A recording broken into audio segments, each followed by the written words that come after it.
Valid juga. Kalau memang mau menghormati masyarakat adat, mestinya ada mekanisme yang mendata jumlah suku-suku tertentu yang ikut.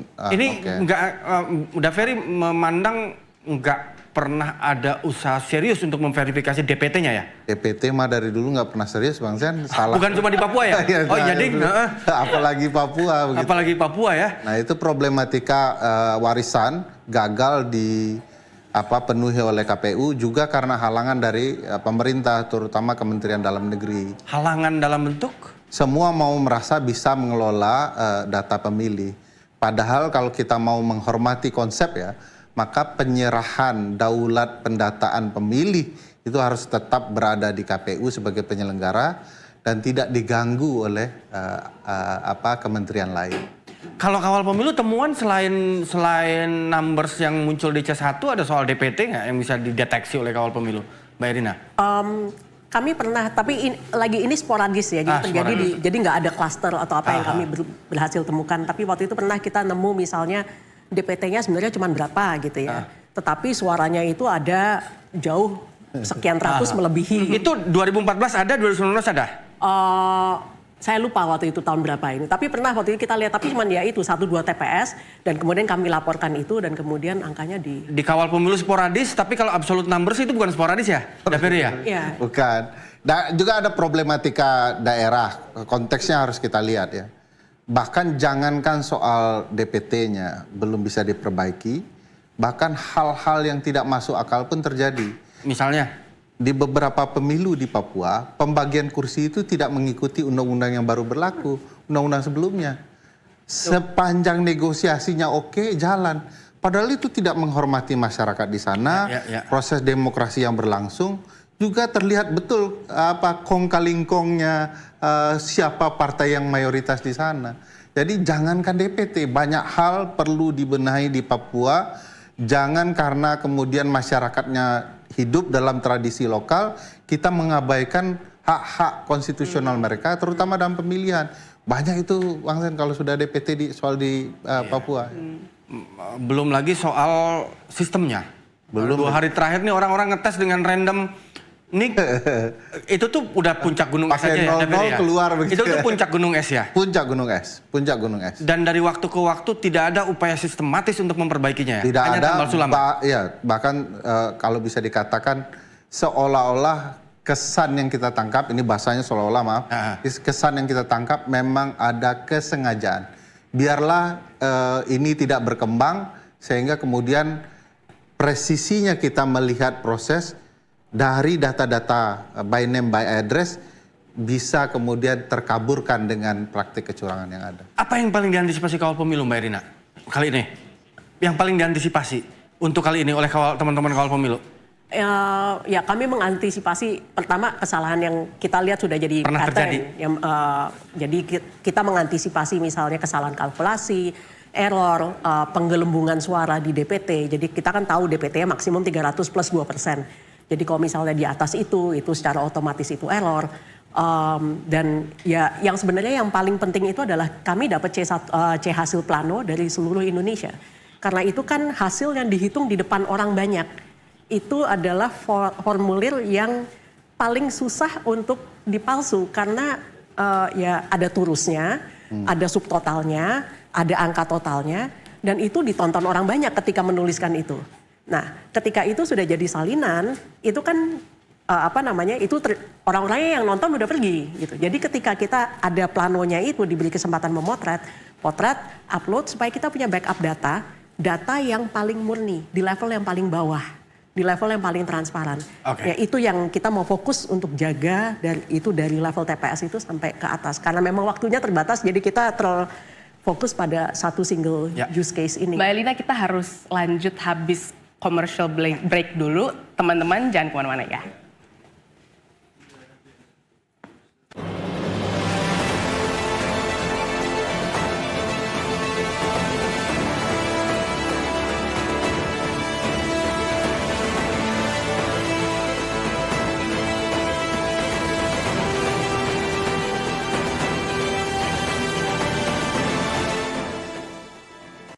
Nama saya Yanti, 27 tahun kerja di Aqua. Kami betah karena Aqua kasih 100% untuk kami dan menjaga sumbernya 100% murni. Ini dedikasi kami. 100% murni, 100% Indonesia. Di luar ruangan, bikin tenggorokan kering. Bantu legakan tenggorokan dengan Strepsils. Mengandung double active agents yang bekerja langsung di tenggorokan. Strepsils, membantu melegakan tenggorokan. Sekarang, Nastusha sudah berganti gigi. Karenanya, kupilih formula family untuk keluargaku. Bantu jaga gigi tetap kuat. Segarnya tahan lama. Segarnya aku suka. Segar yang pas untuk sekeluarga. Ada formulanya. Nama saya Yanti, 27 tahun kerja di Aqua. Kami betah karena Aqua kasih 100% untuk kami dan menjaga sumbernya 100% murni. Ini dedikasi kami. 100% murni, 100% Indonesia. Bagus! Teh gelas Big 2000, seduhan daun teh asli. Pas nih greenhouse. Teh gelas Big 2000. Asli seduhan tehnya. Teh gelas Big 2000, asli bagus! Pilih aman dengan Amar. Aman karena Amar punya fitur berangkas. Aman karena Amar punya fitur celengan dan deposito berbasis AI. Aman soalnya punya pinjaman dengan cicilan ringan. Pilihan aman. Pilih Amar Bank, kan? Bagus! Teh gelas Big 2000, seduhan daun teh asli. Pas nih greenhouse. Teh gelas Big 2000. Asli seduhan tehnya. Teh gelas Big 2000, asli bagus!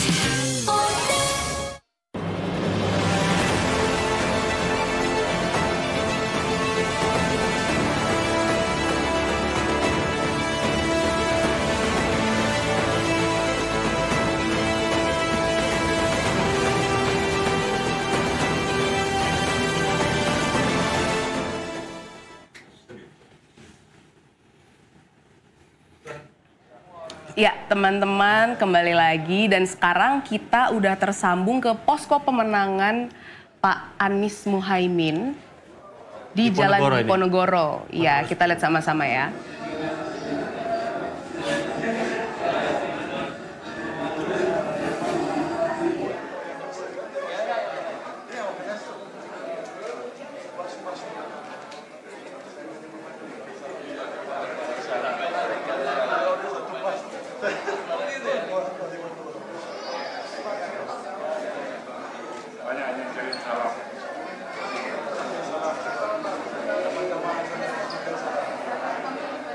Tadi pagi ini tuh Pak Anies Milih nyoblos di Lebak Bulus di ya. rumahnya.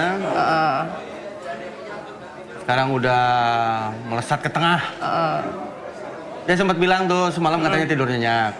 Capek lah jadi cawapres. Jadi capres. Capek jadi capres. Tapi belum ada tanda-tanda dari Caimin mungkin ya Kang ya? Apa mungkin udah ada juga? Oh ini mau konvers. Enggak sih kayaknya cuma berfoto. Foto-foto aja.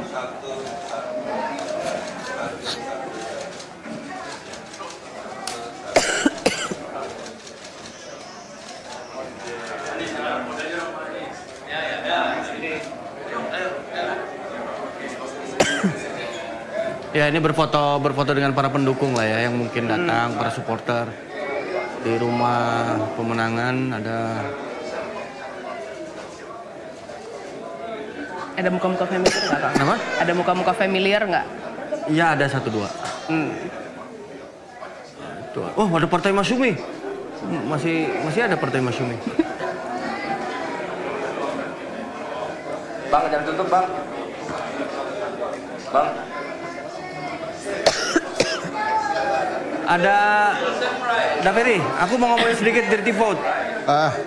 Ada respon nggak dari para paslon-paslon misalnya dari Amin, dari 03, kalau 02 kan perasaan film 2 jam ya?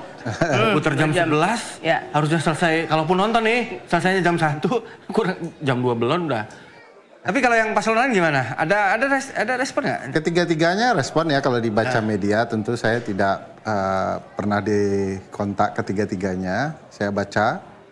Dan memang paling menarik itu respon 02 karena sebenarnya bahkan dari jam 11 film itu kan agak telat tayang karena Harusnya jam 10 ya kalau nggak salah. 11.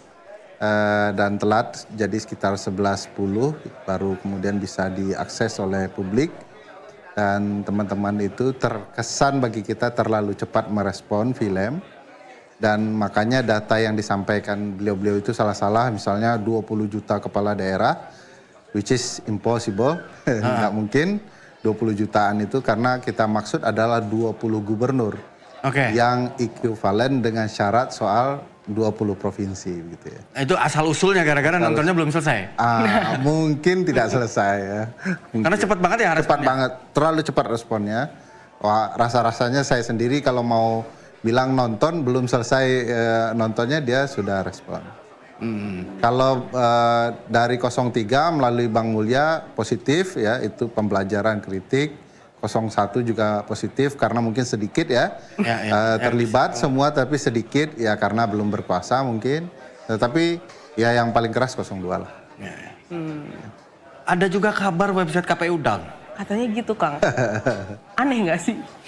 Coba bisa dilihat nggak? Bisa ditampilin nggak? Bisa tolong ditayangin nggak? Atau screenshotnya deh kalau bukan yang kalau bisa live nih. Coba ketikin deh. Di hari H loh, Kang. Masa down? Mengejutkan nggak, Daveri? Tidak terima tapi memang sudah bersiap dengan KPU periode saat ini. Banyak ketidakmatangan, banyak ketidaksiapan KPU kali ini. Sudah banyak kritiknya soal Sedang dalam pemeliharaan. Sedang dalam pemeliharaan. ya sangka baiknya sedang dipelihara. Ini real time ini bukan screen cap. Yang kayak begini-begini ini kalau tidak segera terperbaiki apa yang paling buruk?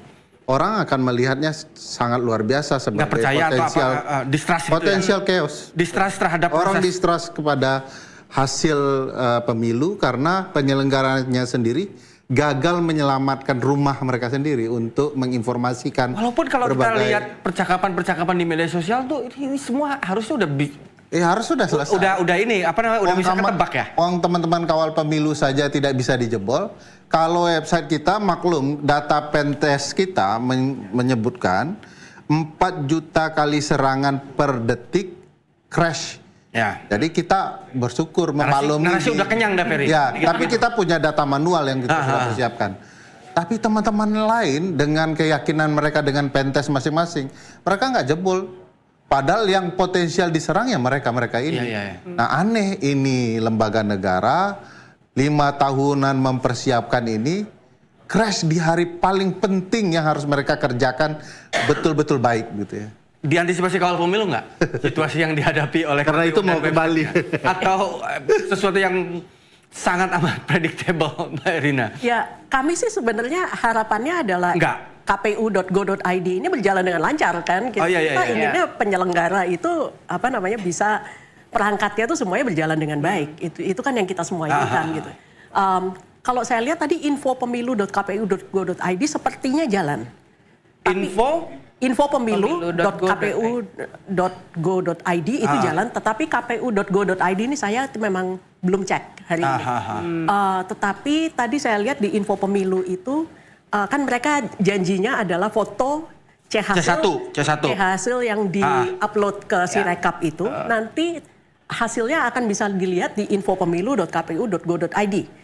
Tadi pagi waktu saya baru bangun tidur, saya lihat belum ada itu, maksudnya kayak ikonnya atau tampilannya itu yang untuk tabulasinya itu untuk diklik, itu belum ada. Tetapi sekarang kalau misalnya ini sekarang saya cek di HP, bisa sih nih, itu hasil hitung suara dan rekapitulasi pemilunya sudah ada. Sudah ada ya. Ini yang sebenarnya jadi pembanding yang penting. Jadi karena C1 planonya diuploadnya ke kawalpemilu.org dan kami juga data sharing dengan Jaga Pemilu, dengan Jaga Suara. Nah, kami kan ingin membandingkan itu dengan siapa ya? Tentunya dengan KPU sebagai penyelenggara kan. Jadi sebenarnya penting bagi kami bahwa info pemilu ini tetap mengeluarkan C hasilnya, situsnya tidak tumbang, berjalan dengan lancar. Ini we all benefit. Iya, yang diuntungkan publik ya. Yang diuntungkan publik kalau semuanya berjalan dengan mengenai baik. traffic itu seharusnya sudah bisa diantisipasi. Apa problem kalau yang tampilan C1 itu nggak bisa di ini, Mbak Irina? Buat kawal pemilu nih, spesifik buat kawal pemilu. Kami jadi tidak tahu pembandingnya, tidak punya pembanding. Jadi hanya TPS, jadi di sini ditulis hasil yang terpapar tidak dapat digunakan untuk menentukan hasil akhir pilpres. Karena kami kan hanya urung daya, kami betul, bukan betul. penyelenggara. Jadi kami tetap harus anchor-nya adalah data dari KPU. Yang kalau kita melihat, kalau itu hasilnya itu tidak publik, kita kan hanya menunggu selama 3, 4, 5 minggu. Pernah terjadi nggak di 2014-2019 begitu? Enggak kan? Semuanya Enggak, bisa jalan real time ya? Nah, 2014 kan KPU belum punya situng. Oh iya betul, 2019 yang udah ya? Jadi 2014 itu kawal pemilu istilahnya mentabulasikan C1 yang ada di situsnya KPU. Jadi kami buatkan tabulasinya waktu itu. Nah 2019 situngnya ada, kawal pemilu ada, bisa dibandingkan. Tapi bayangkan sebelum 2014, sebelum mekanisme ini ada, sebelum C1 itu dibuka ke publik, kita nunggu berminggu-minggu. Dan yang namanya menanti untuk waktu yang lama tanpa kepastian itu nggak enak kan Kang gitu. Aku yang masih ingat tuh pemilu 99 Jess. Lama banget Jess. Nunggunya lama. Itu lama banget. Nggak lihat sampai progresnya. KPU tuh nggak bisa tanda tangan hasil pemilu karena kan anggota KPU-nya tuh dari partai-partai. Jadi anggota KPU-nya partai berantem semua itu semua. Jadi sampai kira-kira gitulah. Bisa dibuka nggak sih salah satu di data kawal pemilu itu di Zoom gitu? Boleh, misalnya DIY gitu. Halo Paris, bisa dicek nggak? Salah satu atau yang atas? Pokoknya yang ada kuning-kuning lah. Yang ada kuning-kuning, Pokoknya yang ada kuning-kuning. Bukan mimika, back. Papua Tengah, DIY. Paling atas kayaknya Kak. Coba kita klik kembali Papua Tengah yang Papua di atas Tengah, itu. klik Papua Tengah. Yang di atas. Ini udah ke kecamatan, nah ya. Nah paling Kemudian atas. scroll lagi sampai ke atas DIY. Coba DIY. Loh kok hilang? Nah itu yang Tinggi Barat itu. Ya, benar. Tinggi Barat 100. Ya ini yang noken ya. Satu ya. Oke. Jayapura udah ada nggak? Yang mungkin persentase Jayapura bukan nokennya agak belum. banyak gitu. Tinggi Barat bisa diklik.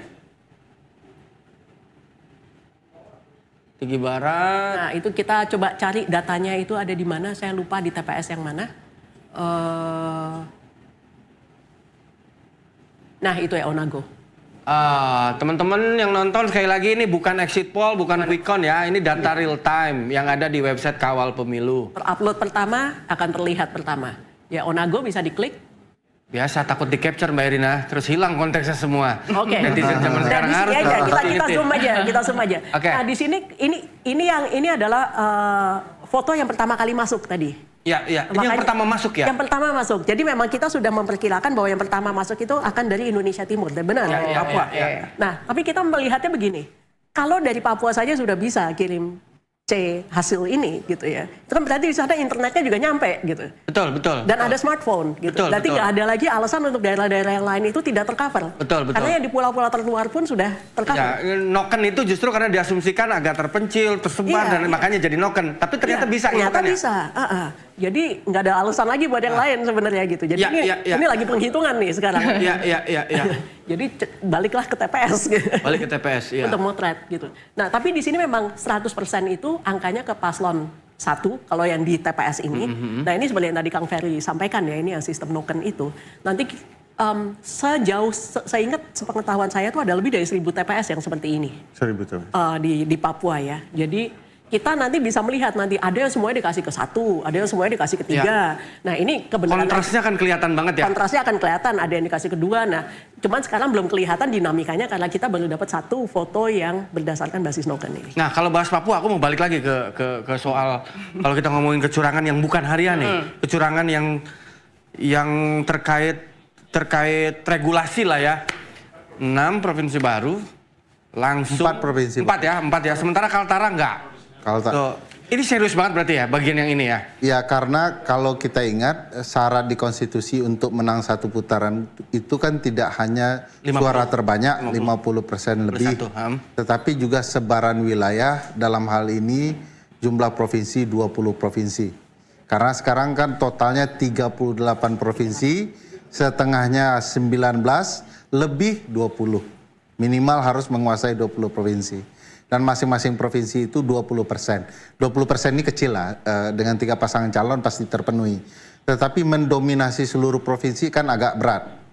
Karena kalau pakai pengalaman Pak SBY kan harus hampir biru semua oleh Pak SBY. Nah, kebutuhan untuk sebaran wilayah jadi penting secara politis karena harus menguasai itu. Nah, Papua ini unik. Di 2022 diresmikan 4 baru provinsi, lalu langsung ikut 2024. Ya. Sementara kalau kita ambil contoh Kalimantan Utara, mereka itu lebih dulu 2013, tapi tidak boleh 2014. Karena alasannya penuhi dulu sarana dan prasarana. Baru boleh ikut 2019. Ini mohon maaf, secara sarana dan prasarana, Kalimantan Utara bagaimanapun lebih potensial untuk ikut langsung dibandingkan teman-teman kita di Papua. Oke. Jadi ini timbul pertanyaan kenapa kemudian ini dipaksakan. Rupanya kalau kita data soal sebaran wilayah, sangat mungkin ini harapan sebuah kemenangan untuk satu putaran. Kalau Mbak Erina, ini terakhir apa yang bisa disampaikan oleh Kawal Pemilu kepada narasi people yang nonton nih di rumah terkait partisipasi dalam kerja-kerja pemantauan atau kerja-kerja penghitungan yang dilakukan oleh Kawal Pemilu? Apa yang bisa dilakukan? Yang kunci dari kesuksesan Kawal Pemilu dan urun daya monitoring secara publik seperti ini adalah partisipasi warga. Kami real count, kami bukan quick count. Tidak ada metode saintifik apa. Kami maunya 100%. Nah, ini Papua sudah memberi contoh bahwa yang sistem noken pun yang katanya daerahnya terpencil yang apa gitu, itu mereka bisa upload foto C hasil. Jadi ini sekarang sedang penghitungan Pilpres di Indonesia Barat saat ini. Jadi sekarang bisa kembali ke TPS, ingat bahwa 1 menit waktumu dengan handphone foto ketika hasil hitung sudah selesai itu sudah cukup. Itu cukup untuk memonitor suara itu terjaga sampai di level atas. Hanya dengan handphone 1 menit waktumu upload ke kawalpemilu.org. Jadi guys, foto dulu. Kalau belum login ke Kawal Pemilu, entar. Yang penting fotonya jangan sampai kelewatan. Nah, terakhir ke Daveri, sikat aja Daveri. Terakhir, ini kan kecurangan-kecurangan yang bukan di hari ini udah terjadi. Apa yang bisa kita lakukan? Atau publik lakukan? Mudah-mudahan ya publik mengetahui proses kecurangan itu, laporkan, jangan biarkan. Misalnya tekanan yang saya dengar ke kepala desa, kepala lingkungan, rekam, foto, dan beritahukan atau narasikan untuk kita bisa ketahui seberapa masif itu terjadi di Indonesia. Thank you. Jadi guys ya, foto. Nanti diuploadnya di mana, pikirin ntar nggak apa-apa. Yang penting foto dulu, dokumentasikan. Thank you Daveri. Terima kasih Mbak Erina. Teman-teman kita commercial break dulu ya, jangan kemana-mana. Oke.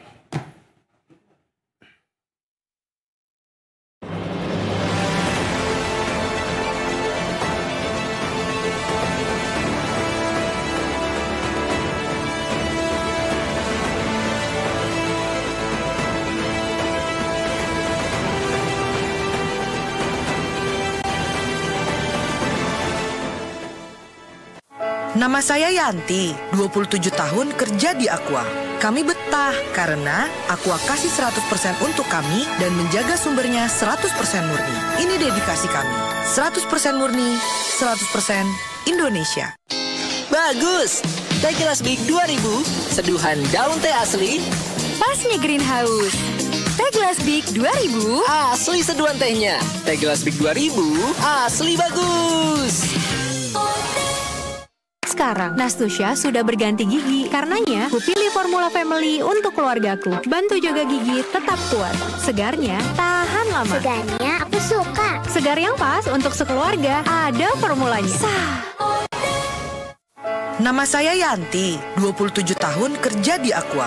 Kami betah karena Aqua kasih 100% untuk kami dan menjaga sumbernya 100% murni. Ini dedikasi kami. 100% murni, 100% Indonesia. Bagus! Teh Gelas Big 2000, seduhan daun teh asli. Pas nih greenhouse. Teh Gelas Big 2000. Asli seduhan tehnya. Teh Gelas Big 2000, asli bagus.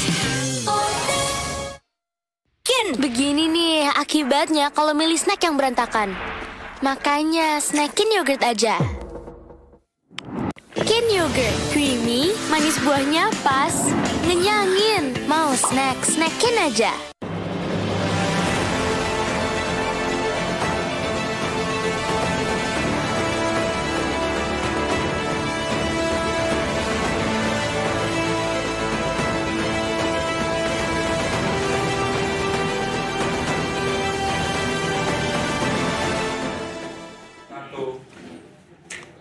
Hai teman-teman, kembali lagi. Gimana Kang, tadi diskusinya panas banget ya? Masih adem. Masih adem lah. Belum. Soalnya belum malam ya. Yang panas Selvina tuh, kepanasan. Selvina. Hai Selvina. Hai Vin. Selvina sekarang lagi ada di posko pemenangan paslon 01 Anies Muhaimin. Hai Vin, denger nggak suara kita? Suara kami? Beda kita sama kami. Halo Vin. Beda. Vina ini lagi di Diponegoro 10, ya. di markas pemenangannya Anies Baswedan dan Muhaimin. Jelas ya, Vina dengar suara kami nggak?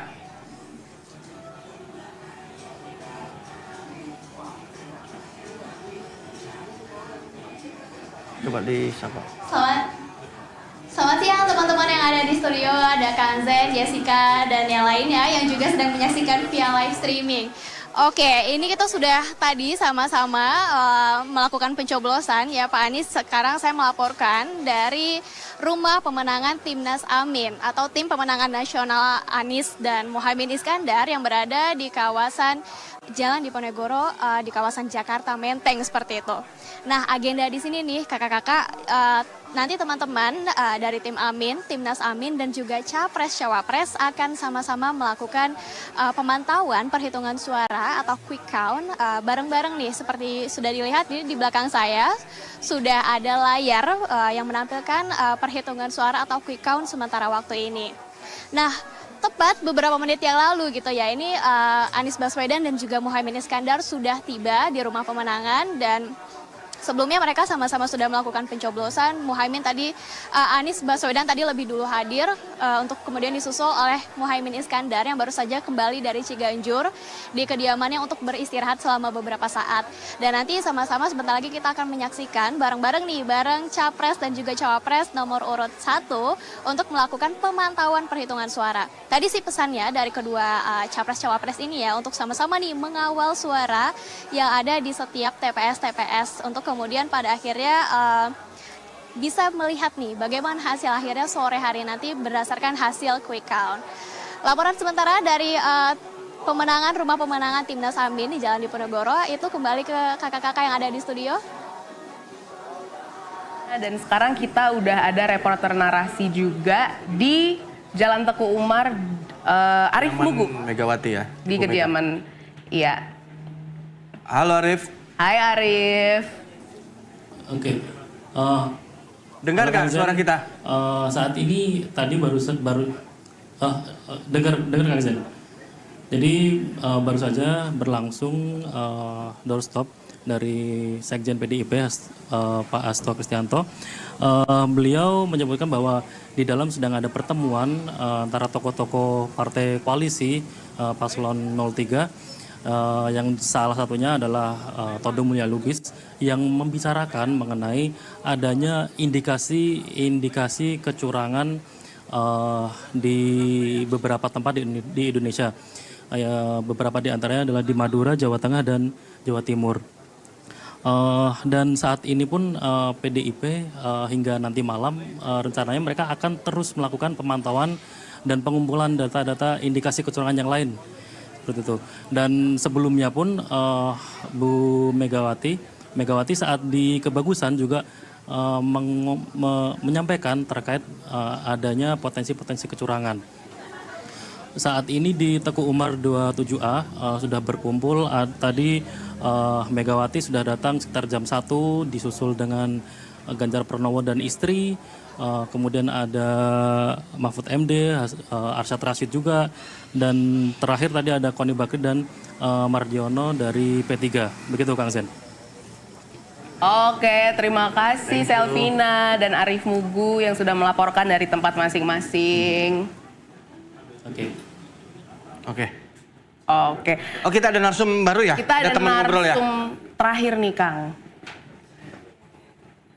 Ya, ini dari Drone Emprit ya. Yes, Mas Rizal Nova Mujahid. Hai Mas. Hai Mas, halo Mas. Selamat siang. Hai Mas. Udah nyoblos ya? Siang. Udah ya? Udah. Yes. Nah di sini nih kita bakal ngobrol-ngobrol singkat nih dengan Mas Rizal, betul ya Mas? Mas Nova. Nah, gimana nih Mas kira-kira sentimen masyarakat di sosial media yang udah milih, yang udah nyoblos nih, kira-kira yang rame diomongin nih apa aja sih Mas sampai saat ini? Ya. Tentu saja yang rame adalah postingan tentang ketika mereka datang ke TPS dan setelah mencoblos. Pamer ya. Pamer ya. Terutama ini juga biasanya diikuti dengan kayaknya habis ini nyari diskonan deh. Oh iya, ke mall. Tapi kalau kita agak serius sedikit, perbincangan yang ramai selain tentang para capres dan cawapres, capres dan cawapres itu disinggung perbincangannya, berharap mereka menang dan sebagainya. Yang juga sangat tinggi itu masih tentang dirty vote, masih tinggi tuh perbincangannya. Nah ini apa yang bisa dibaca nih Mas ini trennya. dari data ini Mas? Ya ini trennya, nah itu yang paling tinggi itu pencoblosan itu tren secara dari pukul 7 tadi sampai pukul 12. Jam 7 tuh mulai nyoblos ya? Mulai nyoblos tuh, sampai pukul 12 tadi. Kita lihat tren perbincangan tentang pencoblosan itu selalu tinggi itu. Karena ya... Ini termasuk yang angkat jari gitu ya? Termasuk yang angkat jari itu, terutama selfie, dari hijau selfie di TPS gitu. Ya, nah itu yang paling tinggi. Lalu kemudian kita lihat ada para paslon yang dibicarakan, ada Prabowo, ada Anies, ada Ganjar, itu juga cukup tinggi. Setelah itu yang kelihatan tinggi lagi adalah sebenarnya quick count, exit poll dan sebagainya dan teman-temannya, dan real count itu. Sama satu lagi kecurangan pemilu. Itu tadi kelihatan kalau trennya tuh agak naik tuh. Agak naik ya? Pemilu, iya. Patternnya akan tambah naik ya itu ya? Kayaknya kecurangan pemilu dan quick count dan exit poll itu akan terus naik.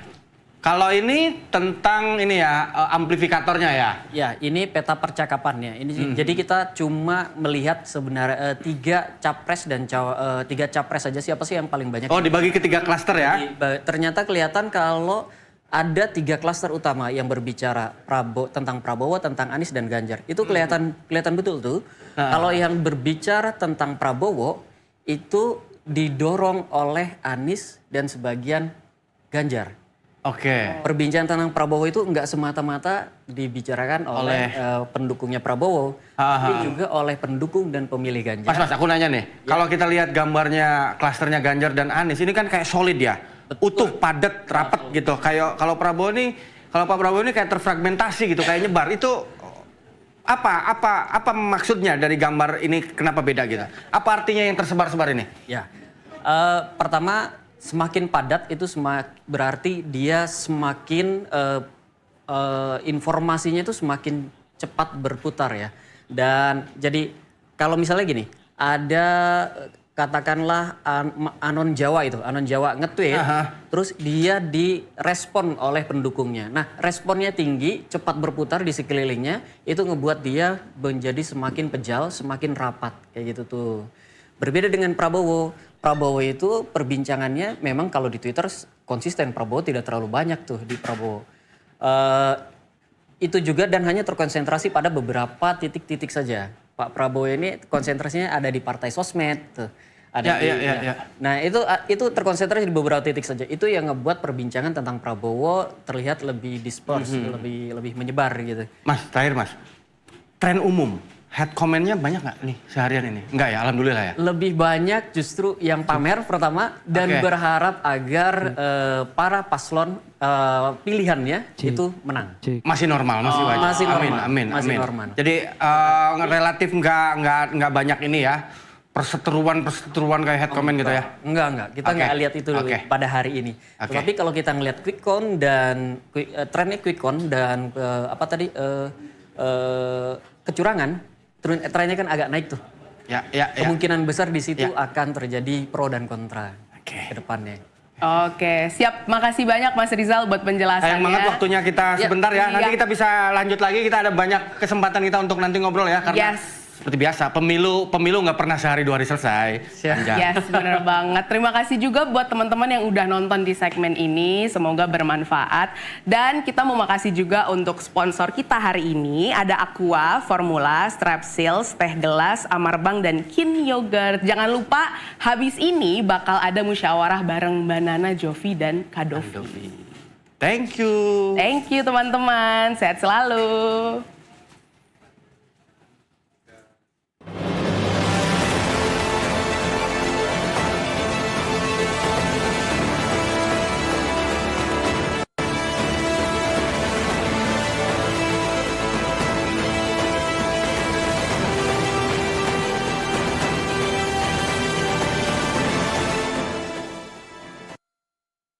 Halo teman-teman semuanya, terima kasih yang masih bertahan dan nonton sampai sekarang. Tadi terakhir aku lihat udah 80.000 lebih yang nonton di YouTube-nya Kak Najwa Shihab.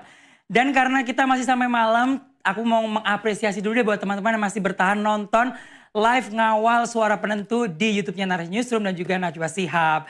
Gimana tadi sesi sebelum ini tadi kayaknya seru banget aja diskusinya ya. Dan kita dapat banyak insight tentunya. Dan karena sebentar lagi kita akan juga masuk ke sesinya Kak Najwa bersama Kak Andovi dan juga Kak Jovi. Tapi sebelumnya aku mau ngajak teman-teman dulu nih biar chill, biar refresh. Mungkin butuh minum dulu kali ya, biar seger-seger gitu ya. Dan kita perlu minum yang manis-manis karena kita akan mengawal nih suara penentu sampai malam nih. Jadi kita perlu minum yang seger dan manis-manis. Aku minum dulu ya.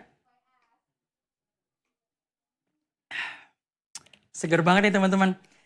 Aku di sini jadi penasaran deh. Sebenarnya aku pengen nanya deh, ada nggak sih teman-teman di sini yang nggak pernah minum teh gelas gini? Karena aku dari sekolah dulu ya, dari aku sekolah terus waktu kuliah juga gitu. Teh gelas ini jadi salah satu minuman yang ada hampir di semua tempat. Di kantin ada, di warung-warung ada, di minimarket ada, di supermarket ada. Jadi gampang banget dapetinnya. Dan kalau dulu kan bentuknya gelas gitu ya. Nah sekarang ada yang kemasan botolnya. Jadi kalau misalkan teman-teman minum teh gelasnya nggak habis gitu ya. Dengan kemasan botol ini bisa dibawa kemana-mana dan sangat-sangat praktis. Dan teman-teman tahu nggak? Teh gelas ini itu berasal dari 100% seduhan daun teh asli. Dan diproses menggunakan teknologi aseptik. Artinya apa? Berarti higienitas produk pasti terjaga. Karena nggak ada campur tangan manusia. Dan dari dulu aku selalu minum teh gelasnya itu varian original dan sekarang udah ada varian-varian baru nih yang rasanya nggak kalah enak dan nyegerin semuanya. Dari mulai teh gelas original, teh gelas berry blend tea, teh gelas honey lemon tea, teh gelas orange citrus tea dan juga teh gelas grass jelly and aloe vera tea. Dan semua variannya ini seduhan daun teh asli, buah asli dan bahan alami pastinya. Dan dari semua varian tadi, aku jujur sih paling suka yang ini ya, yang honey lemon tea. Karena rasanya manisnya tuh pas banget di aku dan sangat-sangat nyegerin. Nah, teh gelas ini bisa kalian beli di minimarket, supermarket, dan juga toko-toko terdekat kalian. Pesan aku terakhir, berbeda-beda pilihannya, tetap teh gelas juaranya. Teh gelas, seduhan daun teh asli, asli bagus. Oke. Nah teman-teman, buat teman-teman yang masih bertahan nih untuk nontonin live ngawal suara penentu ya. Di hari ini, di sore hari ini, aku mau bikin challenge buat teman-teman karena kita ada hadiah nih dari teh gelas. Jadi gampang banget. Challenge-nya ini gampang banget buat teman-teman yang lagi nonton di YouTube-nya, baik YouTube di Narasi Newsroom ataupun di Najwa Shihab ya.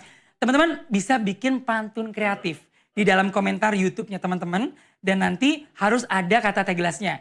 Untuk 10 komentar terpilih nanti akan dapat saldo dompet digital. Aku kasih contohnya. Jadi contohnya gini ya. Mantan punya pacar baru bikin hati panas. Ademin dulu kali pakai teh gelas. Nah gitu ya. Nanti kalau teman-teman udah bikin pantunya, jangan lupa sebelum dikirim di kolom komentar, dicantumin dulu username ataupun ID Instagramnya. Jadi nanti kalau teman-teman terpilih nih sama miminnya, jadi nanti 10 komentar terbaik kita bisa langsung reach out lewat Instagram yang teman-teman cantumkan bersama pantun kreatifnya teman-teman. Dan sekarang pasti sudah nggak sabar untuk bisa nonton Kak Najwa Shihab, Kak Jovialda Lopez, dan juga Kak Andovida Lopez. Langsung saja kita masuk ke program Musyawarah.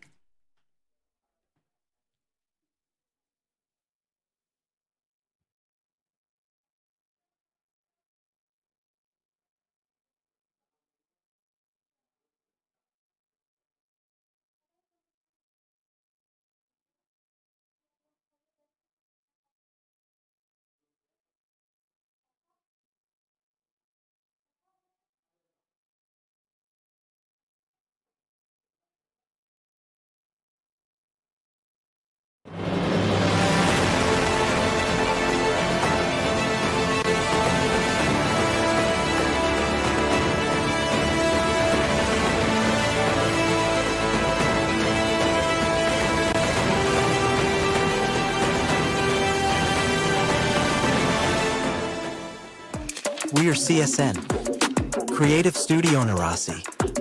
We are a highly skilled and creative team, dedicated to deliver exceptional projects with a unique and imaginative touch. With years of experience in the industry, our professionals specialize in bringing your projects to life in the most captivating and innovative ways possible. Whether it's a corporate gathering, a product launch, your company profile, web series, professional classes, or a memorable celebration. No matter how amazing your projects can be dreamed up, we hear you. Our team will ensure that every aspect of your project is executed with the utmost professionalism and creativity. We understand the importance of setting the right tone for your occasion, and our commitment to delivering a flawless experience is unmatched. Add extra spark to your projects and make it truly unforgettable with us. Creative Studio Narasi.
Assalamualaikum.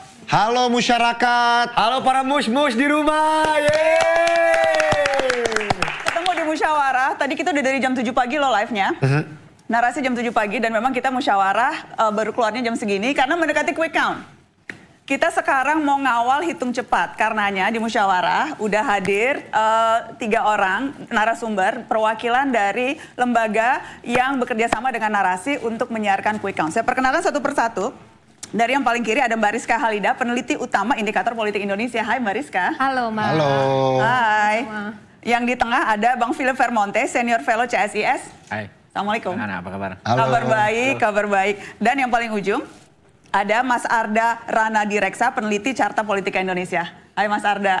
Hai. Halo Mas Arda. Jadi kita memang kerjasama dengan 3 lembaga. Indikator Politik Indonesia, ada CSIS, dan juga ada Carta Politika. Kita akan bahas quick count. Oke.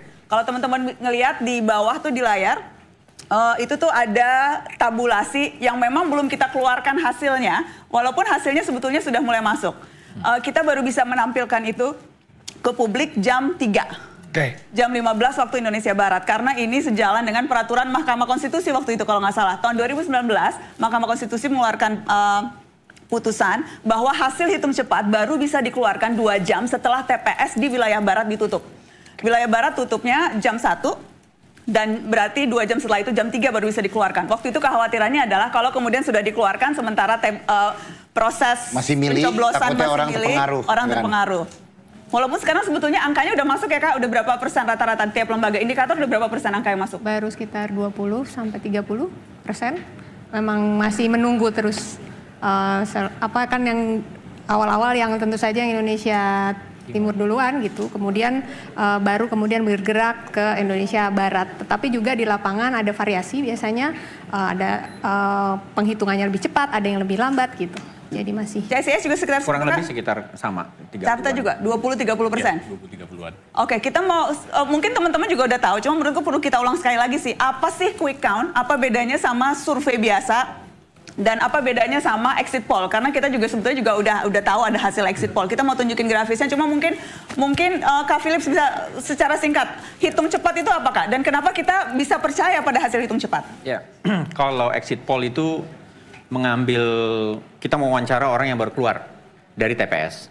Dan biasanya mungkin diambil 4 orang atau 6 orang.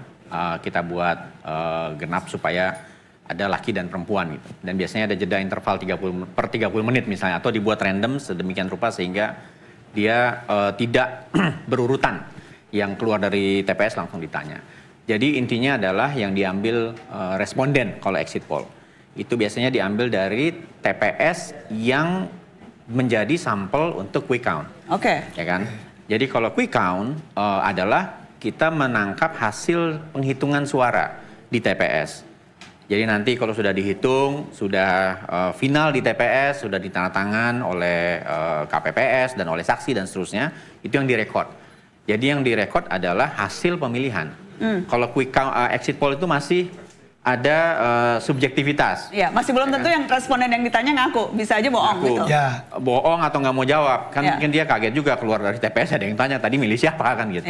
Tetapi umumnya sih hasilnya cukup baik. Itu yang pertama. Berapa Kak margin of errornya exit poll itu berapa persen? Kalau quick count, karena kita ambil sampel misalnya 2000 TPS gitu ya, itu kira-kira sebetulnya kalau quick count secara metodologis kurang lebih 1%. Dia jauh lebih 1% margin of error? 1%. Dia jauh lebih akurat dibandingkan dengan kalau survei kan persepsi. Nah, kalau exit poll ya kurang lebih 2%, 3% juga dari margin of error. Karena itu ini 2 hal yang berbeda. Walaupun kita bisa ngomong begini, 2000 TPS, boleh dibilang nih ya, ini Mbak Rizka mungkin bisa menambahkan juga. 2000 hari ini kan TPS boleh secara aturan dia menghandle 300 pemilih ya. Jadi kan kalau 300 kali 2000 sekitar banyak juga itu 6 ribuan orang gitu. Jauh lebih banyak daripada survei yang 60 ribu. 60 ribu ya. Jadi sehingga makanya margin of error-nya relatif kecil kalau kita hitung ya. Dan karena itu orang biasanya menunggu hasil exit poll, walaupun itu tadi mungkin banyak yang menjawab tidak tahu atau nggak mau menjawab dan seterusnya. Dan kalau quick count, sejauh pengalaman kami yang melakukan quick count selama beberapa pemilu belakangan, relatif hasilnya hampir selalu akurat lah ya. Kita ada datanya tuh perbandingan, tapi mungkin Mbak Rizka bisa nambahin. Aku inget banget tuh 2004 tuh pemilu Pilpres pertama, orang tuh masih belum familiar dengan quick count. Jadi ada tuh politisi yang ini pasti nujum. Ini bagaimana mungkin TPS baru tutup udah ketahuan hasilnya. Gue inget banget tuh banyak yang belum familiar. Padahal sesungguhnya dari 2004 waktu itu tuh LP3S. Hasil resminya dengan hasil ininya tuh sama. Cuma bedanya tuh tipis banget. Ya hampir sama bahkan. Hampir sama semua. Iya, Pilpres 2014 juga, Pilpres 2019 juga. Jadi memang hasil quick count yaitu notabene ya itulah hasil yang akan kita lihat pada saat nanti hasil real count-nya selesai ditabulasi dan direkapitulasi, yang biasanya memakan waktu 1 bulan teman-teman. Betul. Kalau tahapan KPU itu baru 20-an Maret tuh kita bisa tahu hasil real count-nya. Sementara hasil dia buka satu-satu kan, dia cek, dia buka satu-satu. Iya, dan ditambah apa dan sebagainya. Kalau lihat asal muasalnya kan memang quick count itu lahir dari inisiatif masyarakat ya. Terutama yang mulai marak itu di Filipina. Jadi pasca Marcos jatuh, lalu mereka melakukan pemilihan umum, masyarakat khawatir sisa rezim otoritarian yang masih bertahan itu melakukan kecurangan dalam pemilu, dalam penghitungan resminya, maka akhirnya dia membuat quick count untuk kira-kira nanti hasil yang diumumkan resmi oleh penyelenggara pemilu negara yang waktu itu dikhawatirkan masih dikuasai oleh sisa-sisa rezim otoritarian, masyarakat punya pembanding. Jadi sebetulnya ini alat kontrol juga ya? Alat kontrol, dan kalau kita lihat pengalaman kita, dia relatif bisa menjadi betul-betul pembanding gitu. Walaupun memang mungkin masyarakat, ya itu tadi, belum banyak yang menerima gitu, bahwa ini ada metode saintifik sebetulnya yang Tapi kayaknya sekarang udah mulai terima deh. Sejak kita banyak pilkada, sejak kita banyak pemilihan-pemilihan langsung, rasa-rasanya sekarang bahkan politisinya pun udah menerima gitu. Bahkan ada yang udah... Aku ingat pilkada Jakarta, waktu itu kan kontestasinya sangat sengit. Dan berdasarkan hasil quick count, pihak yang waktu itu kalah menerima, mengucapkan selamat, ada concession speech dan sebagainya, itu dilakukan pada hari yang sama pemilihan. Kalau please correct me if I'm wrong, ya kan? Kalau nggak salah waktu itu Ahok ketika ngeliat hasil quick count dan kemudian menerima begitu. Betul, memang. Biasanya kalau marginnya agak jauh, mungkin mau nggak mau relatif lebih mudah menerima ya. Tapi kalau marginnya agak dekat, nah berarti kemudian... Biasanya ya memang hasil akhir dari KPU harus ditunggu gitu. Nah ini kira-kira sekarang dekat apa jauh Mas Arda? Mas Arda dekat apa jauh kira-kira marginnya? 1 putaran atau 2 putaran? Itu kayaknya pertanyaan semua orang. Pertanyaan semua orang. Bahkan Pak Jokowi juga tadi ditanyain itu loh. Ditanyain?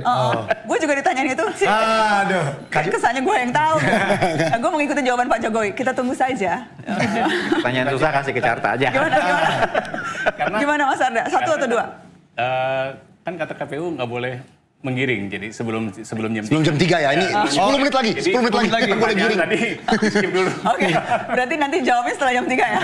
Setelah jam 3, 1 atau 2 putaran. Tapi itu akan udah bisa terlihat ketika, dari hasil quick count mencapai berapa persen sih kita udah bisa memperkirakan, yang menang ini nih gitu. Biasanya kalau kita ngelihat quick count itu ada yang namanya stabilitas suara, Mbak. Jadi dari stabilitas suara itu biasanya kita bisa lihat kompetisi dari para paslon ini. Ketika memang jauh, biasanya akan terlihat secara grafik dia akan menjauh dan akan stabil pada titik tertentu. Biasanya sih sekitar 70-80% kalau misalnya memang jauh, itu akan sudah secara quick count kita sudah bisa mengatakan si A unggul, si B atau unggul gitu. Tapi untuk yang sekarang mungkin Mas Philip ya, jadi kita karena ada 3, ada kemungkinan ada paslon yang mungkin ada di bawah margin of error. Jadi kita lebih baik hati-hati menunggu. Iya, menunggu. Jadi kita jangan sampai diputuskan. Jadi mungkin 90% ya kita ya. Jadi jangan di 70 baru deh. 90%. Karena biasanya 70% kalau kandidatnya 2 dan kemudian gitu. Kalau kandidatnya 3 karena persebaran suaranya jadi lebih ini gitu ya Mbak Rizka. Kita nunggu 90% nih. Ya, memang yang jadi salah satu acuan adalah stabilitas data itu tadi. Memang biasanya di 70-80% itu sudah cukup stabil dengan catatan tadi pemilihnya atau partisipan atau peserta pemilunya itu sedikit. Sehingga kita bisa dengan lebih yakin melihat bahwa ini selisihnya jauh gitu. Dan kemudian datanya cukup stabil. Tapi benar kalau karena Pilpres sekarang kita ada 3 paslon, maka kita perlu hati-hati untuk mengambil kesimpulan dulu karena bisa jadi satu paslon sangat berdekatan ya jaraknya dengan paslon yang lain sehingga perlu untuk dilihat lagi sampai datanya tadi sudah hampir setidaknya udah mendekati 100% lah. Itu baru paslon. Kalau legislatif ada partai politiknya ada jumlahnya banyak lebih susah lagi ya. Ini kan kita nanti juga quick count-nya juga legislatif kan termasuk ya? Juga, semuanya. Untuk semua partai. Tapi ini untuk presiden doang kayaknya nih sekarang. Enggak, kita dengan semua partai, dengan carta, dengan indikator partai juga nanti kita bisa ketahuan partai yang apa namanya suara tinggi dan sebagainya. Tapi itu mungkin belum bisa Lebih sulit ya? Iya, lebih sulit dalam arti partai itu kan dalam konteks Indonesia dengan sistem pemilu sedemikian rupa, kadang-kadang suara yang tinggi itu bisa jadi dia kalah jumlah kursinya daripada suara yang lebih rendah. Itu beberapa kali terjadi karena sebaran suara itu sangat menentukan. Karena KPU kan menggunakan rumus tertentu untuk mengkonversi suara menjadi kursi. Gitu. Jadi ini yang saya kira juga perlu menjadi perhatian. Ya, jadi kalaupun misalnya persentase suaranya tinggi, bukan berarti jumlah kursinya di DPR akan tinggi gitu kan? Jadi, kurang lebih begitu. Tapi memang kalau untuk partai yang urutan 1, 2, 3 itu mungkin memang kira-kira ada korelasinya gitu. Tetapi untuk yang menengah sampai partai kecil yang ke bawah itu agak susah karena dia harus mengikuti hasil quick count bisa ketahuan nggak partai yang lolos dan yang nggak lolos threshold? Kalau secara umum mungkin bisa ya, karena bisa, kan perolehan umumnya bisa kelihatan dia yang 4%, paling tidak yang 4% ke atas ya. Lalu 4% ke bawah ya bisa kelihatan juga. Bisa sih kalau menurut saya. Iya, karena itu juga kan banyak yang penasaran, wah kira-kira partai ini lolos nggak, partai ini lolos nggak gitu ya, partai. Iya. Iya nggak, Cok? Ya partai yang dulu 0, jadi 4 nggak gitu kan. Kan yang orang tanya-tanya Siapa dulu gitu. yang 0, Kak Jo? Banyak kan partai 0, Andovi mau mikirnya 1 doang, pada banyak, ada beberapa. Ya. Ada partai yang sama sekali baru kok yang ikut ya. Partai Umat tuh baru ikut sekarang. Partai Gelora. Partai Buruh. Partai Garuda tuh udah ikut belum ya 5 tahun yang lalu? Kayaknya belum ya? Belum. Lupa inget. Tapi umat Gelora Buruh yang baru. Iya, ini nih. Nah ini dia. Yang oh belum ada yang baru ya? Yang baru nomor 6, nomor 7. Buruh, Gelora, PKN. Kok PKN?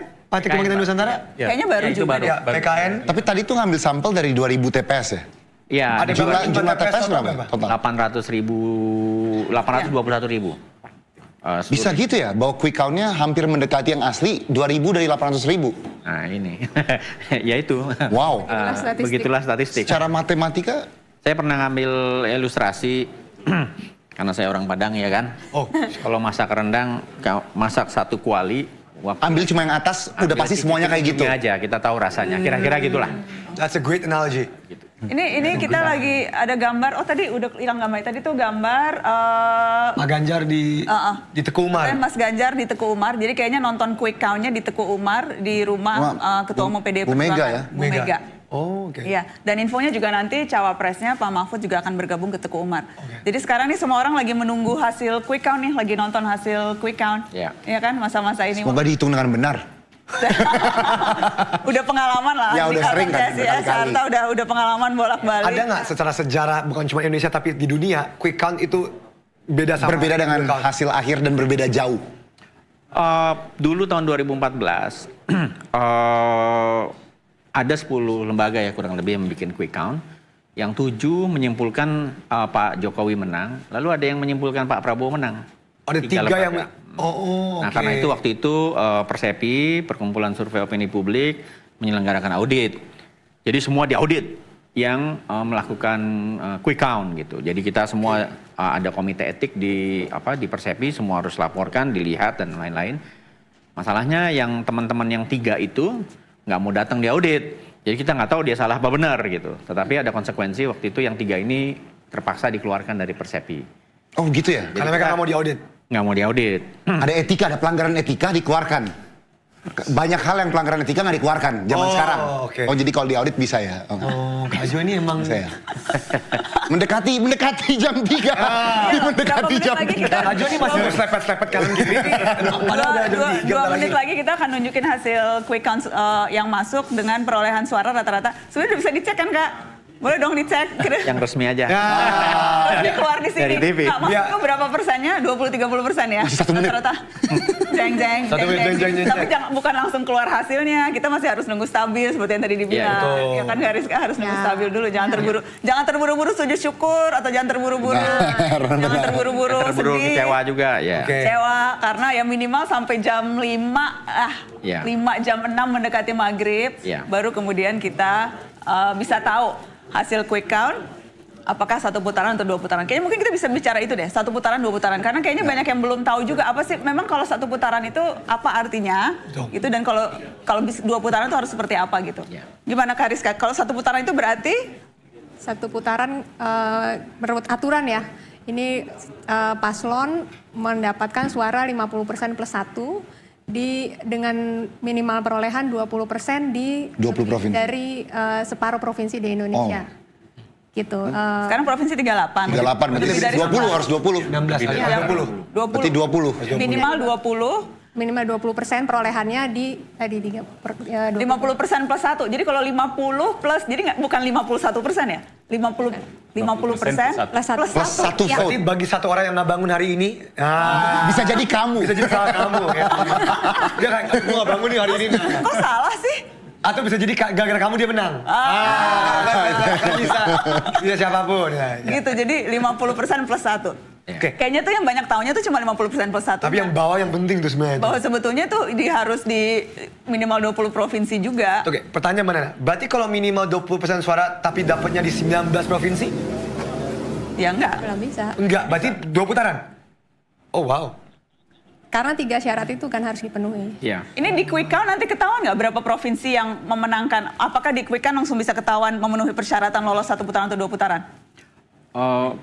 Karena kan TPS-nya kan per provinsi kan? Iya. Dan itu udah gambaran di provinsi itu siapa yang menang dan berapa yang menang kan? Jadi harusnya juga udah bisa ketahuan 1 atau 2 kan lewat quick count kan? Bisa dilihat di nanti secara per provinsinya juga harusnya bisa kelihatan ya kalau itunya.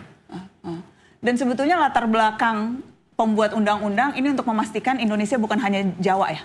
Karena kalau misalnya yang menang pemilu cukup hanya suara terbanyak, suara terbanyak itu ya ada di Pulau Jawa gitu. Dan jadi presidennya presiden Pulau Jawa aja gitu. Ini cara undang-undang memastikan bahwa keterwakilan penduduk di luar Pulau Jawa itu terpenuhi. Gitu ya Kak Philips? Iya, di Jawa itu kan lebih dari 100 juta pemilih. Sehingga memang mungkin yang membuat undang-undang membayangkan bahwa presiden ini harus jadi presidennya Indonesia. Bukan presidennya hanya pemilih di Jawa yang jumlahnya juga secara etnis sangat dominan di Indonesia. Gitu. Betul. Dan kalau boleh menambahkan di Jawa itu sekitar 58% pemilih itu ada di Jawa, sisanya tersebar di tempat lain. Dan Jawa saja itu konsentrasi tertinggi Jawa Barat, Jawa Tengah, Jawa Timur itu kurang lebih 47% pemilih kita ada di situ. Jadi memang harus disebar ke sana. Dan mereka juga ada konsentrasi juga kan. Lampung tuh yang transmigrasi dulu kan. Sumatera Utara, ada beberapa bagian di Sumatera Selatan, di Sumatera Barat ada kabupaten yang juga mayoritasnya adalah penduduk dari Jawa dan lain-lain gitu. Jadi memang harus dipastikan itu mewakili nasional gitu. Tuh Mas Ganjar. Mas Ganjar lagi salam metal. Gimana kalau ngelihat raut mukanya gimana keadaan? Mas Ganjar kira-kira sudah bisa memprediksi hasilnya atau gimana? Nah itu udah ada tuh, tadi udah ada angka-angka tuh. Kayaknya udah jam 3 soalnya, udah jam 3.03. Udah aman. Udah aman nih. Kita keluarin dong. Coba jam berapa ya kalau di HP? Kita bisa keluarin hasil quick count-nya. 15.02. Oke, masih nunggu sistemnya dipersiapkan. Oke. Oh ini dia per provinsi kayaknya dia rolling. Iya, dan suara yang masuknya juga kayaknya masih ini tuh, berapa persennya tuh? Wow, Anies Ganjar tuh head to head terus ya, angka-angkanya. Head to head banget. Ya. Oke, jadi ini capres nomor urut 3 ada di Teguh Umar 9. Tuh, berarti ini rumah Ibu Mega dong? Ini Teguh Umar 9 itu rumah Bu Mega ya? Berarti kita lagi lihat isi dalam rumah Ibu Megawati dong? Apakah itu boleh? Kan rumahnya banyak, ada 1, 2, 3, 4, misalnya yang mana gitu. Kayaknya ini rumah kemenangan. Oh, rumah kemenangan. Bukan kediaman, tapi memang dekat. Mendekat. Jadi Bu Mega kayaknya nanti bisa jalan kaki aja sih. Bisa. Ini kan lagi mendekati. Iya, sambil nanti kita juga lihat, tadi kalau nggak salah capres nomor urut 1 juga udah di posko pemenangan. Posko pemenangannya di mana tadi? Tadi kalau nggak salah sempat kelihatan juga kan ya di layar Mas Anies datang.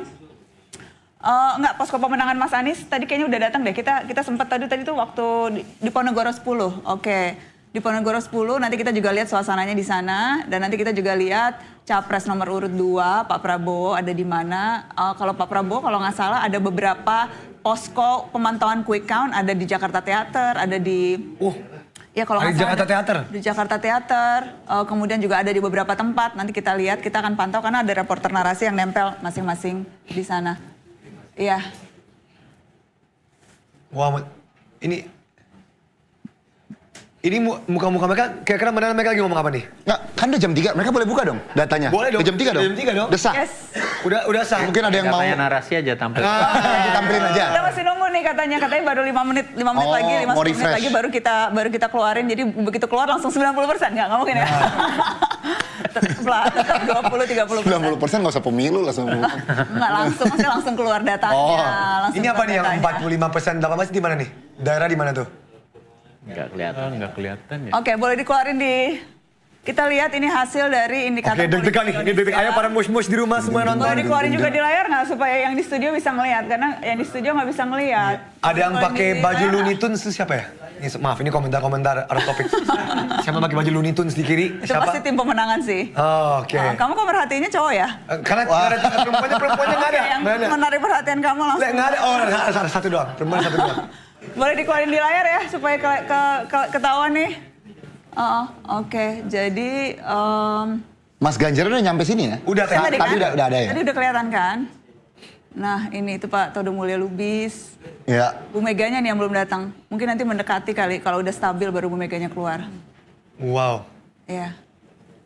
Indikator sudah melakukan quick count berapa kali ya, Kak? Sudah tidak terhitung ya? Oh, sudah. Udah merem aja ya tim. Kalau Carta, CSIS ini maksudnya udah rutinitas yang udah nggak terlalu membutuhkan effort atau tetap Tetap sih. Ada Kalau itu karena kompleksitasnya kan bisa lain-lain juga. Ini kayak kemarin ada banjir di Demak. Saya nggak tahu apakah di teman-teman kena di Jawa Timur sampling KPS harus pindah, harus macam-macam lah. Jadi selalu ada tantangan-tantangan sih kalau quick count itu. dan karena memang kan hasil real ya. Anaknya. Jadi itu alam ya. Alam. Gitu sukses. Nah, alam udah. Oke. Ya, kita mau lihat ini kita akan lihat masing-masing daerah. Karena yang jelas tadi kan Mbak Rizka bilang terbesar itu di Jawa. Di Jawa. Ya. Di Jawa kita mau lihat bagaimana perbandingan suara di Jawa dibandingkan dengan yang lain-lain. Yang terbesar tuh memang Jawa Barat kalau nggak salah tuh. Jawa Barat tuh 35 juta loh, gengs. Baik banget. Iya, makanya banyak yang kampanye di Jawa Barat ya, Kak. Betul. Kayaknya Jawa Barat tuh paling sering dikampanye nih nggak sih, Kardan? Betul. Jadi favorit. Yang kedua tuh Jawa Timur. 35 juta pemilih, 35,7 juta pemilih. Pemilih ya? Pemilih. Wow. Gen Z-nya berapa ya? Penasaran ya, data per demografi gitu. Mungkin 50... 50% Gen Z, Gen Z milenial. ya. Gen Z milenial. Kemudian Jawa Tengah tuh juga perebutan. Jawa Timur 31. Berarti 17 juta orang mungkin milih lewat TikTok gitu kan. Misalnya mereka ngeliat TikTok. Pasti menurutku nggak cuma di Jawa sih. Menurutku sekarang orang preferensi dapat informasinya tuh di sosial media gitu. Sumatera Utara juga gede loh. 10,8. 10,10 juta loh di Sumatera Utara. Kalau DKI Jakarta sendiri, ya walaupun nggak di sini berapa? Sekitar 3-4 juta. Kalau DKI Jakarta sendiri. Jakarta berapa ya? Saya nggak hafal ya. Berarti ini presiden pertama setelah TikTok dibuat ya? Ya kan setelah TikTok populer. TikTok populer pandemi 2020-an, 2021. Iya. Tapi bahwa keampuhan TikTok mempengaruhi pemilih itu udah terbukti di pemilu-pemilu sebelumnya, terutama pemilu di Filipina kan. Iya. Iya ya, udah dipakai strateginya ya. Jadi 29 ya. Coba kita lihat bisa apa di 29 nanti. Yang paling dikit pemilihnya itu ada di luar negeri, Iya. Nah, di luar negeri ada 1,7 juta orang, di Maluku Papua 6,6. Bali NTT 12 juta, hampir 12 juta. Kita hampir dekat sama Kalimantan. Kita NTT kan. Ya. Kita hampir dekat sama Kalimantan walaupun kita DPT Jawa, tinggal di Depok. Sulawesi, habis itu Sumatera 43 juta orang. Ya. Menarik sekali. Ya, Jawa adalah kunci. Ya, kan itu. Makanya dibikin tadi syarat 20 provinsi. Lebih dari setengah. Minimal 20% lebih dari setengah. Walaupun kalau saya boleh punya pendapat sih itu mungkin syarat itu menyusahkan juga. Oh, itu menyusahkan. Saya ke depan ya. Ke depan memang kalau harus di 20 provinsi itu kalau menurut saya sih jadi mahal kosnya popular vote saja kalau saya sih pribadi karena dia harus mewakili menurut saya mayoritas bukan geografis kalau menurut saya untuk pemilihan presiden. Karena bisa aja nanti di depan, mungkin berapa tahun lagi gitu ya, ada presiden yang misalnya menang sangat signifikan di 10 atau 15 provinsi. Itu menurut saya sih udah cukup. Sudah layak. Angkanya kan diputuskan mungkin tanpa kajian juga tuh. Harus 20, harus separuh. Lebih dari setengah aja, mungkin dipikir lebih dari setengah ya. 20% itu harusnya mungkin ada kajian-kajian juga. Kenapa angka itu yang dipilih? Kenapa harus setengah? Kenapa setengah dan kenapa harus 20% gitu. Dan mungkin akan menyulitkan. Kalau misalnya nanti ke depan ada pertarungan-pertarungan yang nggak tercapai gitu ya. Lalu pemilunya diulang putaran kedua. Kalau misalnya nggak tercapai lagi, mungkin secara undang-undang berarti dia terpilih kan? Ya. Berarti kan dia sebetulnya tetap aja tidak mencapai 20 provinsi itu. 20 provinsi dan musyawarah. Gitu. Apa kita mau ulang-ulang terus pemilihannya misalnya? Kalau sekarang kan mungkin karena ini beberapa poin yang mau saya sampaikan juga kalau boleh nih. Kita ini sebetulnya pilpres presiden kita yang dipilih langsung baru 2. Namanya SBY sama Jokowi. Ya. Jadi kalau ilmu sosial sampelnya baru dikit. Benar. Sampelnya sangat sedikit sehingga kadang-kadang apa yang dilakukan oleh Pak SBY bikin kita kaget-kaget dulu. Lalu apa yang dilakukan oleh Pak Jokowi bikin kita kaget-kaget. Padahal karena memang pengalaman kita dengan presiden yang dipilih langsung baru 2 orang. Ya kan? Beda dengan misalnya nih Trump. Amerika ada banyak. Di Amerika itu waktu Trump terpilih memang orang kaget. Tetapi secara institusional mereka nggak kaget. Karena apa? Dulu ada presiden yang kayak Trump. Andrew Jackson namanya. Mungkin sekitar 100 tahun yang lalu. Jadi udah pernah ada presiden seperti Trump. Lalu mereka melakukan penyesuaian-penyesuaian kelembagaan. Agar kalau ada lagi orang seperti Andrew Jackson di masa depan. Secara institusi, demokrasi mereka bisa tetap merespon gitu. Nah kita ini baru 2, jadi mungkin nggak usah sampelnya dikit ya. Nggak usah terlalu kaget-kaget. Kalau Ini udah masuk nih, ini data dari CSIS. War Room-nya CSIS. Wow, oke. Itu data masuk pemilihan presiden. Ya, udah 40% loh Udah Kak. 40%. 39%. Anies Muhaimin 23,65%. Prabowo Gibran 59,08%. Ganjar Mahfud 17,39%. Wow. 59. Tapi lihat pileknya PDIP. Oke, data pileknya yang masuk baru 0,25%. Kecil banget nih. Oh ini cepet banget loh, CSIS udah hampir 40% ya Kak jam segini ya. Berarti mungkin itu beruntung pemilihan TPS-nya cepet tutup sehingga atau gimana? Iya kalau pilpres mungkin datanya indikator. Kita cek habis ini indikator dan kemudian juga carta. Kalau yang pileg memang kan dihitung setelah pilpres selesai. Baru dia hitung suara yang pertama prioritas dihitung kedua ya. Suara gitu presiden ya. Makanya ini masih kecil yang ininya 0,25. Wow, 50 itu hampir 60% loh. Data baru 39% yang masuk, tapi ya yang kelihatan leading sudah terbaca dari hasil walaupun yang masuk datanya baru 40%. Begitu ya Kak Philips? Ya betul. Jadi ya, tapi tadi seperti yang sampaikan Mbak Rizka sama Mas Garda, ya kita harus tunggu angka stabil ya, di mungkin 90-an% baru stabil gitu. Ini udah bisa dianalisa belum? Apakah ini, karena kan hasil survei-survei sebelum ini juga rata-rata menunjukkan yang urutan nomor 1-nya Prabowo Gibran, nomor 2-nya Anies Muhaimin dan Ganjar, minimal survei-survei terakhir ya. Jadi ini ada kesesuaian dengan survei-survei sebelum ini atau masih lagi-lagi masih terlalu dini karena data yang masuk baru 39%? Kalau lihat exit poll agak konsisten ya. Kan tadi exit poll kan... Kita akan keluarkan exit poll setelah ini. CSIS bikin exit poll ya? Ada, iya. Kita akan tunggu exit pollnya nanti, jangan dikeluarin sekarang dulu. Tapi yang jelas memang udah ada hasil exit poll. Sekitar angka ini juga gitu. Oke. Ini masih quick count ya. Ini dari indikator. Dari indikator. Ya, sama kan? Sama, kurang lebih sama. Iya, ini data yang masuk berapa persen? 35%-an. Iya, dan iya sama 59,50% Prabowo Gibran, disusul Anies Muhaimin 23,90%, Ganjar Mahfud 16,59%. Teman-teman, ini data yang masuk sampai jam 15 lewat 12 menit. Jadi baru 1 menit yang lalu data yang masuknya 35%. Ini dari indikator. Setelah ini kita akan lihat carta, apakah juga kurang lebih sama. Tadi CSIS juga 59% untuk Prabowo Gibran ya. 23 dan 16. Oke. Iya. Bariska, ini mengagetkan atau sesuai perkiraan? Karena toh indikator selama ini kan juga konsisten bikin berbagai survei. Ini mirip-mirip dengan survei-survei yang dilakukan? Atau lagi-lagi baru 35%, jangan dulu mengambil kesimpulan? Ya kalau dari rilis terakhir kami kan memang pada saat itu kami menyimpulkan kalau peluang untuk 1 atau 2 putaran selalu ada. Cuman berdasarkan rilis yang terakhir memang peluang 1 putaran membesar dan 2 putaran menipis. Tetapi lagi-lagi itu kan masih survei ya, artinya bukan parameternya masih banyak sekali. Masih ada kemarin masih ada beberapa hari sebelum pemungutan suara gitu ya.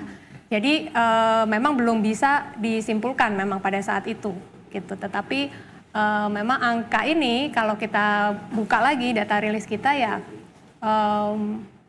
mendekati dengan prediksi pada saat itu. Iya. Oke, kita akan lihat. Ini war room CSIS kayaknya ramai banget, Kak. Ini banyak banget orang telepon dari tiap provinsi kan. Itu Berapa nih? Berapa? Mereka lagi teleponin hasil. Gimana sih menggambarkan prosesnya, Kak? Ini yang di ruangan ini validator. Validator. Dia pastiin angkanya benar. Kalau ambil sampel TPS 2.000 orang, berarti kita ada 2.000 orang di lapangan.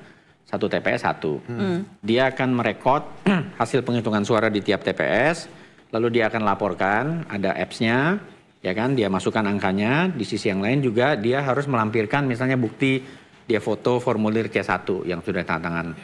Kemudian waktu dia kirim ke sistem, ini validator ini akan lihat, oh ini masuk dari TPS, misalnya dari 2000 nomor 1 gitu.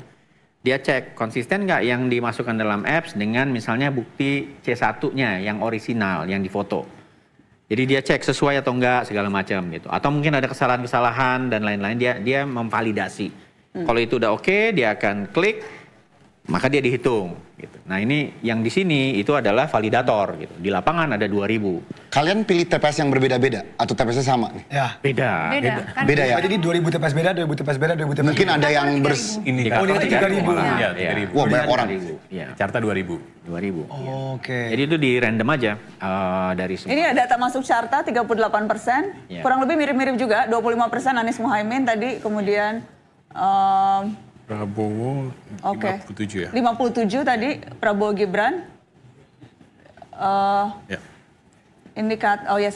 Boleh balik ke Carta nggak? Carta tadi, oh ini otomatis ya, oke 17% Ganjar Mahfud. Ya mirip-mirip, data yang masuk semuanya mirip-mirip, 35, 40, Ya. 37% dan ini. Jadi minimal urutannya mirip, konsisten. Ya. Urutannya perolehan suara paling tinggi sejauh ini adalah per jam 3:17 Prabowo Subianto Gibran Raka Buming Raka, disusul Anies Baswedan Muhaimin Iskandar, dan setelah itu Ganjar Pranowo Mahfud MD. Data masuk 38,2% Carta Politika. Oke. Mengejutkan Anda Mas Ardan atau lagi-lagi jangan komentar dulu atau gimana? Ya sebenarnya mirip dengan Mbak Rizka tadi karena memang secara trennya memang ada peningkatan dari survei Carta juga memang ada peningkatan sebenarnya Prabowo. Kita rilis terakhir itu Januari awal lah, minggu awal Januari. Jadi itu rilis terakhir Carta. Memang di situ trennya memang meningkat dan kemudian kita mendapat konfirmasi lebih lanjut dari teman-teman lembaga survei lainnya gitu. Jadi kalau dari angka memang menurut saya sih sebenarnya wajar-wajar saja Prabowo sebagai leading lah ya. Walaupun ya tentu kita terlarang untuk menyimpulkan angka ini pada saat ini karena masih 38% dan macam gitu. Jadi angka masuk itu nanti kita lihat apakah semakin tinggi atau kemudian semakin turun karena distribusi suaranya lebih lebih merata gitu ya. Betul. Jadi kayak ini ketahuan nggak sih yang masuk dari mana, kantong suara mana? Mungkin saja ini yang masuk memang kantong suara nomor 02 begitu sehingga suaranya tinggi atau sebaliknya dan bagaimana? Ketahuan nggak? Sebenarnya bisa ketahuan. Jadi kan emang kalau dari waktu penutupan TPS-nya kan memang timur, tengah, barat ya. Tapi kayak tadi kita mulai masuk data itu Jawa Timur itu bisa juga selesai karena katakanlah misalnya TPS-nya sedikit gitu atau memang penghitungan di situ cepat. Jadi kadang-kadang timur masuk berapa TPS, nanti masuk dari tengah karena sesuai waktu. Tapi ketika di wilayah barat sudah ditutup penutupan TPS, nggak lama berselang biasanya juga udah mulai muncul dari wilayah barat. Jadi kalau yang carta itu tadi ada dari Jawa Timur, dari Jawa Barat, udah mulai masuk satu TPS. Tapi memang supply terbanyak sampai saat ini saya yakin pasti dari wilayah timur dulu. Ini baru dari timur nih ya? Iya, timur dan tengah lah ya. Gitu. Iya. Timur dan tengah. Timur dan tengah yang memang kantong suara Pak Prabowo kalau berdasarkan hasil survei, Mbak Rizka? Kalau di indikator bisa dilihat itu yang masuk TPS dari wilayah mana? Ya, dari wilayah mana per provinsi sebenarnya. Kalau mungkin bisa ditampilkan. Oke, nanti kita akan tampilkan. Tapi memang kemudian seru tuh. Yang per provinsi itu seru tuh. Iya. Jadi akan ketahuan siapa provinsi yang istilahnya 02, 01 atau kemudian 03 begitu. Ya kayak Bali kan, kalau Bali misalnya dari dulu kan PDIP banget. Kita mau lihat nih apakah dia ke Ganjar atau dia ke lain nih, Bali nih. Kelihatan banget, bisa kelihatan. NTT juga PDI kan ada itu. provinsi-provinsi yang memang basisnya kuat lah, partai-partai ini gitu kan. Berdasarkan 2 pilpres sebelumnya tuh apakah Jokowi banget atau Prabowo banget. Tapi sekarang Jokowi dan Prabowo kan satu. Iya. Jadi akhirnya jadi susah ya. Jadi suaranya bulat ya. Jadi susah dong untuk yang lain. Maksudnya anaknya Jokowi. Gitu ya. Bukan Jokowinya kan. Ada Jokowi, ada Prabowo, ada SBY, gabung semua tuh. Tapi biasanya kalau suaranya SBY beda sih suara Demokrat suaranya SBY itu ya di Pacitan ya, Jawa Timur ya, kuatnya di Jawa Timur kan? Jawa Timur kuat. Jawa Timur dan sebagainya. Oke, kita akan terus mantau hasil suara yang masuk. Sekarang data yang masuk 30-an sampai 40-an%. Semakin mendekati sore akan semakin banyak TPS yang sudah selesai menghitung suara dan nanti hasilnya bisa kita lihat di quick count. Mau ngingetin juga teman-teman yang lagi nungguin TPS masing-masing, jangan lupa foto formulir C1-nya. Ya. Ya kan? Ya. Untuk kawal dan kemudian upload di kawal.org. Atau kalau misalnya melihat ada kecurangan, ada sesuatu yang aneh. Post. Soalnya kan kalian ngumpulin 2.000, kalian 3.000. Dari TikTok atau dari IG story bisa kekumpul semua loh. Kalau semua orang di tiap TPS foto, C1. Bisa 200.000 kekumpul. Tadi ada berapa TPS? 800.000. 820. Coba kita coba setengahnya yuk, 400.000 TPS ke foto. Ayo, penonton coba yuk. Ayo, orang Indonesia bisa lah foto semua tuh formulir C1-nya ya. Dan kemudian upload di kawalpemilu.org atau kalau misalnya ada keanehan, kecurangan dalam bentuk apapun yang mencurigakan, direkam, divideoin, kemudian dilaporkan ke petakecurangan.com. Dan juga ada beberapa platform pelaporan pemilu yang lain tuh, yang kemudian juga bisa dijadikan medium untuk melaporkan kalau ada yang memang mencurigakan. Oke. Kita break dulu atau gimana nih teman-teman? Break dulu deh, break dulu. Kita break dulu, habis ini kita balik dan kemudian kita akan ngecek hasil quick count udah sejauh mana. Break dulu sebentar ya. Seru. Oke.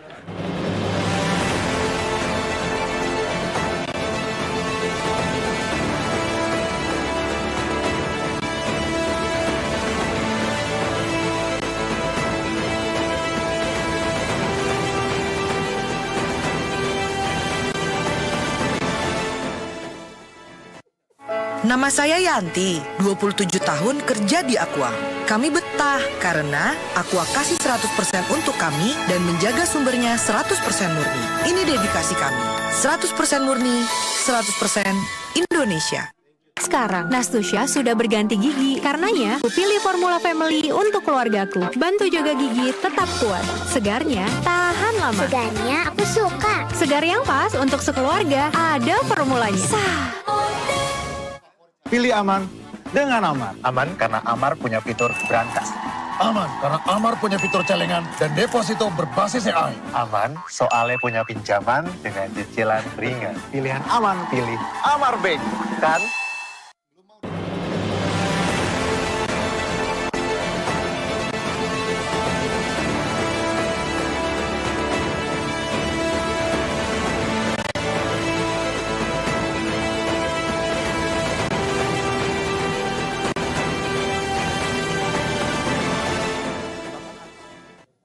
Alhamdulillah, kami sekeluarga baru saja menjalankan hak konstitusional kita untuk mencoblos dalam Pilpres pemilu ini. Kami sudah tunaikan, tapi semua berjalan lancar. Saya ingin sampaikan terima kasih kepada seluruh petugas di seluruh Indonesia yang bekerja amat serius, kerja keras di belakang layar. Pada mereka kita sematkan rasa hormat. Semoga proses ini berjalan lancar sebagaimana tadi di TPS kami, TPS 60 di Kelurahan Cilandak Barat, Kecamatan Cilandak, Jakarta Selatan. Semoga berjalan lancar dan pesan kami bagi semua sederhana.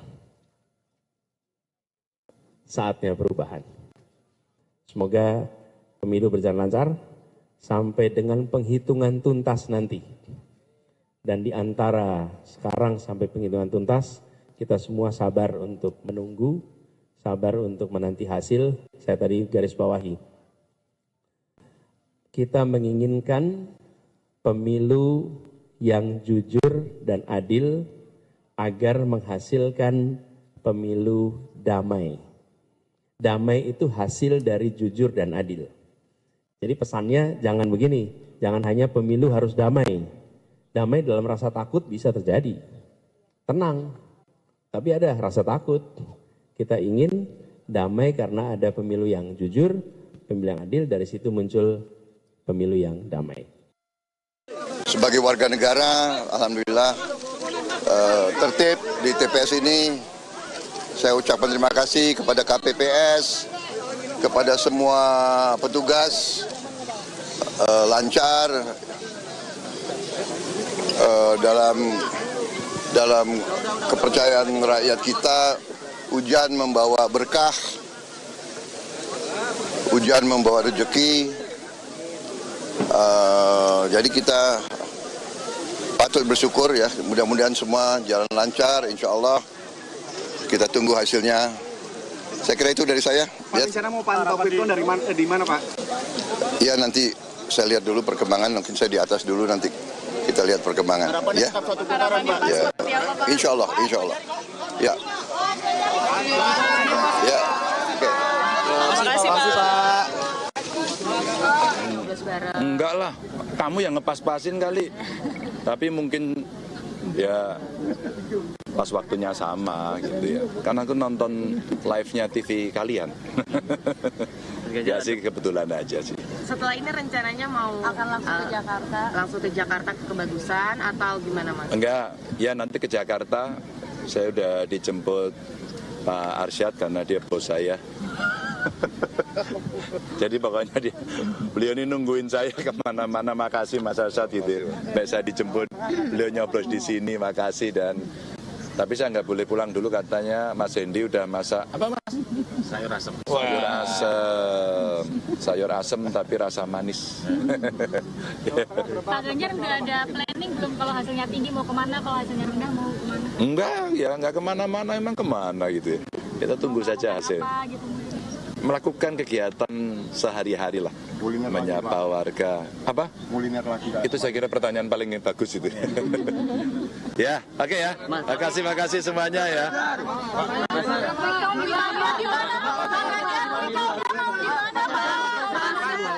Ya, pesan pemilu hari ini semua dijaga, semua saling menjaga agar pelaksanaannya betul-betul luber, jurdil, masyarakat tenang, datang mencoblos sesuai dengan nuraninya, dan kita bisa menunjukkan kualitas demokrasi kita hari ini. Kembali di musyawarah. Data quick count udah masuk. Kita mau update data quick count, tapi sebelumnya kita mau memperkenalkan tadi teman-teman dari perwakilan lembaga masih ada di sebelah sana. Tapi yang mau kita ajak ngobrol dulu sekarang adalah perwakilan dari tim SES. Waduh, langsung nih, panas. Satu-satu ya. Aku perkenalkan nama lengkap, jangan nama sayang. Oke. Ini teman-teman semua, jadi nama kesayangannya udah tahu. Cuma kita formal, kita nama lengkap KTP, dulu dong. nama lengkap ya. Okay. Nama Usamah Abdul Aziz, hai, apa kabar? Bang Semi. Itu panggilan sayangnya Semi. Nama sayang Semi. Kemudian ada Billy Mambarsar. Halo Kak Billy. Kak Billy apa kabar? Udah tahu dong baju biru. Tadi itu tadi udah ada tulisannya ABW. Jadi udah pasti ini perwakilan tim SES Anies dan Muhaimin. Kalau Kak Billy udah ketahuan dari bajunya. Dan senyumannya. Senyumannya ada di kesini. Lebar ya? Lebar rata hasil quick count. Yang baru 40%. Baru 40%. Oke, dan kemudian ada Kak Miftah Sabri. Nah, ini dari jubir TPN Ganjar Mahfud. Kak Miftah, caleg juga. Waalaikumsalam. Gimana Dapil, aman Dapil? Ini baru nyampe dari Semarang. Aduh, thank you ya. Caleg mana caleg? Partai Persatuan Pembangunan. P3. Bajunya udah ketahuan dong hijau. Boys, jangan Kita lagi hijau nih, kita lagi hijau semua nih. langsung klaim hijau. Maksudnya PKB juga. Kak Billy caleg juga? Jangan lupa mic-nya, Kak. Iya benar lupa. Tim TKN. TKN. Jadi yang nyalek cuma yang sebelah sini. Oke, gimana? Pilpres dan pileg kan serentak. Oke. Kak, gimana nih hasil dari data yang masuk? Aku ke Kak Miftah dulu, karena ini latar belakangnya sebetulnya juga dulu surveyor. Peneliti politik. Pak Philip saya dulu. Kerja sama Kak Philip, nanti boleh disorot. Dan Mbak Ica itu senior Mbak Ica. saya. Nah, Psikologi politik. berarti gimana? Hasil quick count, sudah mau kasih selamat atau masih belum atau apa? Data masuk 38% kalau carta. Saya sih belum ya. Karena kalau dari ilmunya Om Philip, datanya belum stabil lah. Wis, stabil. Enak kalau ada provinsi masuk. Nanti kita tunjukin provinsi ya teman-teman. Dugaan saya ini masih Siapin banyak dari provinsi. Indonesia Timur. Nanti Mbak Nana nanya tanggal 20 Maret juga, kami masih menunggu lagi. Wah. Dia tuh berani loh. 02 nih berani loh. Karena gua apa lu, Phil? Oh iya, sorry. Enggak deh. Mentang-mentang tinggi mulai agak neken-neken. Iya. Ampun. Biasanya yang sombong jatuhnya cepat biasa. Aduh, ampun. Aduh, aku minum dulu nih. Aqua dulu ya, Aqua. Terima kasih Aqua. Kalau agak tinggi itu humble dikit. Oh iya, aduh ampun. Oh gitu ya. Tapi kalau tapi itu namanya orang lagi tinggi nggak bisa nyembunyiin Iya, susah. kesenangan. Lagi seneng. Ya wajar dong kalau senang. Humble ulang. Kami masih 5. 59. Masih 59. Gimana Kak Miftah? Tapi ini kan sebenarnya juga menggambarkan dua camp ini menurut saya. Bahwa camp kanan itu adalah camp pemerintah hari ini. Dan camp kiri ini adalah camp change. Jadi saya mengatakan bahwa Camp kiri itu camp apa Kak maksudnya? 01 nih. Yang nomor 1 ini adalah camp change. Oke, Yang perubahan. dua kanan ini adalah camp continuity. Walaupun continuity yang ujung dia anti nepotisme. Waduh, baru mulai. Aduh, minum lagi. Ini continuity with sedikit bumbu-bumbu nepotisme. Sedikit aja tapi. Nggak banyak ya, sedikit. Karena harus kita sadari bahwa kan di situ ada, menurut saya memang dua giant politik Indonesia hari ini bergabung. Raksasa pertama namanya Pak Prabowo dan raksasa kedua namanya Jokowi senior. Yang pada hari ini Jokowi junior sebagai putranya menjadi on the ticket gitu. Dan di kanan juga ada, ini kan Menko-nya Pak Jokowi juga. Kemudian Mas Ganjar adalah Pak Arief sampai hari ini. Pak Jokowi masih di PD Perjuangan belum mengatakan keluar. Jadi, tapi data ini juga menurut saya adalah referendum juga. Ini adalah referendum kepada voters di Indonesia. Apakah voters ini setuju atau tidak Jokowi family itu terlibat lebih dalam politik kita. Nah kita lihat nanti kalau misalnya masyarakat menerima kenyataan ini ya berarti data ini akan terus stabil. Tapi setidaknya yang bisa kita katakan bahwa sampai data 38% ini nampak bahwa ada 23-25% orang yang anti government. They say no to this administration. Dan yang kanan ini ya inilah satu menurut saya equation baru yang agak unik memang. Ada dua pro pemerintah tapi terpecah dua.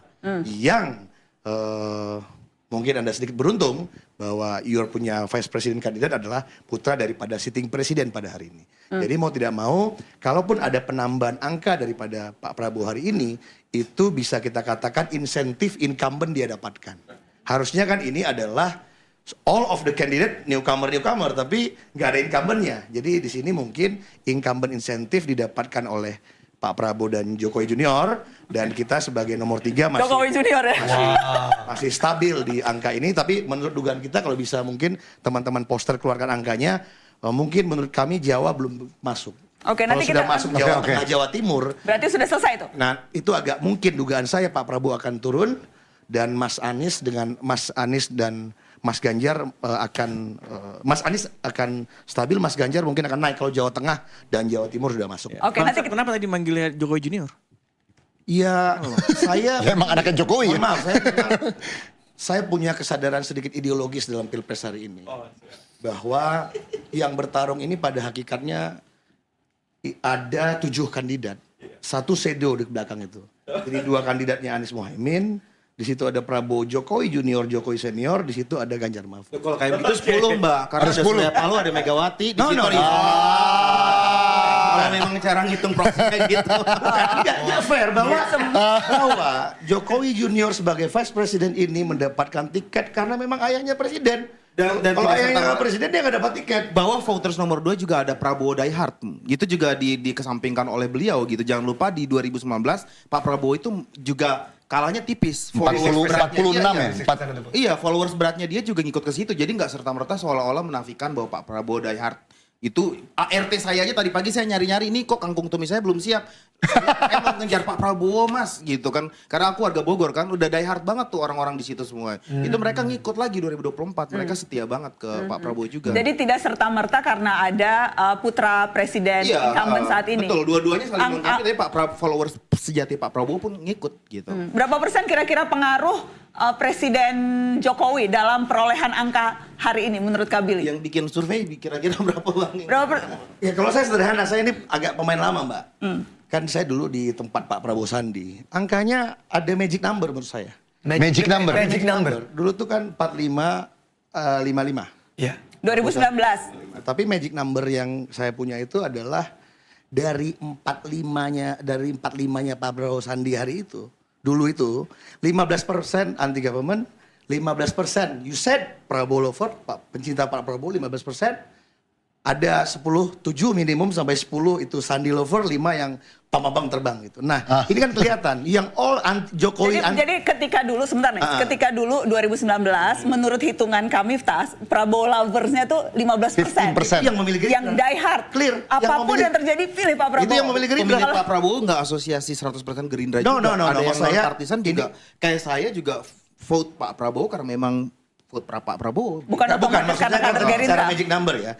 Nah, kalau yang ini magic numbernya? Nah, magic number itu akhirnya seluruh anti Jokowi, anti government itu disedot oleh Mas Anies.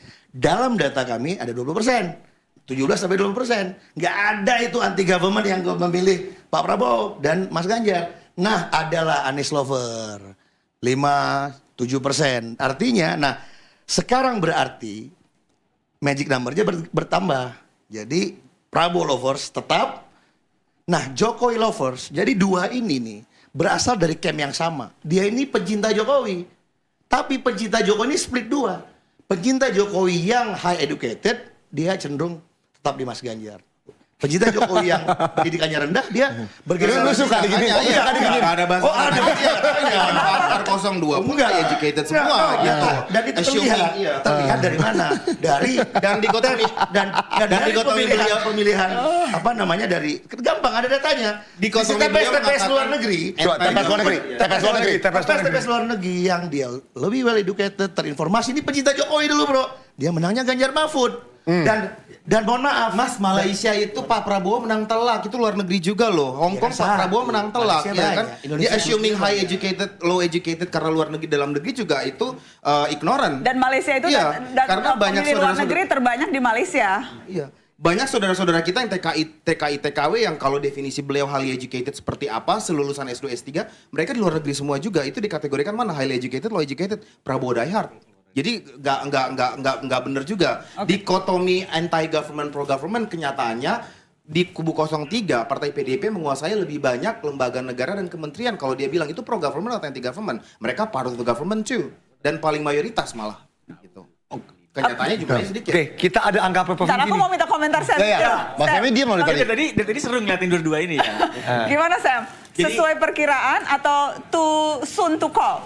Terus untuk call sih Mbak, ini masih masuk tuh data semua rata-rata 30%. Kita masih tunggu dulu karena lebih baiknya menilai pada saat sudah 60% atau 50% ke atas lah. Tapi ini masih terlalu dini kalau misalnya kita mau menilai data yang ada saat ini.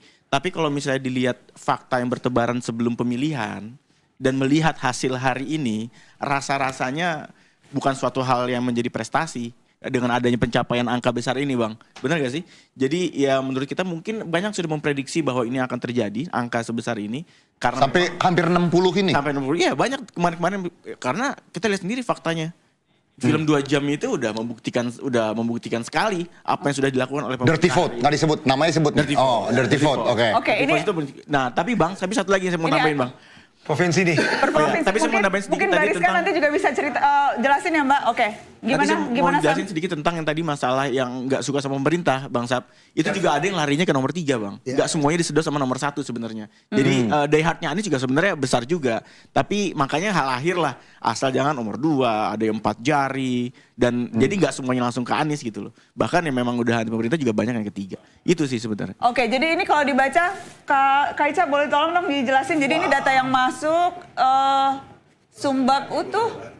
Jadi memang rata-rata Sumut udah 35% ya yang masuk. Itu gimana sih bacanya Kak ini? Sumatera bagian selatan, Sumbaksel tuh gitu maksudnya? Sumbagut berarti kan Aceh, Medan gitu kan.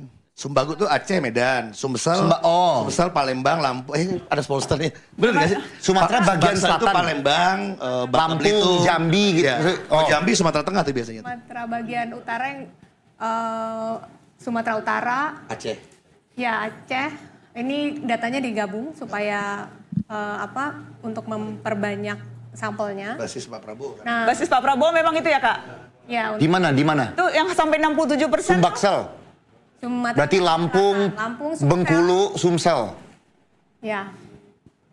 Kemudian ada yang di Banten. Tapi Banten baru ya 9% yang masuk. Banten baru 9%. DKI udah berapa persen? DKI. Tapi ini ada DKI loh. Bawahnya Pak, sampel masuk 0,03%. Enggak, ini yang ini yang DPR Kak. Yang di bawah ini udah DPR. 30% indikator. Oh iya, data masuk Sampel 30. masuk yang 0,03 itu DPR. Tinggal kita lihat. Kak, DKI itu berapa sampel yang masuk Kak? Udah. Berarti kalau kalah maju gubernur dapat lagi. Ini apa ya? Ini apa ya? Tapi kan Ini apa ya? Pemilu apa? Berarti ini Bantennya baru 9% gitu ya Mbak Ica? Kalau ini Bantennya baru 9%. Iya nggak sih? Ya. Gue dengar. Itu Bantennya masih 9%. Oke, yang masuk masih 9%. Tapi dari data 9% yang masuk, 57% pemilih di Banten lewat data 9% tuh ke Pak Prabowo. Ini menarik Jakarta nih, aku pengen tahu Jakarta udah berapa Iya, banyak? Jakarta berapa persen nih? Agak ke bawah. Oh, agak ke bawah, boleh dikebawahin nggak? Boleh dikebawahin? Coba cit. Di Jakarta. Enggak, dikebawahin DKI Jakartanya. Coba di scroll ya. Di scroll DKI Jakartanya. Diklik, pengen tahu. Tapi yang jelas DKI Jakarta kalau dari sini, oke nanti dicoba ya. 44% ke... 44%. Gubernur Jateng menang di Jateng nggak? Coba gue mau lihat. Jateng coba lihat. Gimana? Penasaran. 44%. Tuh, Jateng Solo menang, bukan Jateng. Jateng sebelah sini nih. Oh sini. Prabowo Gibran 52. Gila. Nggak milih gubernur sendiri loh. Ya makanya kan. Nah itu berapa persen itu? Nah itu harus dicek tuh berapa persen data yang masuk. Nanti kita cek berapa persen data yang masuk. Yang jelas memang akhirnya menarik. Akhirnya memang menarik untuk melihat per provinsi ya. Iya, tapi trending naik itu kan eksponensial. Naik jumlah, naik juga persentase tetap konsisten. Seharusnya seperti itu selalu. Jadi ini seharusnya udah bisa data tren yang menurut Kak Billy ini trennya memang kayak gini nih. Kalimantan tuh berarti mau IKN nih, 61,6. Iya nih. Itu bro, provinsi lo NTT hampir 60% Prabowo. Iya. Belum kelihatan. Mana? Ini ya? NTT 60%. Wow. Again, ini datanya baru 40%. Tapi menurut Kak Billy ini udah tren. Udah tren. Gimana? Kak Ica ini udah tren belum? Belum lah, ini baru 30%. Masih di bawah 50% kok. Masih harus ditunggu. Sabar Gak apa-apa Kak Billy, kita sampai malam Bapak di sini.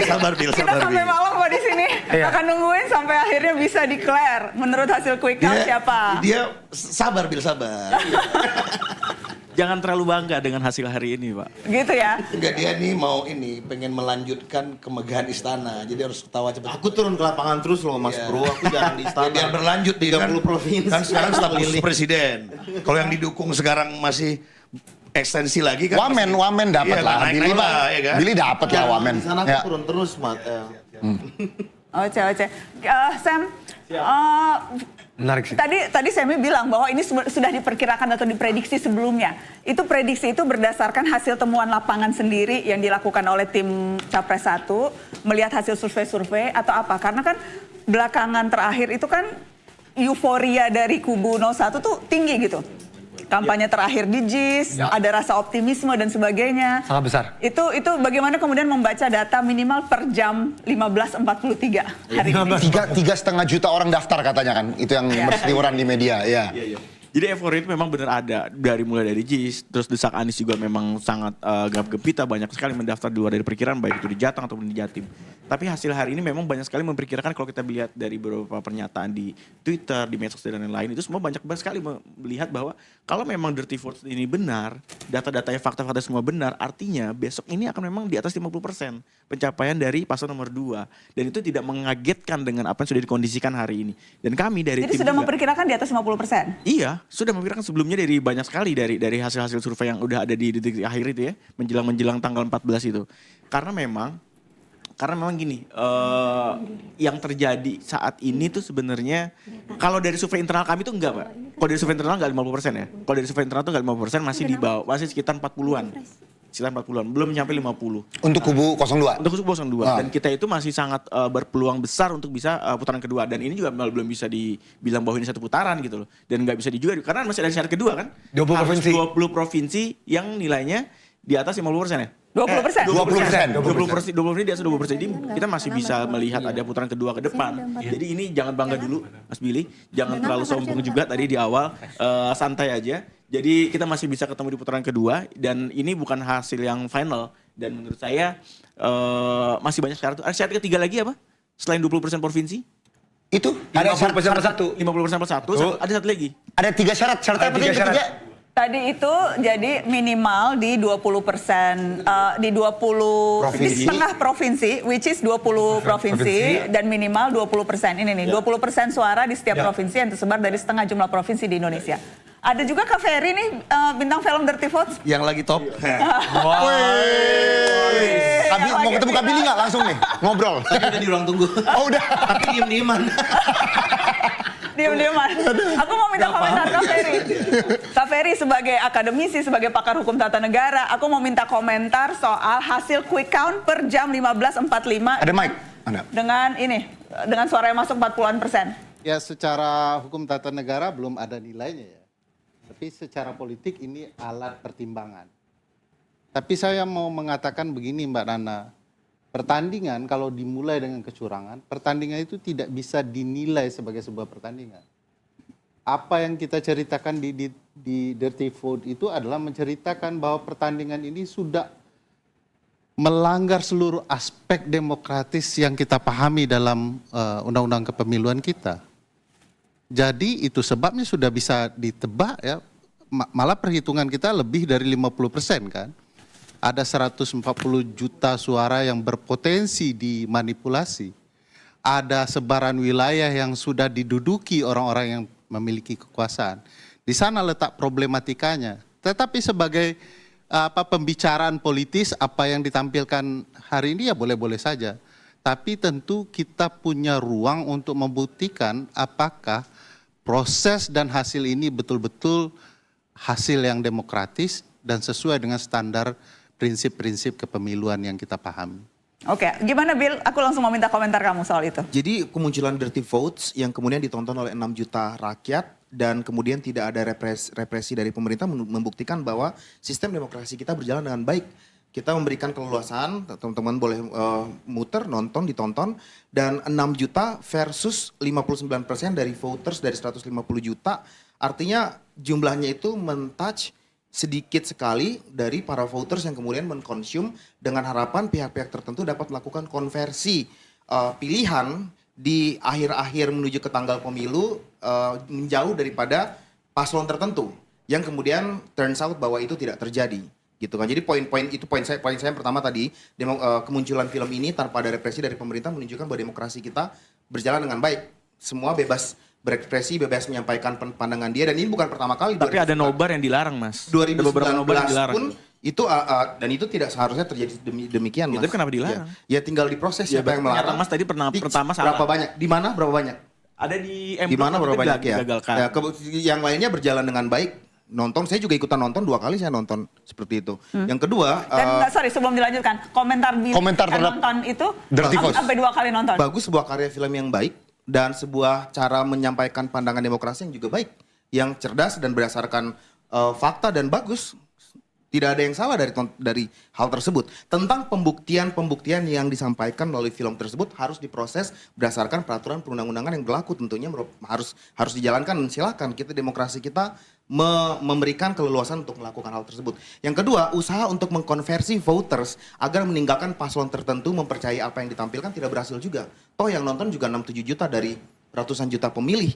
Dan saya sebagai yang mendampingin presiden turun ke lapangan pun, angka yang direpresentasikan di sini itu yang terjadi juga di lapangan. Pak Prabowo pernah di satu provinsi menari-nari dengan ratusan ribu orang yang gak mau ninggalin lapangan walaupun hujan deras.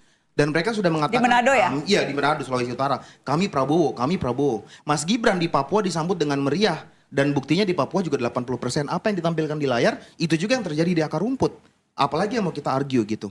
Masyarakat berhak memilih, masyarakat memilih seperti ini, ya silakan yang merasa bahwa ini tidak benar, proseslah dengan peraturan perundangan yang berlaku. Itulah demokrasi Indonesia. Tapi pemerannya dilaporkan ke polisi sekarang, Mas. Oh. Bang Ferry dilaporin ya. Yang melaporkan juga Jadi punya. pernyataannya tadi dibilang bahwa yang demokrasi ini boleh silahkan, tapi pernyataan dengan fakta di lapangan itu berbeda jauh. Yang mau nontonnya dilarang, yang melaporkan pemerannya punya hak dilaporkan. sebagai warga negara untuk melaporkan apa yang kita salahkan dari yang melaporkan. Kalau ada yang mau melaporkan itu hak dia juga sebagai warga negara kan. Semuanya punya hak. Yang bikin Tapi film punya melaporkan dari hak. pihak mana, Mas? Yang melaporkan juga punya hak. Dari pihak mana? Siapa namanya? Coba aku Buktinya nanya Kak Ferry, kamu dilaporin ke polisi ya? Iya. Konon kabarnya begitu. Konon kabarnya. Tetapi problematikanya bukan soal melaporkan kami bertiga atau berempat dengan Mas Dandi. Tetapi sampai hari ini satu substansi yang kami sampaikan, tak satu pun yang kemudian dibantah, baik oleh pemerintah dan siapapun. Nggak ada yang dibantah. Tuduhan-tuduhannya di luar substansi yang kami sampaikan. Saya PKS, Uceng, PDIP, Bivitri, Nasdem begitu ya. Yang semuanya pasti orang paham tidak benar gitu.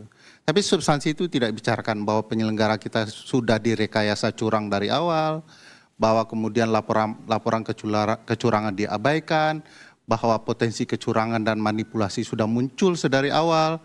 Nah, rekayasa ini tak satu pun ada yang membantah sampai hari ini. Mungkin saya bisa menambahkan, Mbak. Ini menarik ya istilah tadi curang dan dirty votes. Sebagai sebuah aspirasi demokratis, Billy bilang dia apresiasi dan dia terima. Tapi memang yang kebetulan agak terjun politisi ini saya nih di tiga nih. Memang kalau politisi berkumpul itu pada akhirnya ada dua jenis minyak dan air.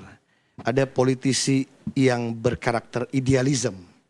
Bagi politisi yang berjenis ini prinsipnya lebih baik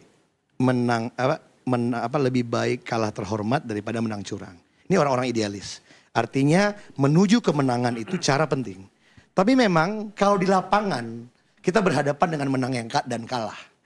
Begitu berhadapan dengan menang yang kalah, akhirnya tapisnya di dalam pikiran dan jiwa politisi itu dia menjadi idealis. Ketika dia menjadi seorang realis, prinsipnya lain Mbak Nana. Dia bilang lebih baik menang curang daripada kalah terhormat. Dirty votes setidaknya memperlihatkan bahwa ada upaya penggunaan begitu banyak instrumen negara untuk mendapatkan kemenangan pada calon presiden tertentu, pasangan tertentu. Sehingga apa? Saya mengenal Pak Prabowo itu orang yang penuh dengan idealisme. Beliau itu idealisme sekali, memperjuangkan politik, mendirikan partai politik. Tapi ketika harus mencapai satu tujuan politik, harus berdamai dengan kekuatan politik lain bernama Jokowi. Dan menurut saya, Jokowi adalah bapak realisme politik Indonesia pada hari ini. Realisme. Jokowi, dia realis sejati. Bapaknya ini kita tanya sama Prof. Philip lah, Machiavelli. Bahkan scholar ternama kita di Kompas menulis kan, Machiavelli Jawa katanya. Bahwa cara tidak penting bagi Jokowi. Yang penting menang dan menang. Nah, akibat cara pandang ini menurut saya, efek destruktifnya pada politik kita jangka panjang. Nah, memang ini perdebatannya seru nih, Bill. Soal ini nanti ada juga kayak susah juga. Ya kebetulan bahasanya dari 03 juga kan juga bisa menjawab suara-suara yang tercoblos pasangan paslon 3 di Malaysia. Bagi-bagi amplop kader PDIP di Sumeneb. Kemudian skandal mobilisasi ASN di Boyolali. Kecurangan pemilu di Wonogiri untuk memenangkan 03. Dugaan komisioner KPPU. Bringing out the receipts. 03 semuanya. Bringing out all the Ya receipts. kan? 03 semuanya. Dan ini Ada- says kubu 03 tentang kecurangan yang kemudian list of kecurangan dari kubu 03 juga banyak muncul. Which is dari kami 02, that's fine. Pemilu aman dan damai kita proses sesuai dengan peraturan perundangan. Silakan lembaga negara, pihak-pihak yang berkepentingan memproses sesuai dengan peraturan perundangan gitu. Jadi jangan maling teriak maling juga gitu. Mbak At Nana, the same time. saya boleh ini di film itu satu hal yang implisit disampaikan. Sebenarnya set curang ini sudah dirancang Jokowi dan untuk kepentingan Ganjar sebelumnya. Cuman di akhir waktu terjadi perpindahan permain. Set itu diubah untuk kepentingan Pak Prabowo dan anaknya. Jadi wajar saja ada bagian-bagian tertentu di daerah tertentu memang masih mendukung Pak Ganjar dan dalam upaya kecurangan itu. Nah ini yang diceritakan salah satunya oleh Dirty Vote dan itu bisa dibuktikan nanti baik di proses persidangan dan fakta-fakta yang ada di DKPP bahwa set ini sudah dirancang dari awal. Tapi mungkin tanya dengan Mas Billy nih, Siapa, Bang? staf khusus presiden. Anda aliran mana? Lebih baik menang kalah curang. Lebih baik menang terhormat daripada lebih baik kalah terhormat daripada menang curang, atau lebih baik menang curang daripada kalah terhormat? Sebagai insan politik, Anda aliran mana? Ya makanya saya sebut daftar kecurangan. Anda aliran mana dulu? Ya tentunya saya idealis. Idealis. Ya saya Anda ingin menang saya itu, aliran merah putih. Saya berarti Anda ingin menang dengan cara yang baik. Cara yang baik. Makanya saya sebutkan semua dosa-dosa 03 tadi di depan Bapak bahwa saya tidak suka kecurangan seperti itu, Pak. Bukan. Gini loh, ini jangan gini. Nggak apa-apa. Saya kalau apapun yang Billy sampaikan tadi, tapi dia denial dengan kenyataan bahwa Jokowi senior itu abuse dia punya power untuk memenangkan putranya. Dan akhirnya seorang idealisme bernama Prabowo itu keciprat-ciprat. Pak Prabowo itu orang yang penuh idealisme, tapi akhirnya kan kasihan. Terus terang ya, kalau wakilnya ini bukan Jokowi Junior, mungkin bisa 70-80% mungkin ini barang. Tapi gara-gara wakilnya Jokowi Junior jadi keciprat seorang idealisme Prabowo Di itu. awal Masnya bilang efek Jokowi Junior mengangkat Prabowo. Sekarang dia bilang efek Junior menurunkan Pak Prabowo. Jokowi senior. Mana, Mas? Efek Jokowi senior membuat Pak Prabowo dapat insentif. Tapi in the total Jokowi Junior itu disinsentif pada Pak Prabowo. Oke, aku mau lempar ke Mas Philips Permonte, senior. Panas sekali di hari ini, sangat panas. Di hari minum. Junior senior, ini ada senior fellow CSIS. Gimana Mas Philips tadi soal Pak Philips aliran mana? Realis atau idealis? Realis atau kayaknya idealis sih. Ini idealis. Kalau realis mungkin udah terjadi pemain politik juga. Bagaimana Mas Philips tadi perbincangan tadi? Ya, posisi saya kan di kampus Menara Gading. Menara Gading. Kalau lihat ke bawah kabut semua. Tapi perdebatan soal curang atau nggak curang itu penting untuk didiskusikan. Apa yang kita maksud dengan kecurangan sebetulnya? Kalau orang main bola, Mbak Nana penggemar Arsenal, kalau mau ngegolin tuh ada setup-nya kan, setup sehingga bola tahu-tahu di muka gawang terjadi kemelut di muka gawang, pemainnya ganti. Jangan-jangan itu bukan curang tapi setup. Saya nggak tahu, makanya penting untuk mendefinisikan apa ini. Apa bedanya curang dan setup kan juga menyeting within permainan. the game. Kalau setup main bola kan within the game. Dia oper pendek dari kiri ke kanan, dia kan tiki-taka dan lain-lain, lalu umpan lambung dan seterusnya, dia udah setup. Gitu. Selagi masih within the game, bukan curang. Kalau masih dalam within the game, mungkin. Nah ini makanya yang menurut saya harus didiskusikan. Pendapat teman-teman ahli tata negara, itu curang. Tapi mungkin dalam konteks para pemain politik, itu setup menuju kemelut di muka gawang. Nah ini yang menurut saya, kalau Miftah membawanya ke perdebatan ini idealis apa realis gitu. Kalau menurut saya mungkin kurang pas gitu. Karena ada perbedaan cara pandang terkait dengan apakah yang dilakukan selama ini adalah bagian dari kecurangan atau setup. Tadi Miftah menyinggung juga bahwa incumbent memang di mana-mana punya insentif. Itu natural, ya kan, di seluruh sistem politik yang namanya incumbent pasti dia punya keuntungan gitu. Nah mungkin batas-batasnya yang tadi saya bilang di awal nih Mbak Nana, bahwa kita ini presiden yang terpilih melalui pilpres langsung baru dua, sehingga banyak sekali memang loopholes yang harus kita belum kita pikirkan, dan itu yang dipikirkan oleh teman-teman ahli tata negara yang mereka katakan menurut saya benar gitu. Bahwa ini ada persoalan-persoalan institusional yang harusnya bisa kita kerjakan ke depan. Misalnya kita belum punya undang-undang kepresidenan. Di situ bisa diatur yang disampaikan oleh teman-teman melalui dirty vote, itu harus diatur dalam sebuah undang-undang kepresidenan. Kemudian juga tentang peraturan penyelenggaraan pemilu. Ada banyak kritik tentang pemilihan komisioner, baik KPU, KPUD, Bawaslu sampai ke daerah. Jangan-jangan itu juga yang mesti diperbaiki. Bagaimana proses seleksi? Karena saya lihat partai politik juga cepat belajarnya. Karena kalau dulu di awal-awal 3 pemilu awal mungkin yang menjadi komisioner itu yang terpilih adalah mungkin orang-orang yang dianggap tadi tuh kalau definisinya Miftah, orang-orang yang idealis, integritasnya diasumsikan tinggi dan seterusnya. Kemudian setelah 2 pemilu, 3 pemilu, partai politik sadar bahwa ini arena permainannya yang harus diset. Karena itu dipengaruhi proses seleksinya gitu. Sehingga kemudian mereka bisa ikut serta mengatur proses-proses siapa yang ada di KPU, KPUD, Bawaslu. Berarti kan Prof, apakah ini incumbent insentif atau curang?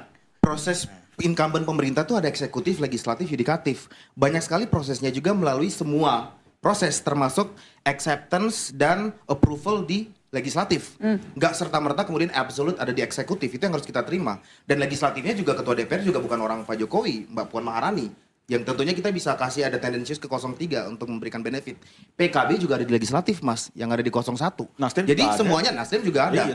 Ya, beberapa menteri eksekutif juga jadi. Kemudian saya boleh memberikan merespon. absolute fault kepada satu orang yang bernama Jokowi pun itu tidak tepat. Karena pemerintahan ini merupakan roda keputusan yang dibuat bersama antara eksekutif dan masalahnya legislatif. sekarang banyak ketua umumnya yang terpenjara, Mas. Misalnya? Masalahnya kan itu yang dikondisikan oleh, kan ada sendiri kan, Mas? Ada yang terpenjara, akhir tidak bisa mengambil keputusan, akhir harus ikut apa kata yang mau Aku boleh jawab apa yang dijelaskan oleh Da Philips tadi ya. Saya mau, karena itu logika sepak bola, saya harus membalasnya dengan logika sepak bola. Ini bukan setup yang namanya sliding tackle atau tandukan Zidane ke Materazzi. Ini adalah permainan pengaturan liga seperti di Italia. Jadi Pengaturan skor.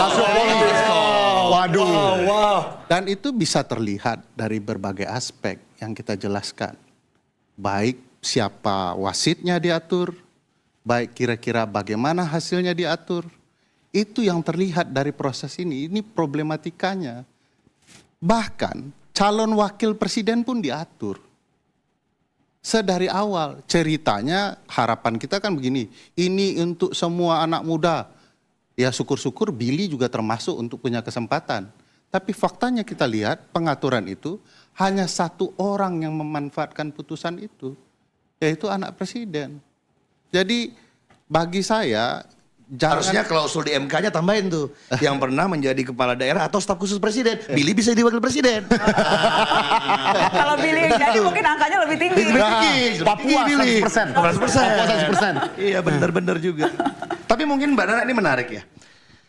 Ya susah. Politisi itu pasti ada ujung-ujungnya dia mau menang. Dan pada akhirnya memang di dalam dasar hatinya dia harus pilih. Saya mau pilih cara wisdom atau tidak. Nah di titik ini saya lihat Jokowi senior ini dia realis. Kenapa? Nah mungkin boleh begini Prof istilahnya. Tadi kan pakai bola.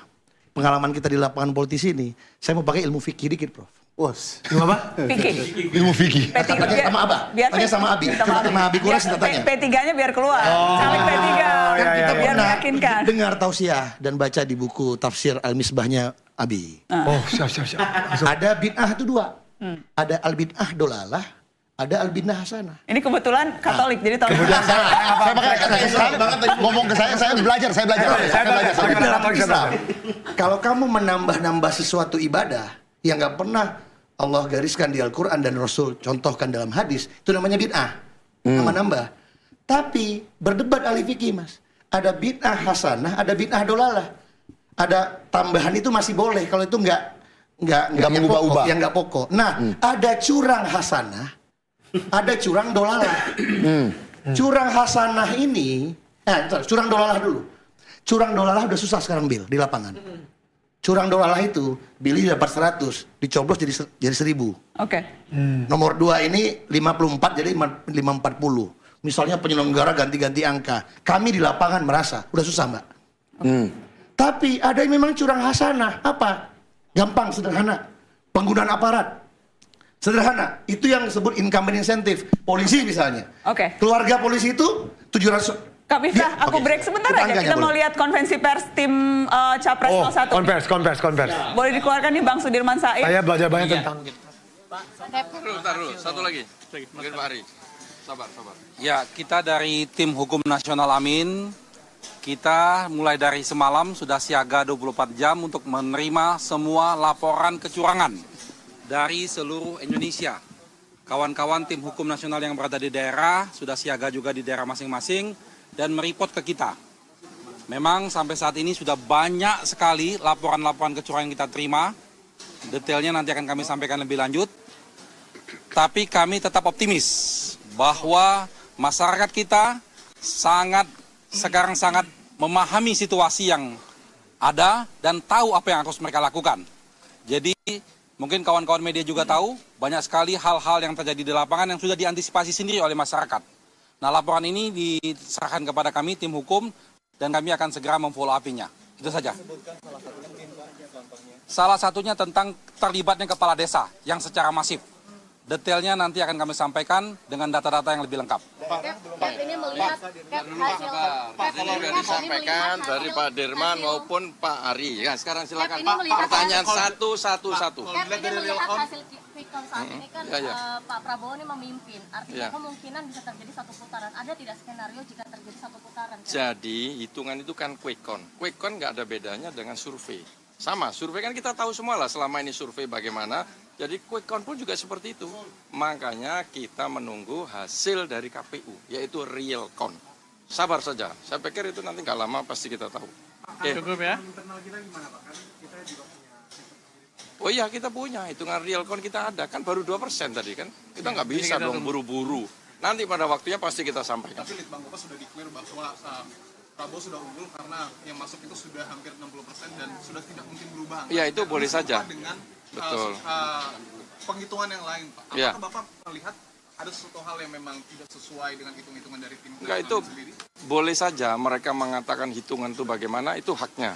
Ya kan? Kita berpegang pada KPU. Nah, itu jangan lupa. Jadi itu yang asli nanti. Kalau hitungan banyak, kita bisa mau hitungan berapa. Jadi kita sabar saja, wartawan-wartawan, kita juga dengan sabar menunggu. Yang penting tadi sudah disampaikan, seluruh saksi kita tetap semangat. Belum selesai perhitungan, yakin, harus yakin kita. Wartawan juga harus yakin seperti itu. Kecurangan wilayahnya sudah Oh sudah, kalau di mana saja mungkin bisa silakan Pak. Nanti pada waktunya. Jadi sekali lagi nih kita mengkasih ya. Masyarakat Indonesia kita yakini sedang membutuhkan perubahan dan perbaikan. Karena itu mari kita tunggu proses, mari kita sabar, dan insya Allah akan mendapatkan jalan keluar. Amin. Ya, Mas Gibran, Pak, mungkin di atas tadi Pak Anies ada tanggapan soal hasil. Oh nggak ada, nggak ada. Terima kasih ya, makasih. Terima kasih. Nanti insya Allah lagi.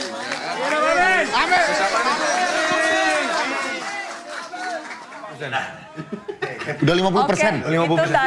Itu tadi statement dari Sudirman Said, dari apa istilahnya wakil ketua kapten ya? Iya, co-captain. Co-captain.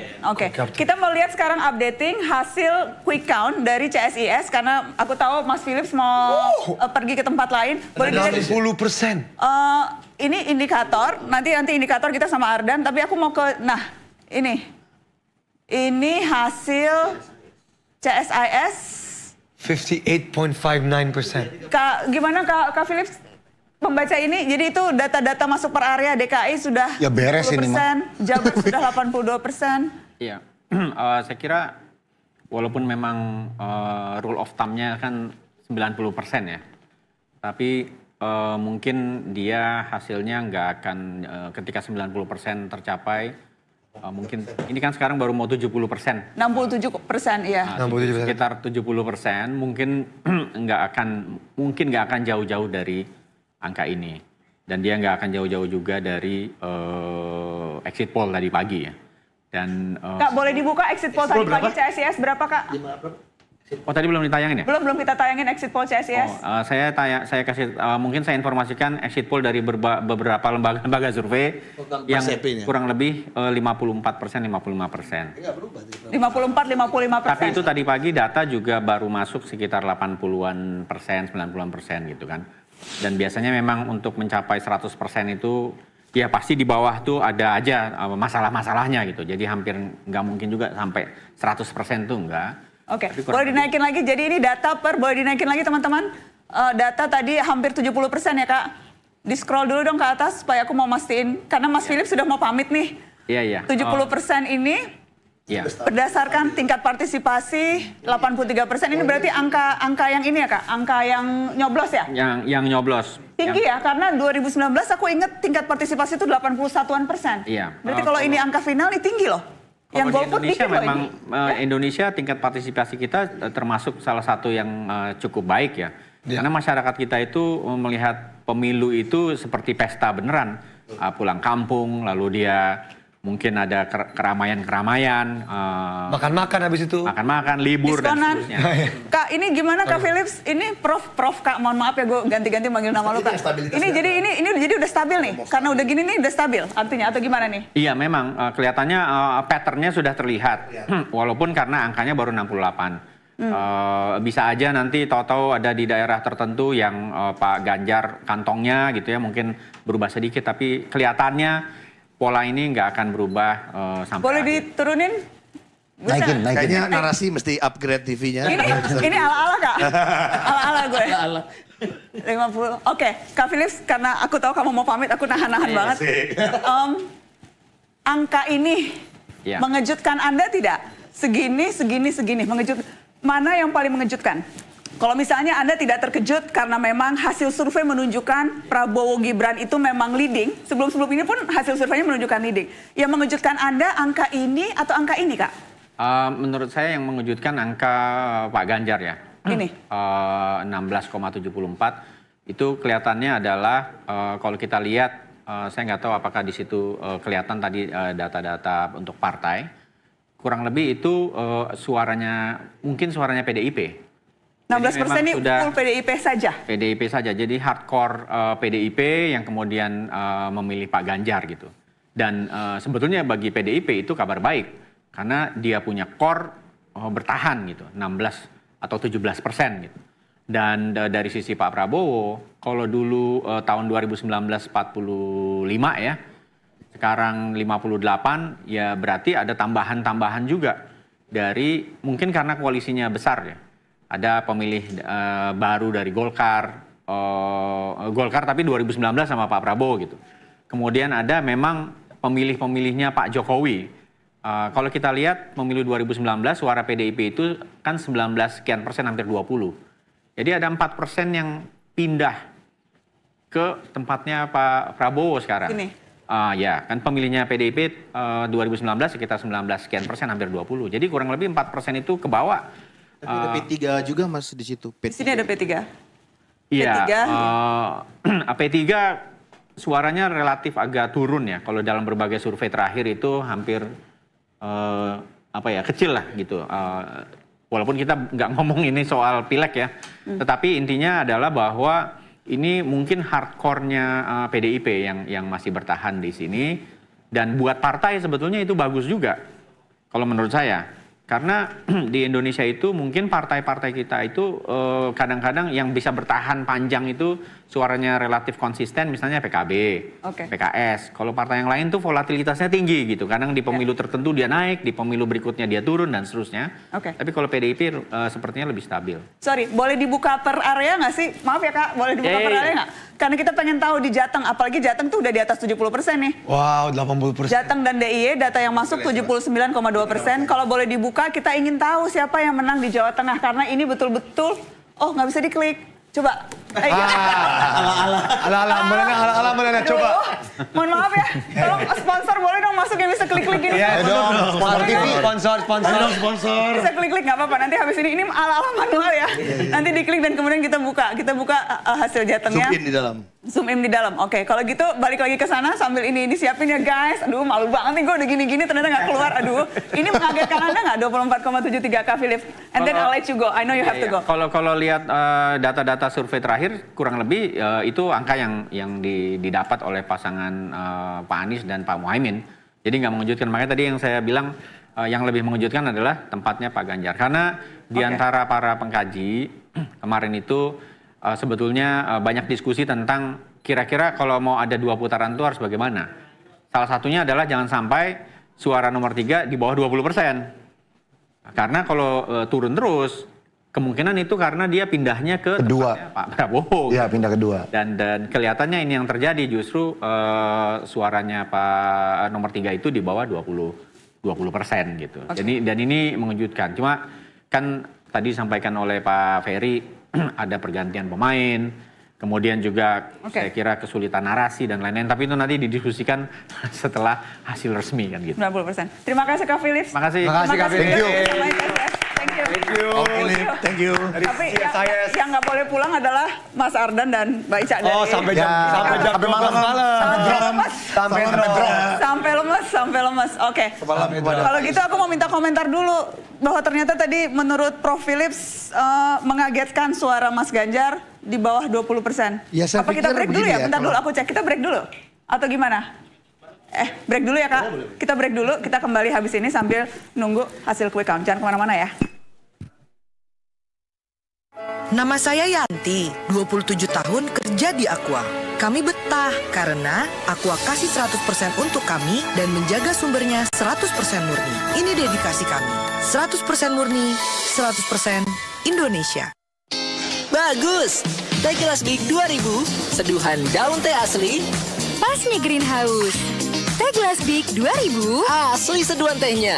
Teh Gelas Big 2000, asli bagus! Di luar ruangan, bikin tenggorokan kering. Bantu legakan tenggorokan dengan Strepsils. Mengandung double active agents yang bekerja langsung di tenggorokan. Strepsils, membantu melegakan tenggorokan. Begini nih akibatnya kalau milih snack yang berantakan. Makanya snackin yogurt aja. Kin yogurt, creamy, manis buahnya pas, ngenyangin. Mau snackin aja. Naikin kalau belum diverifikasi. Terima kasih. Standby. Kita udah mulai masuk. Nanti siapin data indikator dan carta supaya aku bisa tos ke ini ya. 3, 2, 1, studio. Oke, balik lagi ke ngawal suara penentu. Data yang udah masuk sekarang kita lihat dari indikator ada 58,23%. Oke. Dan Prabowo dan Gibran masih leading. Stabil 58. Data carta politika 65%. Oke. Prabowo Gibran masih leading 58%. Udah hampir masuk ke threshold 70-80 nih. Oke. Tadi Kak Miftah mau komentar kalau dulu. kita dari TPN Ganjar Mahfud berprinsip kita percaya pada sains. Bahwa quick count adalah sebuah metode ilmiah yang kita harus percaya kalau sebagai bangsa yang maju yang besar ya. Nah, tapi dari sini kita melihat stabilitas data, lembaga-lembaganya kredibel, ada carta, CSIS, SMRC nanti juga ada nggak SMRC? Indikator. Kita indikator. Nah, artinya kan kita lihat bahwa suaranya adalah Mas Tadi Ganjar. pertanyaanku, kamu kaget nggak Kak Miftah? Sebenarnya gini, Ganjar kalau kita Mahfud tadi 16. terus terang, yang agak kita kaget ketika di Jawa Tengah. Berarti kan gempuran Jokowi yang lebih dari 2 minggu dia turun ke bawah terus seolah-olah kandidat itu memang benar-benar menusuk-nusuk basis Mas Ganjar demi kemenangan anaknya. Kita indikator bisa dibuka nggak Kak Rizka? Wow. Boleh analisis wilayah diklik dong. Yuk. Klik. Nih ceritanya gue yang klik ya. Klik. Udah saatnya ganti titik. Atau mungkin Kak Jo mau klik, bantu klik. Oke, klik. Kemudian kita klik mana Kak? Jawa Tengah misalnya.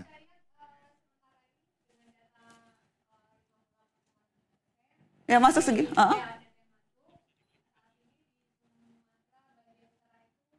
Kak langsung Jawa Tengah Kak, langsung Jawa Tengah Kak. Disapu.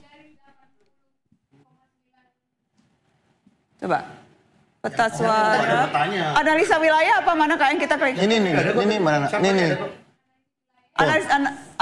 Analisis wilayah aja. Yang ini udah spesifik kan Kak? Nih Jat ini ya. Nih Kak.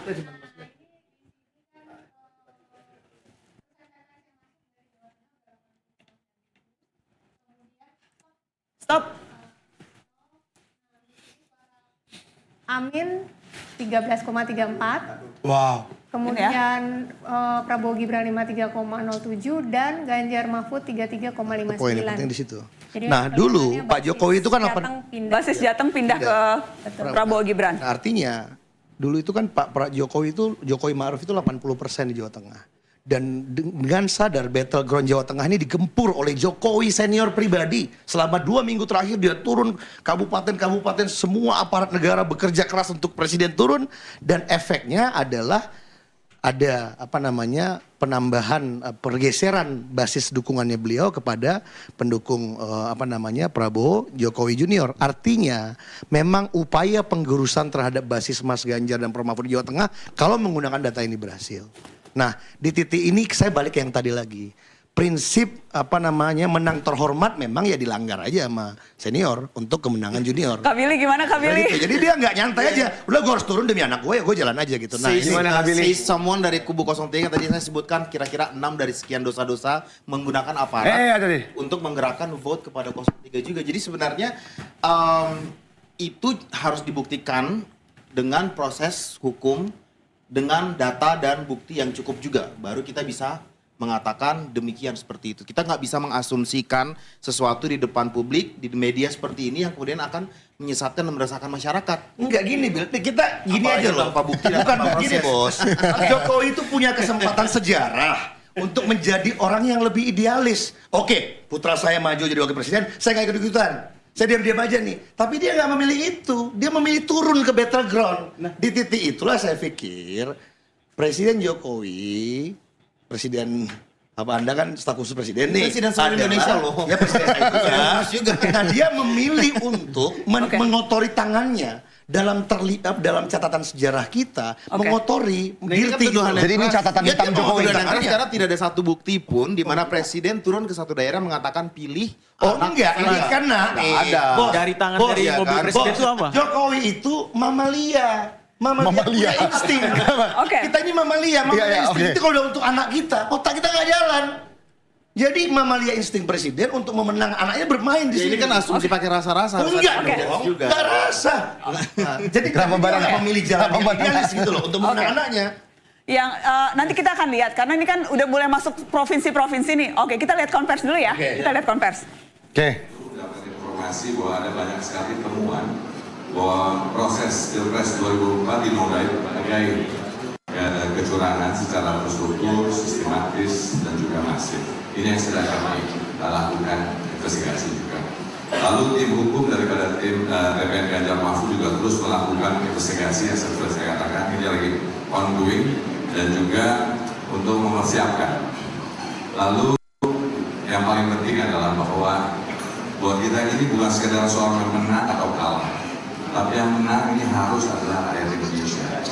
Berarti demokrasi yang adil, yang jujur, itulah yang harus kita pegang. Nah di sini kami juga bersamaan dengan itu mendapatkan informasi bahwa ada banyak sekali temuan bahwa proses Pilpres 2004 dinodai berbagai kecurangan secara terstruktur, sistematis, dan juga masif. Ini yang sedang kami lakukan investigasi juga. Lalu tim hukum daripada tim TPN Ganjar Mahfud juga terus melakukan investigasi yang seperti saya katakan ini lagi ongoing dan juga untuk mempersiapkan. Lalu yang paling penting adalah bahwa buat kita ini bukan sekedar soal menang atau kalah. Tapi yang menang ini harus adalah rakyat Indonesia. Berarti demokrasi yang adil, yang jujur, itulah yang harus kita pegang. Jadi dengan demikian itulah yang kami ingin utarakan pada sore hari ini kepada pendukung semua tenang dan tenang karena informasi yang kita dapatkan sangat positif. Namun memang banyak masif sekali kejadian-kejadian yang sedang kita kumpulkan dan saya mengucapkan terima kasih kepada teman-teman di seluruh Indonesia di banyak-banyak TPS yang memberikan informasi dan masukan-masukan. Dan sekali lagi juga bahwa kami memiliki saksi-saksi yang ada di setiap TPS yang sedang bekerja dan juga menyiapkan hal ini semua. Jadi untuk demikian sekali lagi balik lagi marilah kita jaga demokrasi Indonesia supaya Indonesia memiliki suatu proses pemilu yang dipercaya dan itulah yang paling penting karena apa? Kalau kita semua bicara mengenai Indonesia Emas 2045, kita bicara kesejahteraan dan lain-lain. Bagaimana kita bisa itu bila mana tidak ada kepercayaan atas demokrasi kita. Jadi itulah pegangan kita bersama, ini adalah pesta demokrasi yang dimana ini adalah untuk rakyat Indonesia. Sekali lagi terima kasih, mungkin sekian untuk pada saat ini, nanti kita akan memberikan update-update lagi atas hasil-hasil yang ada dan demikian mungkin itu yang bisa saya utarakan pada sore hari ini. Terima kasih semua tim media.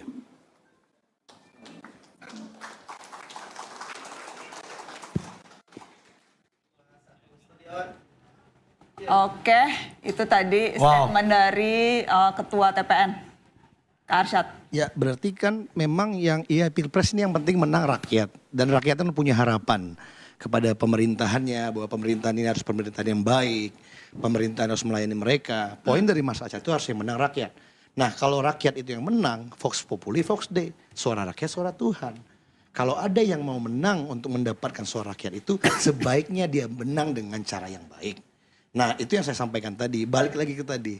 Bahwa kalau kemenangan itu didapat dengan cara curang, dirty hand dan dirty votes kan ada problematik terhadap nanti legitimasi pemerintahan yang akan duduk ini. Nah sebagai catatan, saya berkali-kali saya katakan misalnya di sini. Kita baca nih, ini boleh Kak Rizka ya. Jadi ini kalau kita lihat. DKI udah kalah sekarang. DKI kalah. Kita lihat ini semua, ini suara masuk, ini yang diblokin, yang diblok hijau ini yang suara paling tinggi ya? Ya betul. Jadi gimana Kak bacanya Kak, di semua provinsi Prabowo Gibran yang menang? Iya, kalau dari hasil ini. Sorry, ini hasil data masuk 61%, ini data dari indikator ya Kak, terus gimana Kak? Ya, data yang masuk ini kita bagi berdasarkan provinsi dan kalau kita lihat di sini memang banyak provinsi memang yang unggul saat ini adalah Prabowo Gibran. Di Sumatera bagian utara, Sumatera bagian selatan 67,34, di Sumatera bagian utara 45,77, di Banten ada 56,3%. Wow. Ini yang Jakarta ya? Tadi tuh Jakarta sempat angkanya yang leading Anies Muhaimin loh. Ya. Ini tapi tipis banget sih. Bedanya tipis memang. Bedanya tipis, mungkin nanti hasilnya mungkin gimana? Margin error juga masih ada kan? Iya. Margin error berapa Mbak? Kenapa? Margin errornya berapa? Plus minus 1% kalau untuk Plus minus quick count. 1%. Ya, jadi tapi ini tentu saja untuk per provinsi margin errornya lebih besar karena jumlah TPS-nya kan juga lebih sedikit. Soalnya gini Mbak Nana, ini kan Jadi bisa 2% ya? Ini kan per region. Kalau Per provinsinya. Ya, kalau kita pisahin Sumbagut misalnya Aceh, itu Anies menang telak sebenarnya di Aceh. Atau kalau kita pecah lagi. Nanti bisa dilihat per provinsinya atau tadi per daerah itu Mbak? Udah lebih dari 20%. Ini per daerah sudah. Per daerah ya? Ya. Kayak itu kan Aceh kan misah dari Sumbagut harusnya. 45. Yang tinggi kalau di Sumbaksel, berdasarkan ya, Banten, Jakarta. Aceh, Sumatera Ini Barat. jadi Jakarta too close to call ya, karena tipis banget ya. Betul. Jadi masih mungkin Anies yang menang di Jakarta. Tapi bahwa kemudian Prabowo Gibran dapat segini di Jakarta itu juga mengejutkan Anda tidak Mbak Rizka? Bedanya sedikit sekali sih Mbak Nana, ini masih di dalam batas margin of error. Oke. Belum bisa disimpulkan. Sumbagut juga lumayan deket tuh, 44,8, 45,7. Karena Aceh ya, karena menang Acehnya. telak Anies, Sumatera Utara, Aceh, Sumatera Barat, Anies juga menang telak. Tapi Ini gini sih. Jawa Barat memang selama ini selalu jadi basisnya Pak Prabowo kan Kak Miftah? Ini jadi menangnya 58 ini nggak terlalu mengejutkan karena Jawa Barat dari dulu pun Jokowi versus Prabowo itu Pak Prabowo. Tapi Jawa gitu. Timur Dan 65%. hasil survei juga memang di Jawa Barat Prabowo Gibran yang unggul, walaupun memang fluktuatif. Nah Jateng dan DIY memang di survei yang terakhir, awalnya memang yang unggul adalah Ganjar Mahfud, tetapi kemudian di survei terakhir di Januari hingga Februari itu sudah crossing gitu. Yang lebih unggul adalah Prabowo Gibran. Ini mungkin nanti menarik ngelihat kalau Ganjar Mahfud di Jateng dan DIY 33,5%, PDIP-nya berapa banyak ya kira-kira di sini? Apakah PDIP masih partai yang menang di Jawa Tengah atau enggak gitu? Iya itu menarik. Tapi masalahnya gini sih Mbak, ini belum bisa kita simpulkan bahwa ini menang di banyak provinsi juga. Karena kan ada provinsi yang disatukan. Sumbangut itu ada Sumut, ada Aceh, Sumbangsel, ada Sumsel, ada Lampung, itu juga ada Jateng DIY. Jadi masih ada potensi juga sebenarnya untuk bisa ini 2 putaran gitu loh. Karena provinsinya kan masih bisa dipecah-pecah gitu. Ini kan masih jadi satuan aja bak gitu. Jadi ya masih jauh lah dari kesimpulan untuk bisa 1 putaran saya rasa. Gitu ya, masih akan menunggu ya. Masih ada harapan. Kalau saya, jelas. Saya pertama Ganjar Mahfud tentu KPU dulu yang resmi, ya kan. Tapi kalau kita lihat ini kan lembaga-lembaga juga kredibel nih kan. Ada Toto, Mas Dicarta, ada Mas Burhan. Stabilitas datanya sudah begitu tinggi. Saya udah nggak lihat debat ini lagi. Udah bukan soal menang 1 putaran atau tidak. Angkanya nomor 2 leading. Nah tinggal bagaimana kemenangan ini didapatkan. Sehingga kemenangan itu didapatkan itu dia untuk rakyat atau tidak. Atau untuk kekuasaan saja gitu loh. Nah ini yang menurut saya debat selanjutnya dalam kita melihat politik hari ini. Nah kenyataannya ada fenomena ini dirty vote, cara mendapatkan kemenangannya tidak baik. Tantangan inilah yang harus dijawab. Bagaimana legitimasi pemerintahan ke depan. Kalau cara mendapatkan kemenangannya itu problematik di awal. Nah itu menurut saya, lagi-lagi sebagaimana saya sampaikan, ini kan dua orang giant politik Indonesia bersama. Siapa giantnya? Namanya Jokowi Widodo, Jokowi senior. Giant keduanya Pak Prabowo. Tapi total giant ini kan nggak more than 50% juga. Hasil hanya nambah 2% dari capaian Jokowi Ma'ruf incumbent loh waktu itu. 55 incumbent, nggak ada skandal. Ini dimulai dengan skandal, dia nyaris 58. Artinya apa menurut saya? Potensi legitimasi pemerintahan ini bisa sangat rendah. Iya. Itu karena udah bagi setengah-setengah 40% nih. Nah, menyatakan legitimasi rendah itu kita seolah-olah menyakiti hati masyarakat yang secara sukarela memilih Pak Prabowo dan Mas Gibran. Karena kemudian kita sekelompok kecil yang kemudian merasa kita adalah intelektual dan menganggap bahwa pilihannya tidak sesuai dengan prediksi kita. Lalu kemudian kita menyusun sebuah narasi besar mengatakan bahwa ini tidak legitimate, bahwa ini curang, bahwa kemudian kita harus melakukan pertentangan terhadap ini akan menimbulkan efek satu. Masyarakat merasa tidak dianggap bahwa ini vote mereka secara organik. Kenyataannya Pak Prabowo dan Mas Gibran turun disambut ribuan masyarakat akar rumput di saat satu paslon tertentu sibuk berdebat secara intelektual menyasar 3-5% kelas menengah ke atas. Pak Prabowo dan Mas Gibran turun ke 70% akar rumput ke daerah. Satu hari itu bisa berapa provinsi sekaligus yang mereka sasar memang masyarakat yang akhirnya memilih ini. Yang kedua, jangan sampai kemudian legitimasi yang kita pertanyakan ini menimbulkan keresahan, menganggap mendorong terciptanya pemilu dan pasca pemilu yang nggak aman, muncul rusuh, muncul jangan sampai rusuh lah, jangan sampai bro, sesuatu yang membuat keresahan itu terjadi. Orang selevel Mas Ganjar, Prof Mahfud itu levelnya mungkin nggak ada memprovokasi masyarakat rusuh, nggak terima kemenangan. Pak Prabowo juga mempertanyakan Pak Prabowo juga barusan. 2 kali pemilu sebelumnya bagaimana Pak Prabowo kali dia menerima kemenangan dengan santai, nggak masuk kekalahan. Artinya gini loh, bahwa tidak ada pretensi daripada Ganjar Mahfud untuk memprovokasi masyarakat dan seterusnya, tidak.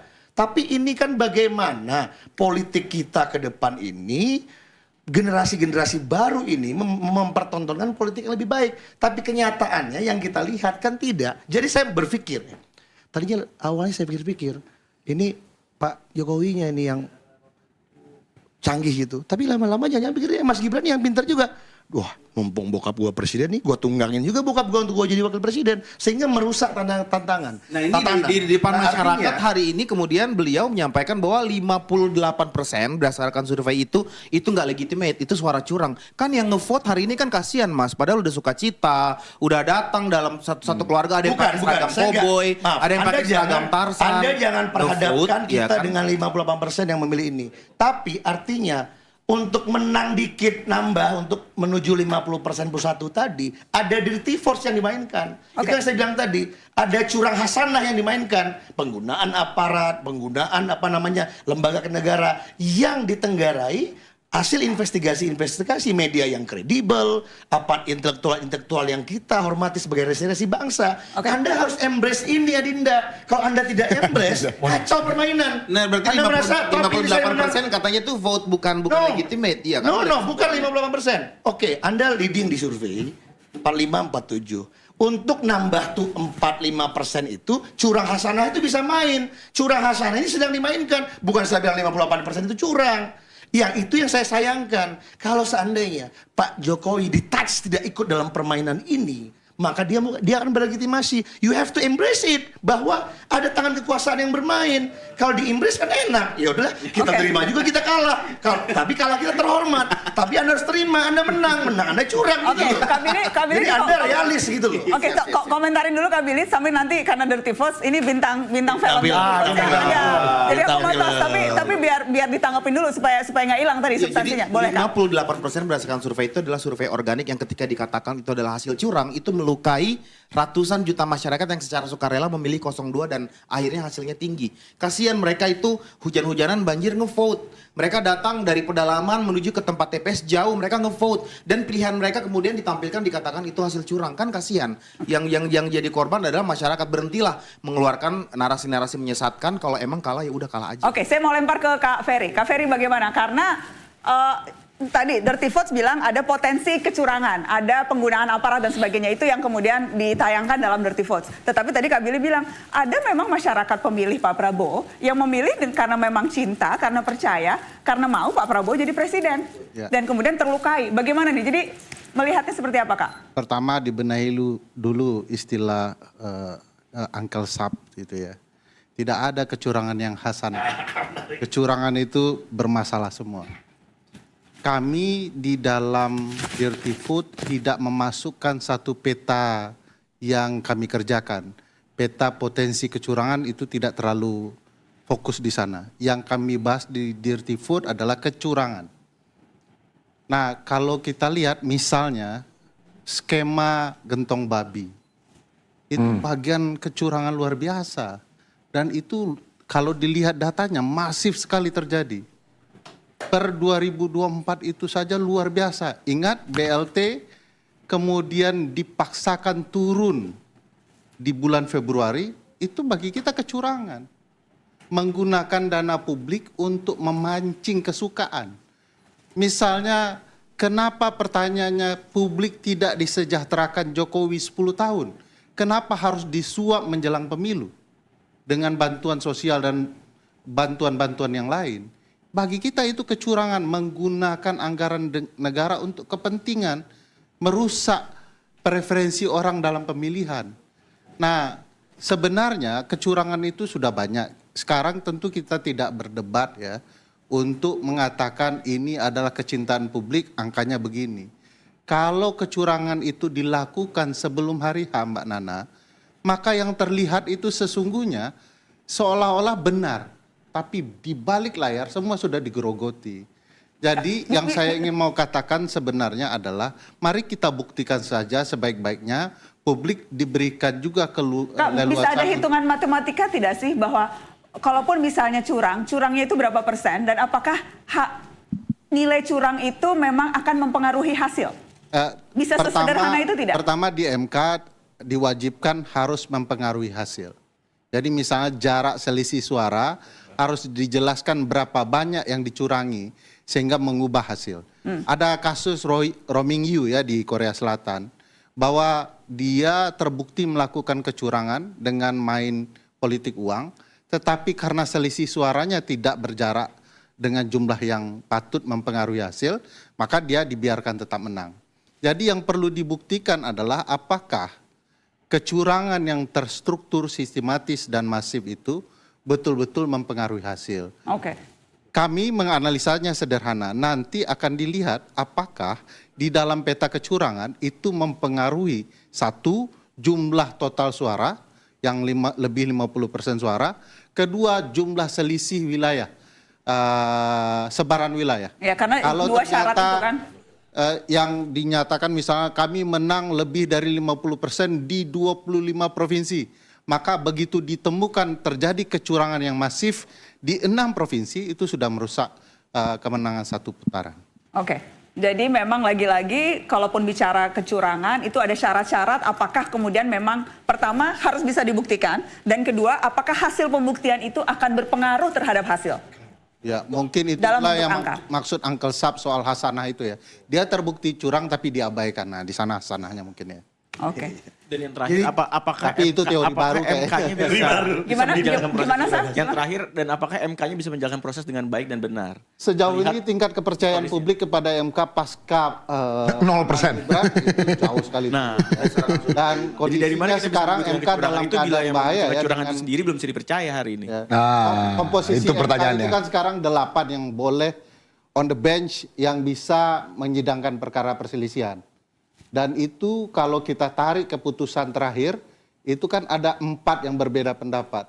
Jadi bayangkan akan ada selisih suara 4-4 yang tentu saja itu bukan putusan ya, itu beratnya nanti. Dan saat bersidang nanti, Bang, sorry mau nanya, saat bersidang nanti apakah pamannya Cawapres Gibran ini akan ikut bersidang? Kalau tidak ada perubahan putusan di Pengadilan Tata Usaha Negara, tidak boleh sama sekali dia ikut bersidang. Berarti 8 orang ya? Ya, tetap 8 orang. Tapi kalau aturannya dirubah masih bisa juga kan? Kalau putusan tunnya sekarang lagi berlangsung kan? Sedang ada persidangan di Tun. Kalau terjadi perubahan tentu akan berubah. dan dia akan bisa masuk sebagai hakim yang mengikuti proses persidangan. Dan kita semua tahu itu tentu saja tidak fair karena semua sudah melihat ada relasi kekeluargaan tingkat tinggi. Dan rekam jejaknya jelas. Oke. Tetapi yang jelas, institusi negara yang akan memberi kata putus final terakhir atas sengketa pemilu tetap Mahkamah Konstitusi. Tetap Mahkamah Konstitusi. MK. Dan selama ini saya meliput pemilu sudah sejak pemilu pertama begitu. Pemilu langsung pertama, bukan pemilu pertama ya. Lama banget. Dari 2004. Dan yang membedakan demokrasi di Indonesia dan negara-negara lain yang setelah pemilu chaos, hasil akhirnya diterima oleh semua. Karena kan harus ada kata putus nih. Dan bahwa sekarang legitimasi MK ternodai karena faktanya ya Bill, ini faktanya adalah ketuanya terbukti melanggar kode etik. Sedikit banyak itu mempengaruhi. Nah, apakah seberapa besar kemudian pengaruh legitimasi MK yang ternodai ini akan membuat orang mau menerima hasil keputusan apapun itu MK? Karena ingat dulu juga kenceng Kak Miftah dulu ini jadi kayak gol Maradona ini Om. Kayak gol Maradona, golnya Saya pakai tangan, boleh tapi harus diterima sebagai gol. merespon pernyataan Mbak Nana terakhir itu. Silakan udah. Dengan contoh. Di Amerika pernah kasus besar yang namanya Bush Al Gore. Contohnya Amerika karena kita menghormati Uncle Sam. Di sana sama sekali tidak ada kata putus soal kecurangan. Khususnya wilayah California yang kontroversial di kasus itu ya. Karena ada kecurangan terkait kertas suara, surat suara. Ya. Kenapa kemudian dihentikan? Karena wibawa Mahkamah Agung tinggi sekali. Siapa yang menghentikannya? Bukan Mahkamah Agung, bukan melalui proses persidangan. Tapi juru bicara Mahkamah Agung yang menyampaikan, sudah hentikan. Menurut Hakim Agung semua hentikan. Kita harus selesai. Tapi itu tingkat kepercayaan publik tinggi sekali terhadap Mahkamah Agung. Bayangkan dengan tingkat kepercayaan rendah sekali pada Mahkamah Agung, bahwa hakim terlibat permainan pengaturan skor sepak bola, lalu diminta mengadili lagi sebuah permainan, pasti saja penonton akan meragukan itu.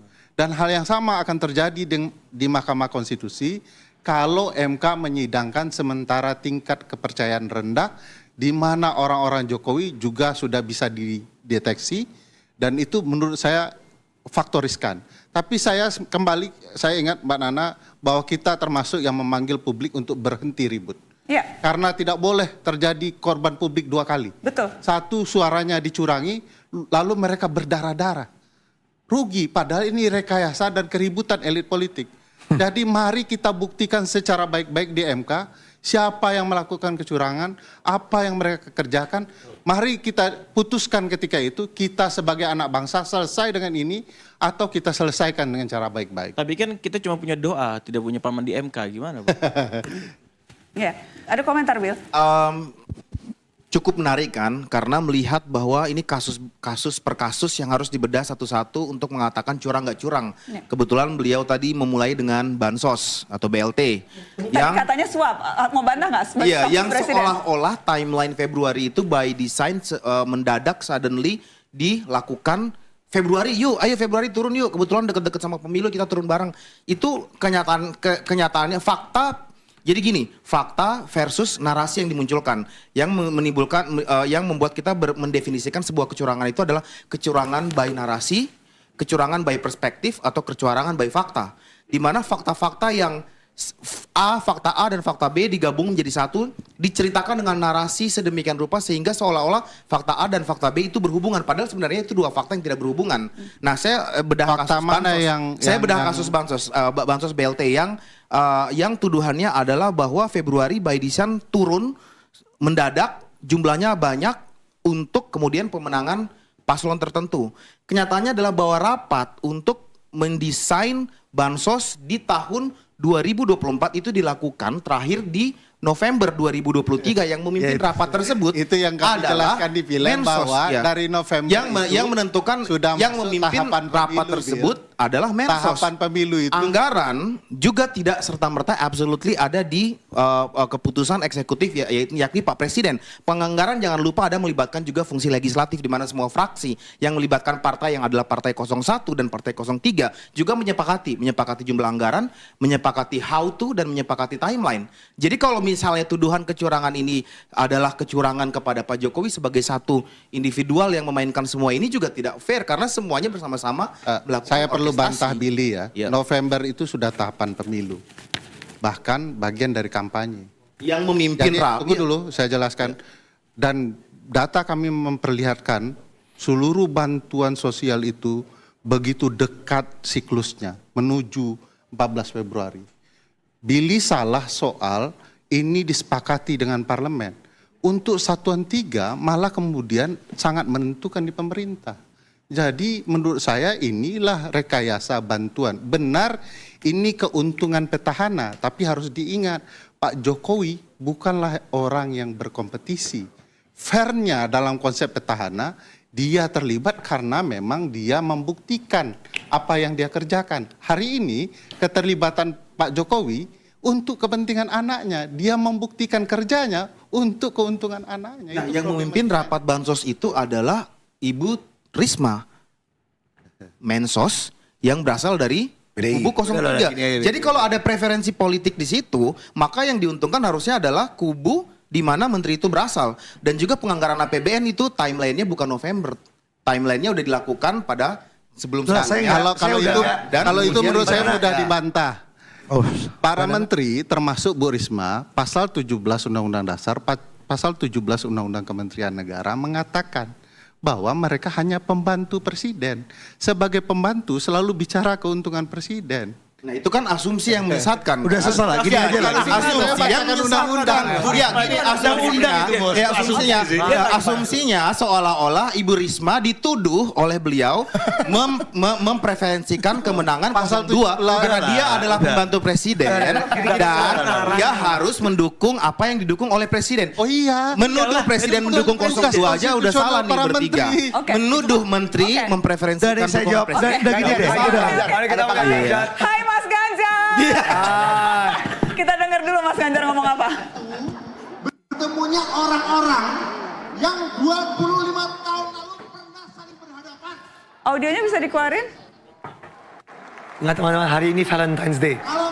Day of love. Cinta. Day of Hari love. Day of cinta. cinta. Buat yang menang. Kayaknya ini lagi P3 tadi berapa? 10%. P3 tadi berapa? 7 kayaknya 7% tadi, 7% ya. PSI tadi baru 2,9. baru 3% tapi. Iya, 4 kan? Sarannya 4 kan? Gak dapat lagi berarti. Enggak, Oh data caleg kayaknya belum ya. Presiden yang pertama. Tapi PSI masuk DPR wadaw. Wadaw. Makasih. Ya. Ya.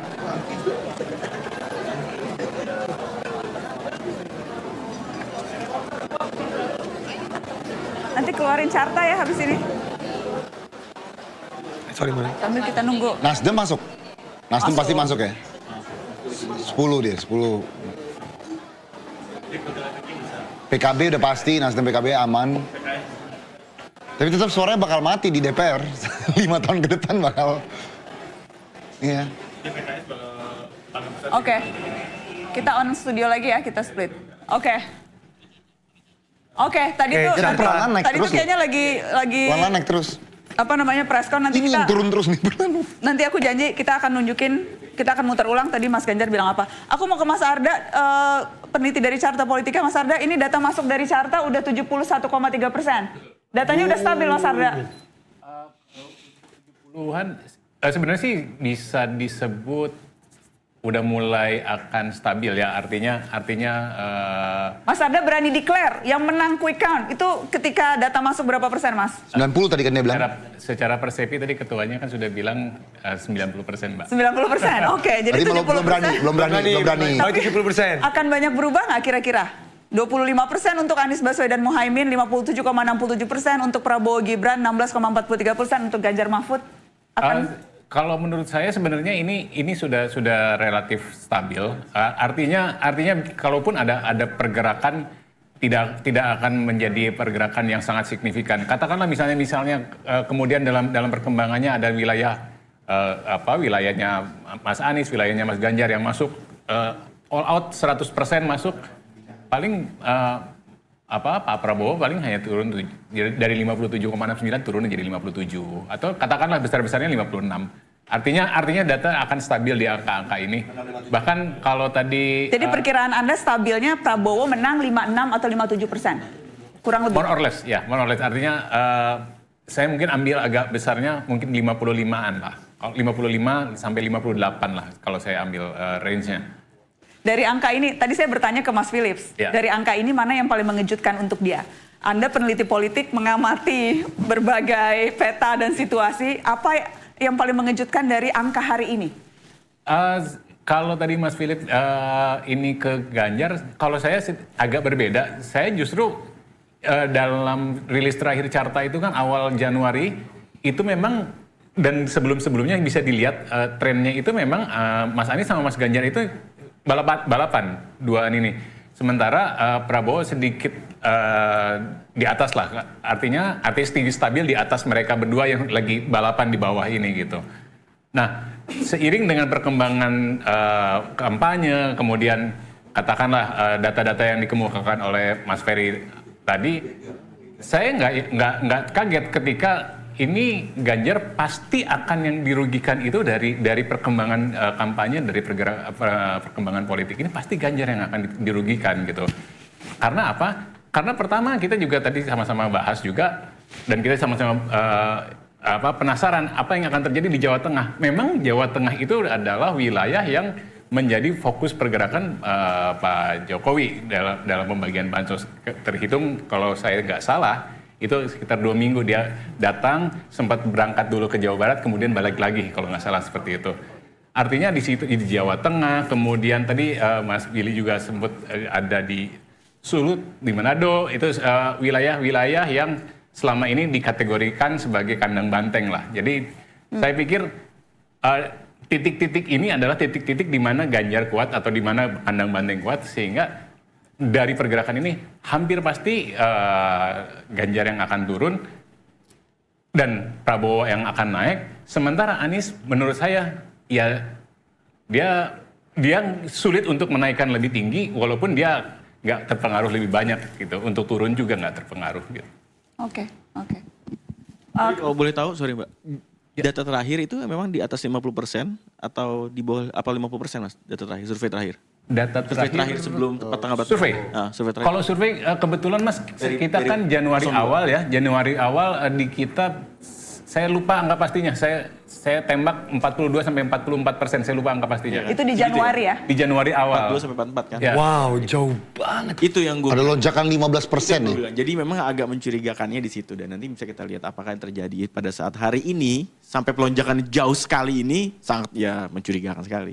Kalau kubu 01, 03 bilang mencurigakan, kalau kubu 02 itu bukti kecintaan. Iya, bukti kecintaan karena Loh, kan dari perspektif yang berbeda, wajar dong. Banyak sekali provinsi-provinsi yang sebelumnya nggak tersentuh dan mereka lalai dari survei, bukan lalai tapi mereka mungkin nggak ikut terlibat dari survei. Misalnya contohnya ada 6 provinsi di Papua yang tiba-tiba Pak Prabowo turun di bulan November dan Mas Gibran kemarin turun juga, itu membuat lonjakan preferensi mereka tiba-tiba ke kubu 02 langsung up and high.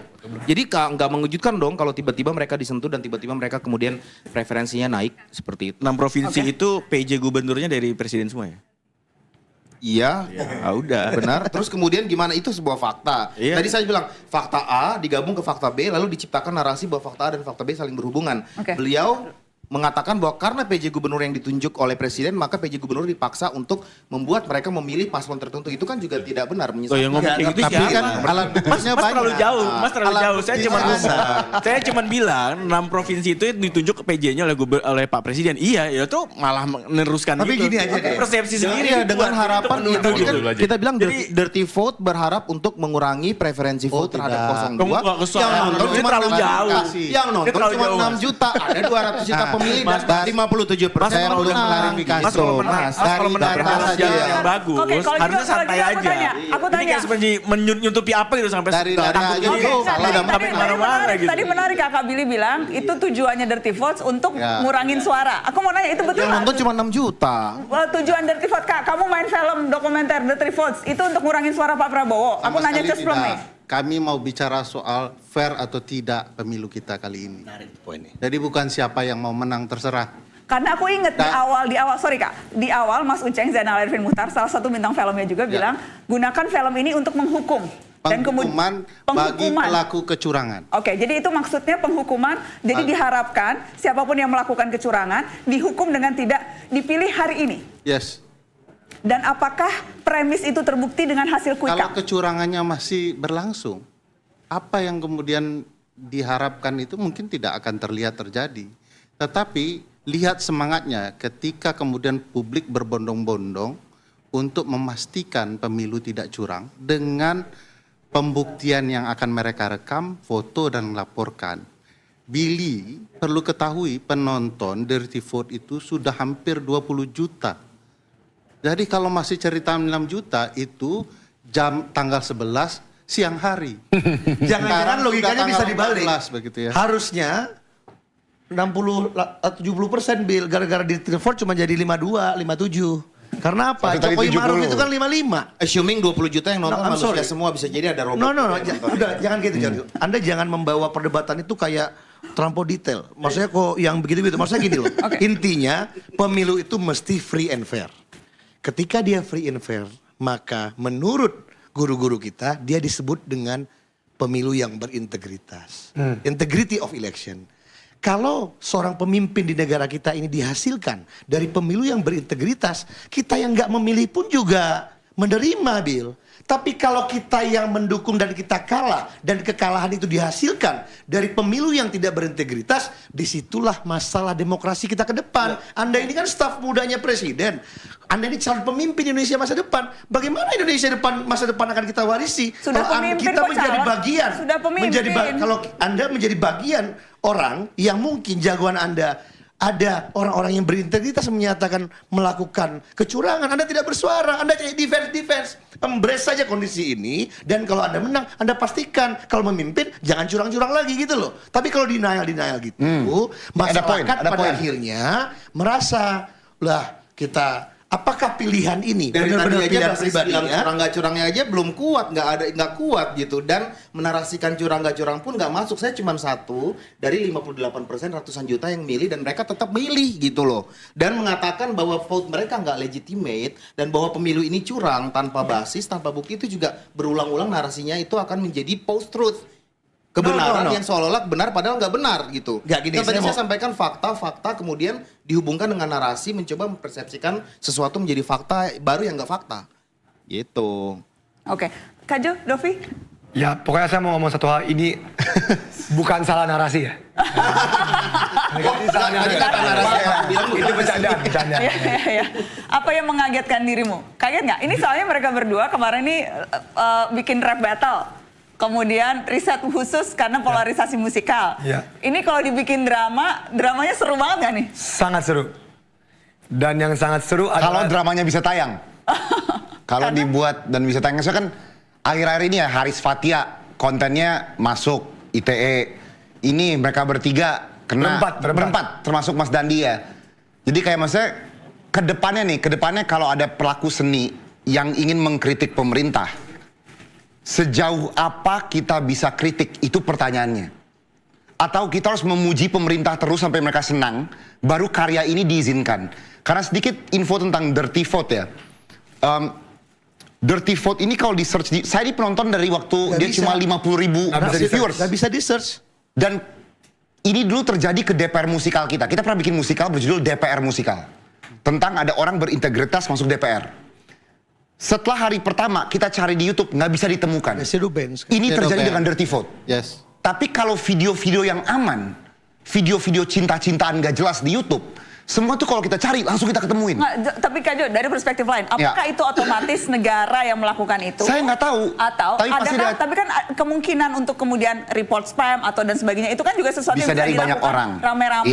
Dan kemudian kan kita tahu ada upaya untuk melakukan itu rame-rame untuk melaporkan dan sebagainya. Yang paling jadi bukan penting kita aparat juga negara tahu, Mbak atau Nana, negaranya, tetapi orang-orang yang berkumpul bersama-sama dengan motif atau kepentingan apapun. Yang paling penting kita ketahui adalah Menkominfo-nya orang Pak Prabowo. Jadi berasumsi bahwa seluruh kanal dan saluran informasi di Indonesia ini dikuasai oleh hanya Menkominfo juga tidak tepat. Iya. Ada lembaga negara lain yang memegang anggaran yang lebih Badan Sandi, besar, Siber, BSSN. yang lebih besar, mereka lebih besar dan lebih powerful dari Menkominfo yang bisa menguasai kanal-kanal informasi. Apa namanya? Yang preferensi asosiasinya nggak ada hubungannya sama 02. Kenapa mereka juga nggak disasar? Apa namanya? Contoh? Ada deh. Tapi bisa. Kami sebut spesifik, kami sebut spesifik maksudnya BIN. Saya balik lagi tadi aja. Ini bukan masalah saya 01, balik 03. awal tadi lagi. Ini ada orang yang prinsipnya itu lebih baik menang curang daripada kalah terhormat. Dan dia lakukan apapun untuk itu. Dan kita merasa pemilu ini dilakukan tidak ada integrity of election. Tapi ini, sorry, bentar, Bill.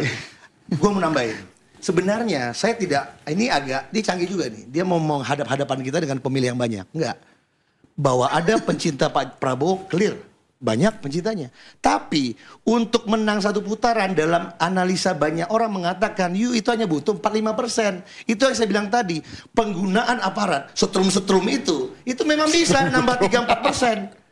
Sehingga apa? Ada orang dia ini bekerja di satu institusi negara. Karena dia ditekan oleh pimpinannya, kau di TPS ini, asrama-asrama ini, kalau nggak kau nomor sekian menang, copot. Akhirnya dia berusaha untuk memenangkan itu. Dia di kementerian, dia di birokrasi. Akhirnya pilihannya itu bukan pilihan pribadinya. Pilihan itu karena ditekan oleh pimpinannya. Itulah yang saya katakan, pemilunya itu tidak berintegritas. Tapi kalau dilihat orang itu memang memilih di asrama-asrama ini, di komplek-komplek BUMN dan kementerian, mungkin dia akan menang. Tapi apakah itu karena pilihan pribadinya? Mungkin bukan. Itu yang saya sebut Presiden Jokowi punya kesempatan sebenarnya untuk dicatat oleh sejarah kita sebagai presiden yang baik dan endingnya husnul khotimah. Tapi dia nggak pilih. Dia lebih memilih mengotori tangannya untuk membantu kemenangan anaknya sehingga menghasilkan apa yang dinamakan dirty force untuk nambah 3-4%. Kalau 58% nggak mungkin bisa. Tapi kalau sekedar nambah 3-4%, setrum-setrum itu bisa. Kak, dengan asumsi itu, dengan asumsi nambahnya, asumsinya itu ya. Tadi kan dirimu bilang curang. Curangnya 3-4%. Tapi kalau angka quick count boleh dikuain lagi nggak? Kalau tadi angka quick count-nya 57. Tambahnya bisa 10%, Mbak. 57. Nah, kalau tadi asumsinya 3-4% karena pengaruh. Tapi tadi angkanya 57%. Saya sebagai orang idealis lebih menerima kenyataan. Nggak apa-apa, boleh 57. Misalnya yang setrum-setrum itu bisa ngefek 3-4%. Menangnya 52, 53. Menangnya terhormat. Anda nggak perlu berdebat begini. Kita ini kawan. Tapi akhirnya karena kita juga kena strum-strum di bawah. Dan sembako misalnya. Memang teorinya begitu. Tapi di bawah itu, sembako itu efektif. Geser-geser pemilih. Itu ada ahlinya tuh. Tanyanya aja datanya. Nah maksud saya, itu yang kita sayangkan. Jokowi punya kesempatan untuk menjadi negarawan di ujung, tapi dia nggak pilih. Dia jadi politisi biasa saja, mengakhiri kepresidenannya. Nah, ini kan tuduhannya adalah memobilisasi perangkat negara sebagai bagian dari kecurangan untuk memilih memvote apa yang divote oleh presiden. Asumsi pertama, presiden ingin memenangkan 02. Asumsi kedua, presiden mengarahkan agar seluruh aparat negara, seluruh instrumen negara itu memvote for pasangan tertentu. Nah ini tadi saya sampaikan Mas, Bupati Majalengka yang merupakan, ini berita loh, aku baca potongan berita ya. Bupati Majalengka yang merupakan Ketua DPC PDIP Majalengka telah melanggar, diputus bersalah melanggar Undang-Undang Pemilu dan Bawaslu karena menggunakan kegiatan berbasis APBD, menginstruksikan pejabat pemerintahan Majalengka untuk memenangkan caleg dari paslon yang diusung PDIP. Ini berita loh. 02 bukan? Bukan. PDIP. Berarti kalau misalnya ini benar, berarti 16,33% itu juga dikontribusikan oleh aslinya 13. Yang kedua, kemudian dugaan Komisioner KPU Wonosobo mengerahkan KPPS menangkan kubu 03. Itu berita dari Detik loh, ini aku ambil nih beritanya. Kemudian, kecurangan pemilih di Wonogiri untuk memenangkan 03. Oknum anggota PPK Wonogiri berinisial HFZ terlibat kasus bla bla bla bla. Dan ini ada banyak sekali nih list daripada pelanggaran-pelanggaran mobilisasi penggunaan aparatur untuk, jadi beliau sebenarnya lagi mendeskripsikan dari mana 16,41% itu berasal, part of it adalah dari proses ini. Ini balik lagi tadi yang bahwa tidak dibacakan oleh Billy adalah sudah disiapkan untuk setengah dari kepala kepala daerah itu ditunjuk oleh Presiden Jokowi dan, Dan dia- sebagian besar punya bukti untuk memaksakan kemenangan. Dan dia denial. Dan juga saya denial denial gitu loh. Mas Dia jawab nggak terima kenyataan di lapangan ya. Iya. Ini di lapangan. Mas jawab dulu kenapa itu terjadi Bil. kejadian di lapangan tadi. itu Bil ya. Kalau Anda kita ini feodal ya, bangsa feodal. Di lapangan itu presiden tuh nggak perlu ngomong, "Hei PJ kau suruh menangan anakku," nggak perlu. PJ itu udah, waduh ini udah jelas. Belum kejawab tadi kenapa itu kejadian berita-berita di 03. Ada Iya. orang aparat-aparat itu yang terpaksa memenangkan kandidat tertentu sebenarnya bukan karena pilihan pribadinya. Karena apa? Mas Bronya diam-diam juga. Mas, karena apa- dia ingin takut dicopot dari satu jabatan. Mas Bronya yang gini, baru cepat itu. Mas Bro, Gitu loh, Bro. apa kabar dengan aparat desa, pendamping desa yang dikerahkan untuk memilih paslon tertentu, sebut saja Kemendes dari Partai PKB di 01. Mana buktinya? Ada di berita di Google Coba aja. mana? Google dong. Ada buktinya, Pak, iya kan? dulu. Iya, diam-diam aja berarti. Unjukin dulu ya, enggak Iya. 20. Saya ada data. Saya ada data. Udah kalah kan. Pak Nana, saya ada curang kalau udah kalah. Khusus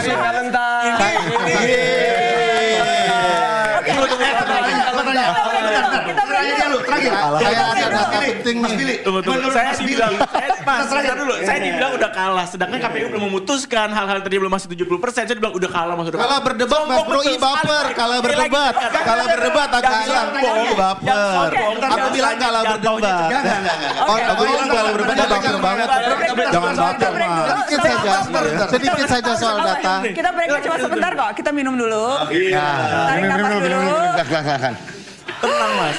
Perjalanan masih panjang. Kita menghirup. A day of love, a day of love, a day of love. Menurutku ini sehat. Ya, harus gini, harus Sehat, gini. nggak apa-apa. Harus gini. Selama kita masih bisa berdebat soal Bisa, apapun.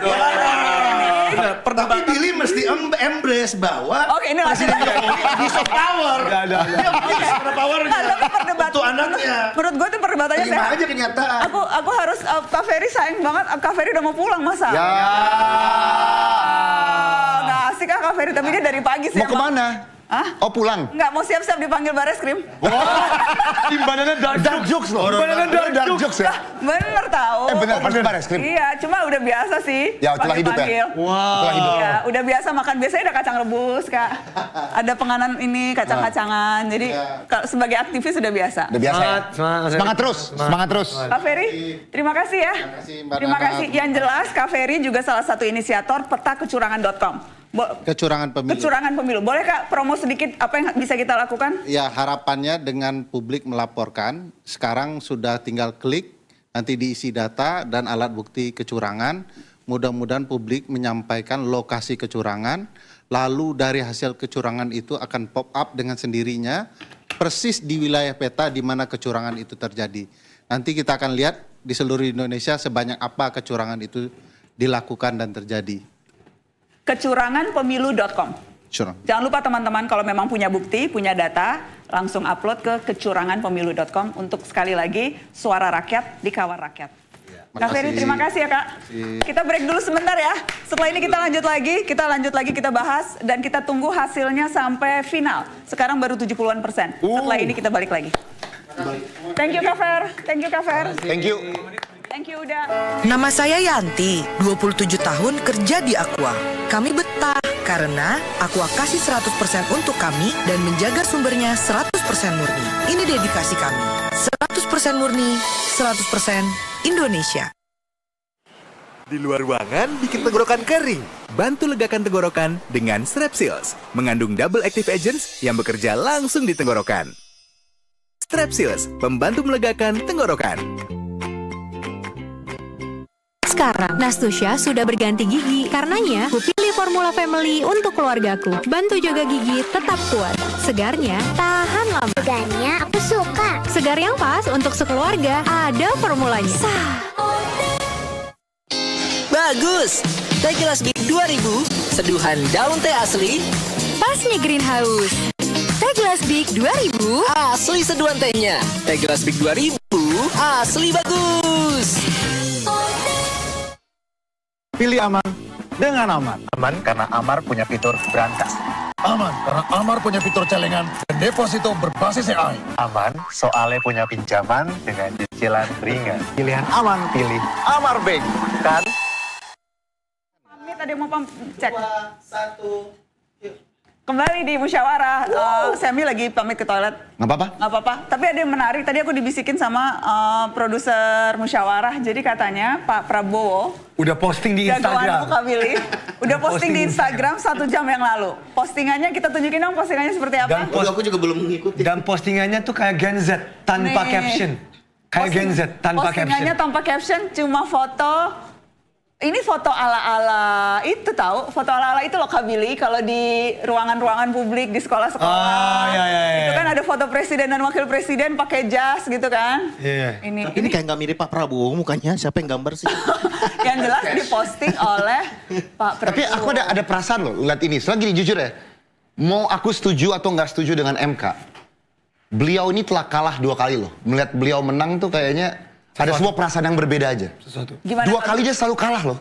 Akhirnya menang. Gitu. Bukan 2 kali Kak Jo? Misalnya 2009. Dia menjadi contoh yang kuat banget untuk Gen Z. Kalau lu ditolak sama cewek sampai 2 kali kejar terus lu. Iya kayak he must be a happy man loh. He must be a happy man. He lost twice loh. He lost twice. Untuk jatuh bangkit, saya respect sama Pak Prabowo. Tapi ada anak muda yang menunggangi naiknya Pak Prabowo. Ini sebelah kanan ini. Makanya gue ngomongin kiri nih. Gue ngomongin yang kiri. Respect. Gue ngomongin kiri gue kayak ini wow loh. Kiri ini wow loh. Peran yang dimainin Kak Jo di rap battle akhirnya menang. Akhirnya Kak Jo. Terima kasih. Gimana Kak Miftah ini dulu pendukung Prabowo. Ya kan 2 kali jadi tim ses Prabowo. Saya merasa ya, ini pribadi saya. Saya tidak mewakili siapapun, saya mewakili pandangan saya pribadi. Pak Prabowo berjuang secara demokratik, mendirikan partai politik, ikut pilpres. Jatuh bangun.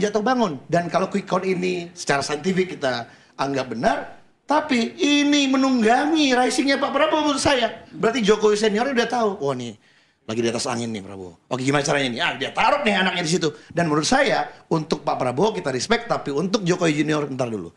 Saya sebagai generasi muda yang terjun di politik mengikrarkan diri untuk tetap akan me-watchdog Jokowi Junior ini. Bagaimana dia memperlakukan kekuasaan kalau memang dia yang akan menang. Karena dia mendapatkannya dengan cara yang tidak berintegritas menurut saya. Dan kalau kalian anak-anak muda di luar sana sama dengan saya prinsipnya, maka mari kita awasi permainannya. Apakah dengan mudahnya dia mendapatkan kekuasaan itu membuat dia dengan mudah juga nanti yang Lord Acton bilang kan. Power tends to corrupt, absolute power corrupts. Absolutely. Nah, disinilah peran kita sebagai generasi muda yang terjun di politik. Ya nggak apa-apa, Billy dan teman-teman mendukung pasangan Pak Prabowo dan Mas Gibran. Ada juga tim-tim relawan di Mas Gibran dan saya berazam untuk lebih me-watch Jokowi Junior ini dalam menyelenggarakan kekuasaannya kelak. Mungkin Kak Billy gimana ngelihat Pasti setuju lah dengan itu. Gimana Kak Billy ngelihat foto ini dan membayangkan memang foto ini kemudian akan terpasang di gedung-gedung. Dirimu sebagai dirimu bergabung ke TPN Pak Prabowo dari kapan ya Kak?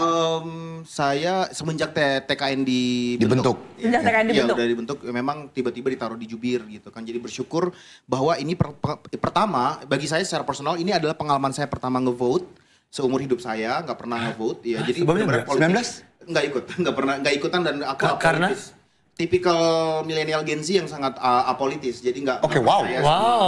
And now look at you now. Iya. 2019 Billy nggak milih 2019? Nggak milih.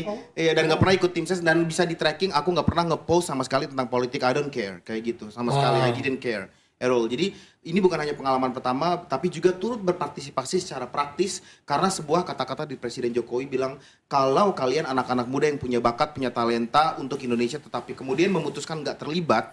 Dan terlibat itu bukan hanya berani menjadi bagian dari pemerintahan, menjadi oposisi itu juga sangat penting. Ingat bahwa kalau kubu 1 dan kubu 3 bergabung dan menjadi oposisi, itu akan menjadikan demokrasi Indonesia kuat. Kita butuh gitu. Jadi tapi kalau kita semua di stand oposisi enggak, tapi menjadi bagian dari pemerintahan juga enggak, maka siapa yang akan membangun Indonesia? Kata-kata Pak Jokowi itu yang membuat saya kemudian turun dan terlibat aktif, dan ketika diajak masuk TKN dan I join dan happy karena seperti ini menjadi bagian daripada tim gitu, dengan pengetahuan yang mungkin saya masih belajar dan seterusnya bisa ada di narasi di depan Mbak Nana seperti ini ya. Yang minta join siapa? Pak Jokowi atau Pak Prabowo?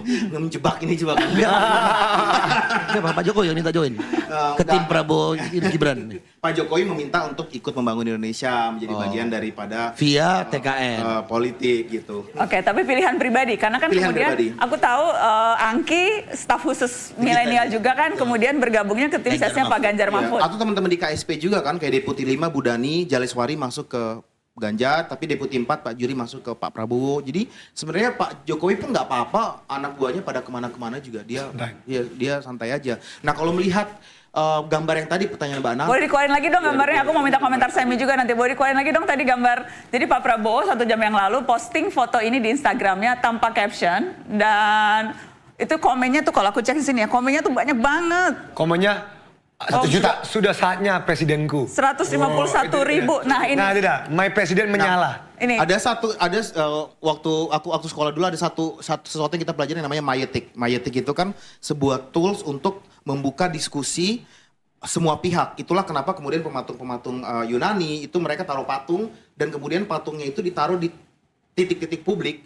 Ketika semua orang lewat, maka mereka akan berhenti dan mereka mendiskusikan makna dari patung tersebut dengan persepsi yang berbeda-beda. Kita ngelihat gelas yang sama ini, aku sama bro berdua sama Mbak Nana, kita akan melihatnya dengan sudut pandang yang berbeda. Itu Mayetik mesin. The tools to express something differently. Dan itulah akar daripada demokrasi.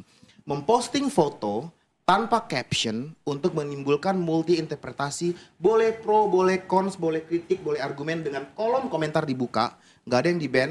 Itu adalah sebuah bukti bahwa demokrasi ini berjalan. Bahwa kita diberikan hak keleluasan untuk mengekspresikan apa makna kita. Dan kalau Billy sebagai juru bicara Pak Prabowo melihat gambar ini apa yang terbersit di benak? Secara estetik saya protes ini nggak mirip banget mukanya saya banget gitu lah.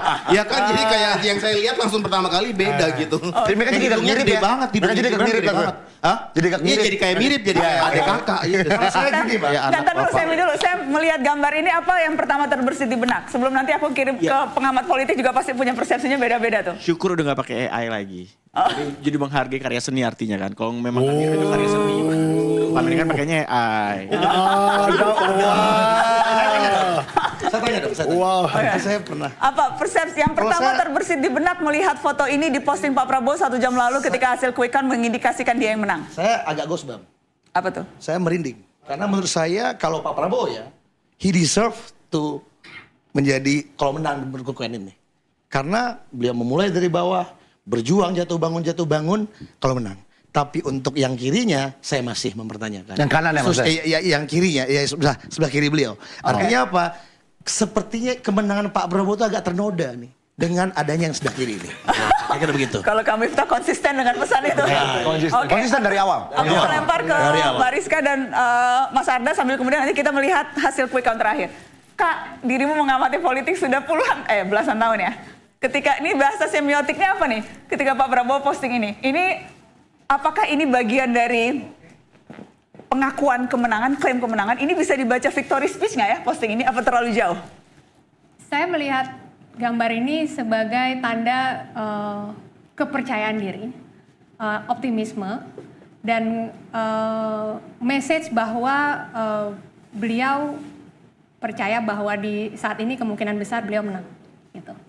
Jadi sangat terlihat bahwa pasang foto, kemudian ada lambang negara kita, Garuda Pancasila, dan bendera merah putih di situ. Menandakan bahwa ini kepercayaan diri yang tinggi. Dan ini kayaknya baju ketika nanti akan dilantik pakai bajunya kayak gini. Mungkin kan? Kalau menang. Kalau menang. Karena melihat ini apa yang terbersit di benak Anda sebagai orang yang mengamati politik kita hari-hari ini? Ya kurang lebih sama dengan Mbak Rizka ya. Artinya ini kan ada Garuda Pancasila, ada lambang negara. Kemudian ada bendera di situ. Jadi ceritanya kami akan negeri inilah kurang lebih seperti itu. Tapi mungkin juga menambahkan dari Mbak Rizka sebenarnya ini kepercayaan diri dan mungkin untuk pertama kalinya Pak Prabowo akan mengakui hasil quick count. Bagus. Bagus tuh. Bagus Mbak ya. Karena 5 tahun yang lalu hasil quick count tidak diakui oleh Pak Prabowo ya. Diakui, ya. 14 juga nggak setuju. Ya. 2014 juga enggak. Kan orang berubah. Iya, makanya jadi untuk pertama kalinya Pak Prabowo akan Malah langsung sujud syukur waktu itu ya. Bisa jadi orang berubah, bisa jadi komposisi tim kemenangannya juga berubah. Ada yang keluar, ada yang masuk. Oke. Kalau gitu kita update ini ya, kita update hasil quick count ya. Kita mau lihat Pak indikator Prabowo udah dan jelas clear statementnya. Akan mengajak siapapun yang tidak mendukung dia. Nah, itu juga ayo. Itu juga harus dibahas tuh. Ini hasil quick count, ini indikator ya Kak Ca? Makin naik loh. Makin naik. Boleh di-update Oh itu jam 3.14. Belum di-refresh kali ya, Kita refresh dulu Ya, data itu masuknya 3.14. berapa persen supaya karena ya itu tadi kalau kata Mas Philip sih boleh declare-nya setelah 90%. Nah ini data masuk, ini CSIS. CSIS data masuknya 81,9%. Ini CSIS ya, kita tunggu. Boleh dilihat dulu nggak apa-apa CSIS baru nanti kita ngelihat. Tapi kan kuncinya di yang gap tadi udah nggak lagi kan, gapnya udah nggak bisa crossing. 58% untuk Prabowo, 24,89% untuk Anies Baswedan Muhaimin Iskandar, dan 16,85% untuk Ganjar Pranowo Mahfud MD. Papua ini belum masuk ya? CSIS. Paling dikit 41%. Semuanya udah 70 up lah semuanya. Masalah digital kayaknya internet. Ya, internet sama mungkin masuk. masalah Sampai sekarang internet di Papua belum benar Mas ya? Kenapa? Udah 10 tahun pemimpin belum benar. 82% data masuk. Oke, kita boleh lihat indikator supaya bisa minta Mbak Rizka untuk kemudian juga menjelaskan data indikator sudah berapa persen yang masuk. Oke. Ya, kita refresh data indikator. Kalau data yang Mbak Rizka pegang udah berapa persen Mbak yang di situ? 74,67%. Oh iya benar, sama. Boleh Mbak dijelasin Mbak? Boleh di Mbak Rizka mention Mbak? Oke, ini so far dari data 74,67, kita lihat perolehannya paslon 1 di angka 25,57%, kemudian paslon 2 5793, dan paslon 3 16,50%, dan ini menunjukkan ya urutan 1, 2, 3 di sini urutan pertama terutama terlihat jelas paslon nomor 2 di angka 57,93%. Nah, yang berikutnya adalah baik paslon 1 maupun paslon 3 kalau kita lihat juga margin of error-nya plus minus 1 juga ini perbedaannya signifikan. Jadi terutama di sini yang terlihat adalah kemungkinan besar paslon 2 yang menang. Presiden kelapa. Gitu. Tetapi untuk menyimpulkan berapa kemenangannya tentu saja kita perlu menunggu datanya lebih banyak lagi terkumpul. Tetap masih hati-hati ya Mbak? Sangat. Tetap masih hati-hati karena ini tentunya juga bicara kredibilitas lembaga, bagaimana track record, rekam jejak, walaupun ya itu ya, data masuk 74,67%, dan kalau dilihat tingkat stabilitas datanya stabil, tidak ada crossing lagi di antara ketiga paslon ini, dan selisihnya juga itu ya? Ya, yang biru itu paling atas paslon 2, kemudian yang nomor 2 oranye paslon 1, dan nomor 3 paslon 3.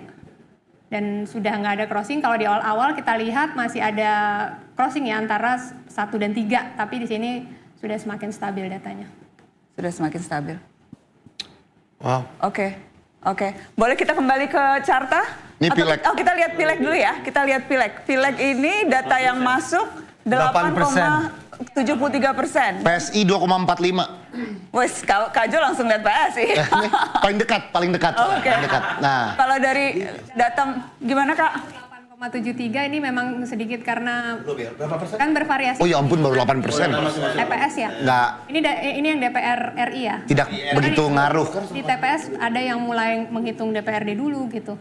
Nah, makanya lebih sedikit dan lebih kompleks penghitungannya sampai nama. Tapi di sini untuk partai sejauh ini nomor 1 PDI. Nomor 1 PDIP 16,84. Di sini masih nomor 2. Nomor 2-nya Gerindra. 16, Golkar. Sorry, Golkar. Gerindra 13,72. Tapi ini pasti akan berubah.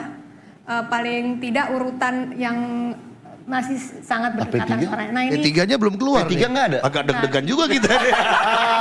Kan ada P3. Ada caleg P3 teman-teman. Belum ada yang nyoblos. Ada caleg P3. Oh alhamdulillah masih 11% data masuk. Mana P3? Belum ada keluar bro.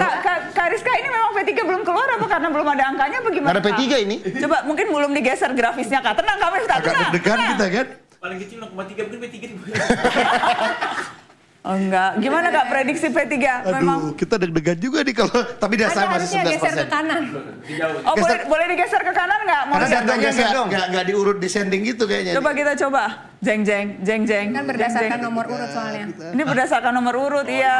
Oh, berdasarkan nomor urut. Coba dulu dong. Yang nomor kita nomor 17. Nomor 17 Nomor kan? 17 coba geser dikit nomor 17. Deg-degan Oke, juga kita. setelah Perindo itu ada P3 3,86 kalau Alhamdulillah. Alhamdulillah. 3,8. Dikit lagi. 11% ya, data 11% ya. Baru 11% yang masuk partai. Tapi 3,8 oke lah. Oke lah. Insya Dan ada Allah. Partai Umat paling ujung 0,7%. Paling tujuh, oke. Partai Umat nggak didesain ya, desain itu. Jadi memang ini data masuknya baru 11% sih. Ya. Baru 11%. Tapi ini kemudian juga menarik nih ngelihat nih gimana soal partai. Karena itu berpengaruh pada nanti gimana komposisi di parlemen. Dan siapa yang kemudian akhirnya bergabung ke pemerintahan, siapa yang tidak dan sebagainya. Ya. Carta juga ada hasil data quick count legislatif nggak, Kak Ardan? Ada sih. Ada? Pada penasaran apakah Komeng Kalau kita tuh yang deg-degan tuh PT 4%, makanya perlunya RI kan, yang quick count RI untuk Mungkin memastikan boleh 4%. dibacakan aja Kak sekilas Kak, kalau dari data Carta, so far berapa data yang masuk quick count legislatif? Quick count legislatif. Oh enggak, ini yang eksekutif. Oke, yang legislatif mungkin dibacain aja Kak Ardan. Dibacain aja ya. Oke, data masuknya baru 16%. Oke. Tadi nggak jauh beda sama indikator yang 11. Nomor 1 PDI. 1, 2, 3 aja ya. 1, 2, 3 PDI di 18%. Gerindra 14%. Golkar? 14%, Golkar 13%. Oh, Oke. beda. Enggak, tapi nggak beda jauh sama Pileg 5 tahun yang lalu kan memang 1, 2, 3-nya Selalu itu kan itu, tiga ya. partai terbesar. Dan catatannya ini data masih sangat sedikit ya, artinya masih 16%. Kemudian mungkin harus disebutkan juga P3 3,78. Alhamdulillah. Hampir. Ada caleg P3 Siang malam 2 saudara-saudara. bulan nggak pulang-pulang Pak. Hampir. Semarang, Kendal, Salatiga. Semarang, Kendal, Salatiga. Makasih ya yang udah pilih saya. Harus gitu. Iya, tapi targetnya P3 tuh berapa? Kan kita lolos PT dulu. 4% Lolos PT ya? 4%, dan nanti baru di dalam PT itu kursi-kursi lah. Kursi-kursi kita kalau bisa naik jadi 25 sampai 30. Sekarang kan 19 kursi. Mudah-mudahan bisa lebih lah. Oke, Kak, ini aku mau nanya. Ini aku Ada tahu. lulus-lulusan tadi ya di akhir. Ada lulus apa tuh? Iya, lulus politik. Nanti aku mau tanya sih, kalau P3 tuh kalau diajak gabung yang menang mau atau enggak sih? Nanti gue mau tanya, tapi jawabnya nanti aja Kak. Karena kita akan bahas itu setelah angkanya full bisa declare hasil quick count-nya gimana. Jadi setelah declare hasil quick count, baru kemudian kita bisa move on nih menganalisa apakah pilpresnya bisa kita bilang 1 putaran atau 2 putaran. Kalau 1 putaran berarti selesai. Yang jelas Pak Prabowo dari awal-awal tuh selalu bilang kalau menang akan mengajak yang kalah untuk bergabung gitu. Dan seberapa besar nih? Untuk bersanding gitu ya. Bersanding untuk Oke. Ya itu memang menjadi komitmen Pak Prabowo untuk menggandeng semuanya karena Indonesia ini adalah milik bersama. Ini gambar di Istora nih Kak, pendukung Pak Prabowo Karena ngumpul di itu kan Istora. yang terjadi kepada beliau. Hari ini. Jadi kayaknya detik beliau ini, mau. Ini lagi live nih. Ini di gambar di Istora pendukung Pak Prabowo. Tapi fitting loh, soalnya kan Prabowo di 2019 kalah terus digandeng. Jadi sangat wajar kalau beliau sekarang ngegandeng hal itu terjadi padanya kok. Jadi sangat normal gitu kalau dia melakukan hal itu gitu. Iya, jadi karena memang genetiknya Indonesia kan bukan genetik konflik. Kita tuh genetik duduk bareng, makan bareng, bangun bareng. Perbedaan itu terjadi sebagai bentuk dari ekspresi politik kita. Tapi kalau membangun itu tanggung jawab semua orang. Mau 01, 02, 03 Ya, itu memang ya itu benar. Dan tadi saya sampaikan berkali-kali, kita butuh oposisi juga untuk memastikan check and balance di demokrasi kita. Jadi tetap butuh orang yang mengkritisi, tetap harus jalan dan dan memantau gitu bagaimana pemerintahan itu nanti ke depan berjalan. Ini Mas Bro ini sudah keren banget ya jadi kalau jadi oposisi, keren. Pokoknya saya mau jadi oposisi untuk Jokowi Junior. Hardcore banget. Kalau tiba-tiba Jokowi Junior atau Gibran telepon, halo apa kabar? Nggak apa-apa, saya mau mengambil peran sejarah itu. Karena kan kita satu generasi sama Doi. Jadi biar Doi yang nemenin di sana, saya di luar. Mata-matain dulu tuh Jokowi Junior jadi wakilnya Pak Prabowo. Ya, peran kita dalam pembangunan kan ada bagian partisan, ada oposisi, dua-duanya penting. Jadi harus jalan dua-duanya. Seperti itu. Gimana perasaan? Nggak tahu. Tapi ini masih lagi bertugas. Gue lagi bayangin ya, Pak Mansap. Ini kalau misal pun nanti amit-amit Pak Prabowo menang gitu ya. Amit-amit. Dia masih pakai amit-amit ya. Amit-amit. Jadi possibility itu kan be happen. Iya. Menang. Artinya ada 2 matahari di situ, Pak. Prabowo dan Pak Jokowi, Pak. Dan jangan sampai nanti istananya pindah ke Solo. Setelah Pak Jokowi selesai, jangan sampai istana di Solo dan jangan sampai nanti di antara berdua ini malah Clash. Itu bahaya banget ke depan. Itu yang harus dipikirin bareng-bareng sih teman-teman. Kebayang gak sih lo? Kalau tiba-tiba, ya paham. Nah. Tapi apakah mereka akan clash kan? Kayaknya mereka temenan banget sekarang. Loh, kita nggak tahu. Pak Jokowi sama Bu Mega itu kurang temenan apa lagi, Pak?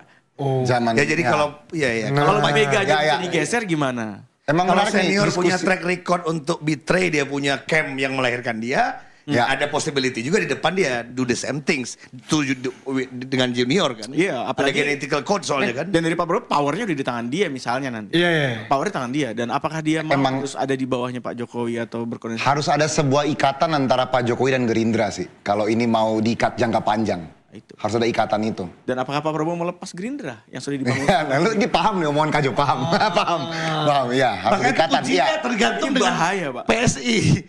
Berapa PSI di parlemen? Mungkin itu yang akan dipakai oleh Pak Jokowi untuk melestarikan kekuatan dia punya family. Maybe. Ya, nggak akal besar sih. Tapi dirimu anggota partai Gerindra? KTA Gerindra iya. Kapan masuk? Tadinya mau nyalek, tetapi kemudian undur nyalek masuk ke TKN. Kapan masuk 2022? Waktu mau nyalek, jadi aku udah submit. Ketika tadi lanjutan cerita ketika Pak Jokowi kemudian bilang dirimu harus terjun gitu. Berarti udah hafal Mas Gerindra dong? Belum sih. Dirimu hafal ya? Bergeraklah, bergerak. Dukung Prabowo. Tapi kan keren banget. Jadi Pak pas Pak Jokowi bilang lu anak-anak muda terus ikut membangun. Ya udah Pak saya izin saya boleh ke pemerintahan gimana nih? Saya ke legislatif boleh nggak? Boleh. Dia kasih beberapa pilihan partai dan Pak Jokowi menyebut salah satu pilihan partai kamu bisa milih Gerindra kalau kamu mau. Gerindra itu keluar dari mulut Pak Presiden. Karena mereka kayaknya ideologi Mas Billy tuh pas dan saran dari Presiden Jokowi. Ya sebagai mentor ya Pak Presiden itu di luar daripada pemerintahan dia kalau berdiskusi dengan kita tuh seperti mentor, dia mengarahkan dan itu semua kembali pilihan kamu. Jadi betul-betul saya memilih. Tapi itu sebelum Mas Kaisang jadi ketum PSI mungkin ya diskusi itu ya. Itu sebelum memang ya dia cocok logi lagi kan fakta A digabung fakta B terus dikasih narasi bumbu-bumbu. Tapi dia ngomong doang gimana pikiran fakta A fakta B narasi. Fakta A fakta B narasi. Kasihan narasi. Ganti nama lama-lama nih barang. Enggak. Terus aku bilang Pak permisi saya maju nyalek. Tapi mukanya oh boleh gitu kan. Setelah itu kemudian beberapa waktu kemudian pas lagi kunjungan kerja ke Papua, dia bilang Mas Billy kayaknya narasi ini bukan narasi ini, narasi pembangunan Papua yang kita sudah lakukan sekarang itu Mas dibutuhkan di pusat agar Mas bisa membantu narasi-narasi pembangunan Papua biar lebih maju lagi Papuanya. Jadi begitu beliau cintanya sama Papua itu bikin aku langsung air matanya berlinang karena dia mengatakan hal itu di Jayapura. Dia kunjungan kerja ke sana dia bilang yang pas main bola itu. Iya, pas main bola. Oh. Siapa? Jadi itu saya berkaca-kaca begitu seorang presiden yang 17 kali ke Papua dan dia bilang kamu harus bantu pembangunan di sana. Langsung saya tarik berkas-berkas saya dan secara sadar saya masuk. Biasanya kalau ngomong saya masuk ke TKN. Biasanya kalau ngomong-ngomong sama Presiden Jokowi itu Mas Billy itu 4 mata atau rame-rame? Ada yang 4 mata kalau di pesawat kecil kayak kan kalau misalnya kita dari Jayapura ke Asmat itu kan harus ganti pesawat kecil itu kan bangkunya 4 mata. Ya gini-gini gitu. Berapa kali yang 4 mata, berapa kali yang ada Pak Pratiknya? Yang terakhir saya nggak ada Pak Pratiknya, saya sama Pak. Kenapa ditanya Pak Pratik khusus? Iya, kenapa? Ya enggak karena habis baca ada. Tapi memang waktu itu pilihannya Gerindra, nggak milih partai yang lain. Saya memilih Gerindra karena saya mengidolakan juga Pak Prabowo. Secara sadar. Lebih suka Pak Prabowo atau Pak Jokowi? Dua-duanya. Harus ada yang lebih dong. Enggak, dua-duanya karena mereka begitu akrab gitu. Di belakang layar kita udah tahu sebenarnya mereka berdua tuh akrab sekali. Oke, aku mau ke Sam. Dirimu bantuin tim Anies Muhaimin, tapi dirimu bukan caleg. Bukan. Pernah terpikir tidak masuk partai politik? Belum. Yang minta pernah, ada beberapa partai yang minta, tapi untuk masuk rasanya masih belum. Karena? Selama Mas Anies belum berpartai, saya kayaknya nggak berpartai. Asik. Sedap, mantap. Jadi garis lurusnya ke Anies Baswedan. Tegak lurus bersama AB. Kenapa? Solid. Kalau itu lain lagi Marsnya. Kalian solid. Apa Marsnya? Halkan tangan, sulu perjuangan. Begitu lagu itu kalau keluar di dalam alam bawah sadar gue, muka Mbak Puan muncul. Dan itu apa? Itu baik atau buruk? Cantik Mbak Puan kok. Seperti kata Bu Mega ya. Benar kata teman-teman survei udah mau pulang katanya teman-teman dari survei. Kan harus declare dulu. Oh, harus declare dulu, jangan dulu. Iya. Harus declare dengan jelas. Yang declare jangan kita, ya, harus lembaganya. Angka lembaganya. Jadi kita akan nunggu declare masing-masing dari Carta Politika resmi di-declare berapa hasil quick count-nya dan juga dari indikator peneliti utamanya Bariska akan declare, baru kemudian nanti kita bisa menganalisa what's next after this. Ya. Gitu kan, sambil kemudian jadi kita sambil kita ngecek angka, mungkin kita ada beberapa video yang mau ditayangin ya. Oke, jadi yang jelas ada banyak momen-momen ikonik dan juga ada banyak kalau kita bicara capres 1, 2, dan 3, ada yang menarik nih di capres 1. Waktu itu pernah saya undang ke Mata Najwa, Caimin dan Mas Anies. Ya. Dan ketika diundang di Mata Najwa sudah sempat tersebut dan terpas. Itu bulan Desember 2023. Ya. Itu dan udah ada prediksi tuh, udah sempat ada keluar prediksi kayaknya Mas Anies sama Caimin. Kejadian. Ini nih contoh video 2022 ya. 2022. Mari kita kilas balik. Itu ya. Kilas balik. Sama-sama ke stadion katanya. Iya. Tapi sebelumnya ada jumpa pers. Oke, ada jumpa pers siapa nih sebelum kita putar video? Jumpa pers siapa? Oke, ini TPN. Berita-berita dari semua daerah mohon kiranya bisa diliput. Bila mana memang ada teman-teman kita yang sudah berani bicara dan keluar berkatakan bagaimana apa yang terjadi di semuanya. Ya, sekali lagi teman-teman media, atas nama tim pemenangan nasional Ganjar Mahfud kami mengucapkan terima kasih sebesar. Lalu juga yang kedua kepada pendukung daripada Mas Ganjar dan Prof. Mahfud. Seperti saya sudah utarakan tadi sedikit bahwa sabar, jangan sedih dahulu, proses masih berjalan. Jadi harapan sekarang adalah penting sekali untuk mengumpulkan bila mana ada anomali-anomali ataupun kecurangan-kecurangan yang terjadi. Dan sekarang dan juga mengucapkan terima kasih karena sudah ada yang masuk, sudah banyak sekali yang masuk kepada kami di TPN. Jadi kami ingin berterima kasih pada teman-teman pendukung-pendukung Mas Ganjar dan Prof. Mahfud dari Sabang sampai Merauke di seluruh Indonesia yang sudah berani, ada yang membuat video dan membuat macam-macam untuk bisa menjelaskan apa yang terjadi di TPS masing-masing. Jadi untuk itu salut dan terima kasih kepada para pendukung, para saksi, para semua yang memang mendukung Mas Ganjar dan Prof. Mahfud. Dan ini adalah upaya yang sangat luar biasa yang dilakukan oleh teman-teman semuanya. Jadi untuk itu tim pemenangan nasional Ganjar Mahfud juga berterima kasih sebesar-besarnya. Dan tapi teman-teman pendukung semua jangan stop. Terus kawal, terus jaga untuk supaya bagaimana bila mana ada informasi apapun untuk diberikan kepada kami di tim pemenangan nasional Ganjar Mahfud. Lalu juga yang ingin kami utarakan di sini adalah juga kepada semua yang telah membantu kami selama ini.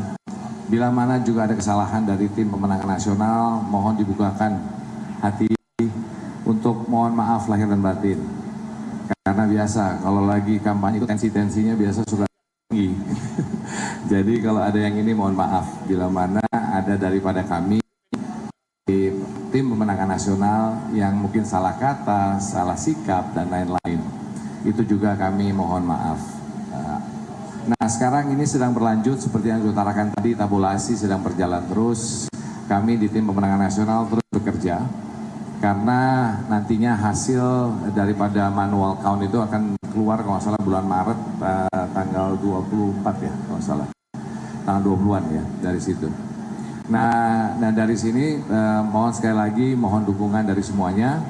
Dan marilah kita mendoakan untuk demokrasi Indonesia supaya tadi demokrasi Indonesia berjalan terus supaya tadi tidak kepercayaan terhadap Indonesia tidak berkurang karena kita bukan dukungan juga dari internasional karena intinya adalah bagaimana investasi mau masuk dan itu yang akan menciptakan lapangan pekerjaan karena itulah sekarang yang diteriaki oleh kebanyakan seluruh masyarakat Indonesia generasi muda mengenai lapangan pekerjaan.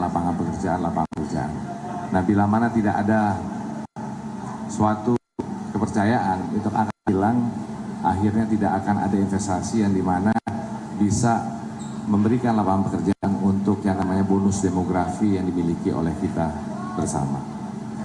Mungkin itu yang bisa saya utarakan kepada teman-teman semuanya. Sekali lagi, pendukung Mas Ganjar Pranowo Mahfud dari partai, relawan, dan seluruh masyarakat yang serta jangan berkecewa dulu, jangan sedih dulu. Ingat, kita ini berjuang untuk demokrasi. Demokrasi negara kita, demokrasi Indonesia. Yang sudah kita perjuangkan sejak 98, jangan sampai kita menodai yang namanya demokrasi ini. Mungkin itu sekian dari kami. Wassalamualaikum warahmatullahi wabarakatuh. Terima kasih. Masih.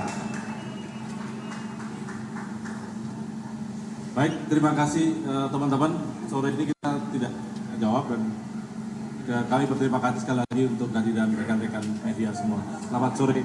Assalamualaikum warahmatullahi wabarakatuh.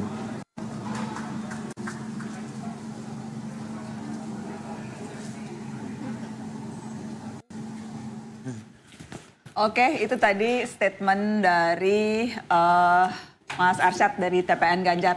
Sambil makan apa yang mana ya? Sambil makan. Sambil makan. Sambil goreng. Cepet banget. Baru ditaro. Kita berdebat bikin lapar ya. Baru ditaro. Boleh loh nonton musyawarah sambil makan boleh loh. Ternyata gorengan lebih bisa menyatukan kita daripada pilihan politik. Gorengan. Tahu. Gorengan memang selalu bisa menyatukan semuanya. Oke, jadi tadi kita mau muter apa yang terjadi waktu lagi rame nih, yang waktu dulu sempat rame. Jadi Mata Najwa sudah memprediksi akan ada yang jalan ke stadion berdua. Ini nih videonya. Pak Gub. Ya Pak Ketua. Apakah kita bisa bareng-bareng?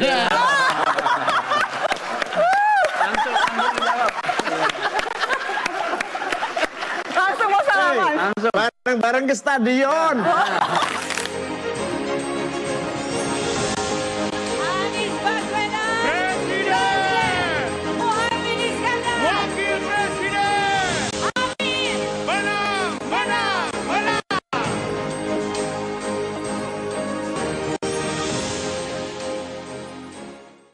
Mbak Nana bisa memprediksi masa depan. Wes. Berarti Mbak Nana di samping senior jurnalis juga seorang futuris. Enggak, kingmaker. Tetap kingmaker kan bikin king. Oke. Nah kita juga mau nunjukin ini. Kalau tadi kan apa yang menarik dari pasangan 01. Waktu itu tuh Mata Najwa ulang tahun ke-13, kita ngundang semua capres-cawapres, lengkap semuanya kumpul di Mata Najwa. Dan ada momen-momen menarik, ini momen menarik waktu Pak Prabowo dan Mas Gibran saling seberapa kenal capres-cawapres. Kita lihat nih cuplikan ini sambil kita nunggu. Ya, kita lihat yang ini. Seberapa kenal cawapres ke capresnya? Mas Gibran. Makanan favorit Pak Prabowo? Nasi goreng. Nasinya pakai beras porang. Spesifik. Kok detail banget? Saya cross check, betul Pak nasi goreng pakainya beras porang? Ya benar. Betul, oke. 1 poin. Zodiak Pak Prabowo. Jeng jeng jeng. Kami berdua lahirnya sama-sama Oktober sih. Cie. Libra. Libra. Iya. Betul Pak Prabowo? Betul. Oke. Pak Prabowo, sebutkan 1 nama anak Mas Gibran. Jan Etes Sri Narendra. Wes. Lengkap loh. Betul Mas Gibran? Betul. Betul. Pak Prabowo minumnya teh atau kopi? Kegampangan ini semua orang tahu. Iya, teh kopi atau kopi? ambalang. Wes. Berapa cangkir dalam sehari? Banyak. Pak Prabowo minum berapa cangkir kopi dalam sehari? Lebih dari 3 Pak mungkin ya? Bener, 4. 4. Oh, 4. Mas Gibran, apa ungkapan love language Anda kepada Pak Prabowo? Apa ya Pak ya? Kita biasa pakai telepati sih Pak. Diam-diam gini udah saling paham. Wes. Kalau saya boleh kasih saran Mas, kayaknya yang cocok quality time. Karena kan Pak Prabowo suka ngajak main kuda, suka ngajak makan bersama. Jadi yang penting tuh menghabiskan quality time. Makan berdua, berkuda berdua. Wes. Boleh. Semua berdua. Gimana chemistry-nya Mas Willy kalau ngeliat Mas Gibran dan Pak Prabowo? Sama-sama Libra. Enggak, karena sebetulnya kampanye berdua tuh jarang kan ada momen kampanye berdua kan cuma beberapa daerah aja yang datangnya berdua. Bener, emang bagi tugas agar bisa dalam waktu yang singkat itu tercapai semuanya. Tapi jujur saya terkejut sekali ngelihat video ini, saya baru lihat dan sebegitu akuratnya itu surprise. Kecuali Mbak Nana udah kalau pakai teori-teori kecurangan mungkin Mbak Nana udah bocorin pertanyaan dulu kan enggak kan ya kan. Kalau pertanyaan kayak gitu sih nggak perlu dibocorin. Tunggu tuh, yang Nafi dapat Billy nggak nonton 13 tahun nonton Mata Najwa. Aku lagi turun ke Papua nggak ada sinyal. Berarti Jokowi 10 tahun masih belum ada sinyal.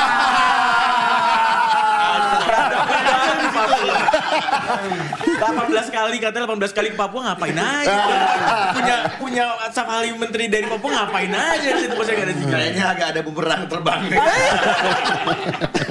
Kita enggak supaya fair ini dong. Satu lagi yang 03 udah ada belum? Karena waktu itu tuh yang datang semua.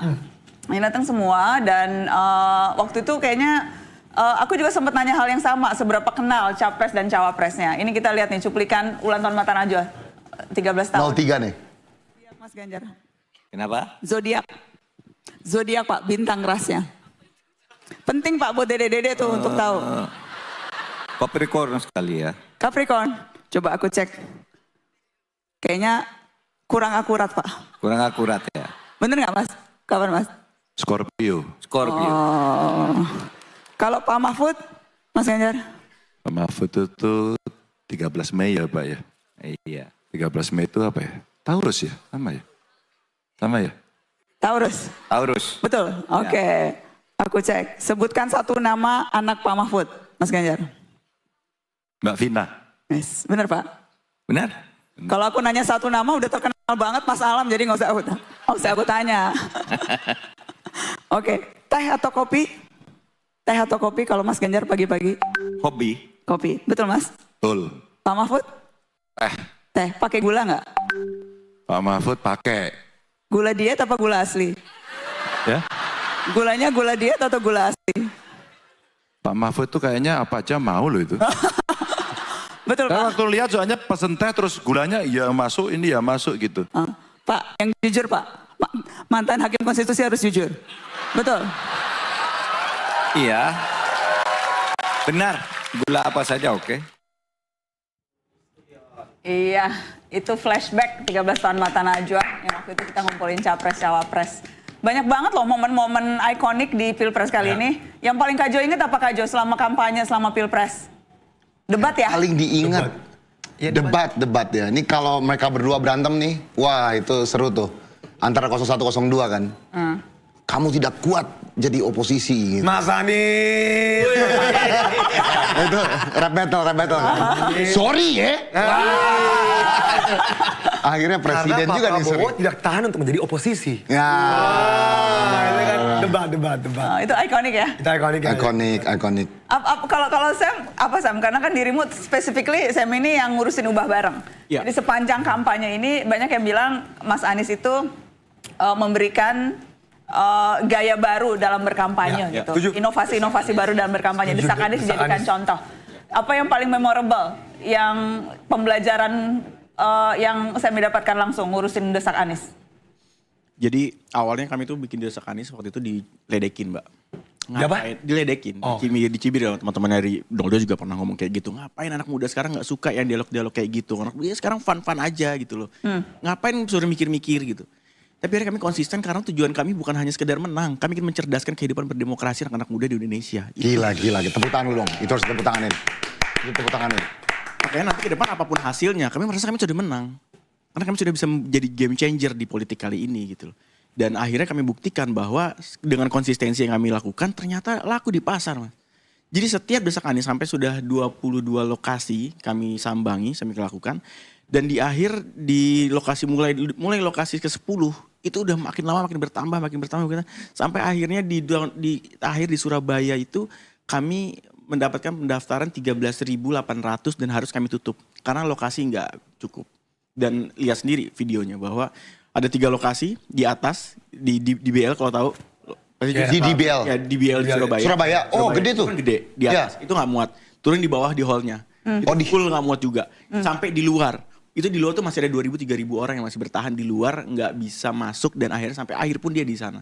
Jadi artinya masih banyak orang-orang, terutama anak muda, yang percaya bahwa dialog itu adalah jalan yang baik dan mulia untuk bisa mencerdaskan.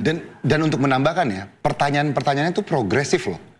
Ya. Bukan pertanyaan-pertanyaan cuma gimana cara membuat Indonesia lebih sejahtera. Enggak. Pertanyaan-pertanyaan itu pertanyaan kayak pertanyaan di Amerika. Pinggir jurang semua. Pertanyaan serem semua kayak, Pak pendapat Bapak LGBT gimana? Yes. Langsung gitu loh. Gimana juga dengan ganja medis. Iya. Itu kaget loh kayak wow. Kayak pertanyaan-pertanyaan kayak gini bisa ditanyakan di Indonesia itu lumayan ya. Dan saya rasa nggak ada paslon yang berani untuk bisa disidang seperti itu ya. Depan votersnya, depan rakyatnya. Jadi ya menurut saya ini benar-benar menjadi perjalanan bukan hanya sekedar perjalanan politik, tapi juga ini menjadi spiritual bagi kami bahwa ini sangat apa ya, sangat bermakna gitu loh. Dan ini akan kami ceritakan ke generasi penerus ke depan nanti bahwa bapakmu dulu pernah merubah permainan, pernah melawan kesewenang-wenangan dan kecurangan yang masif pada saat itu. Dan kami lawan bukan dengan uang karena kami tidak punya uang, tapi mata uang kami adalah mata uang gagasan dan mata uang rekam jejak. Itu yang akhirnya kami bayar gitu dari mereka. Itu yang berkesan bagi Semi, yang berkesan. Yang jelas kita udah ngumpulin beberapa selama debat tuh, karena kan kita ngawal debat juga nih. Kita setiap kali debat kita nobar. Ada nih kumpulan punchline ketika debat. Coba. Kita flashback apa yang terjadi pada saat debat. Sambil kita nunggu quick count apakah akan bisa declare dalam waktu dekat atau enggak. Kita sambil cek sudah masuk berapa persen. Kita lihat yang ini dulu. Wakanda nomor Indonesia forever. Sebut aja berapa? 11 Mas. Dari 100. Nah, yang ketiga, sabur fungsinya untuk nyelepeti, contohnya nih. Nyelepeti, ya. Lumayan pedes. Terima kasih. Saya catat sedikit. Yang penting ini bukan catatan Mahkamah Konstitusi. Pertanyaannya. Tunggu. Ada jawabannya. Sorry ya. Tenang saja Pak Prabowo.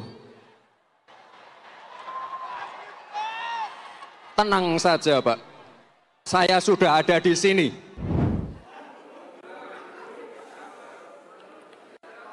Saya lagi nyari jawabannya Prof Mahfud. Saya nyari-nyari di mana ini jawabannya. Kok nggak ketemu jawabannya? 5, 4, 3, 2, 1.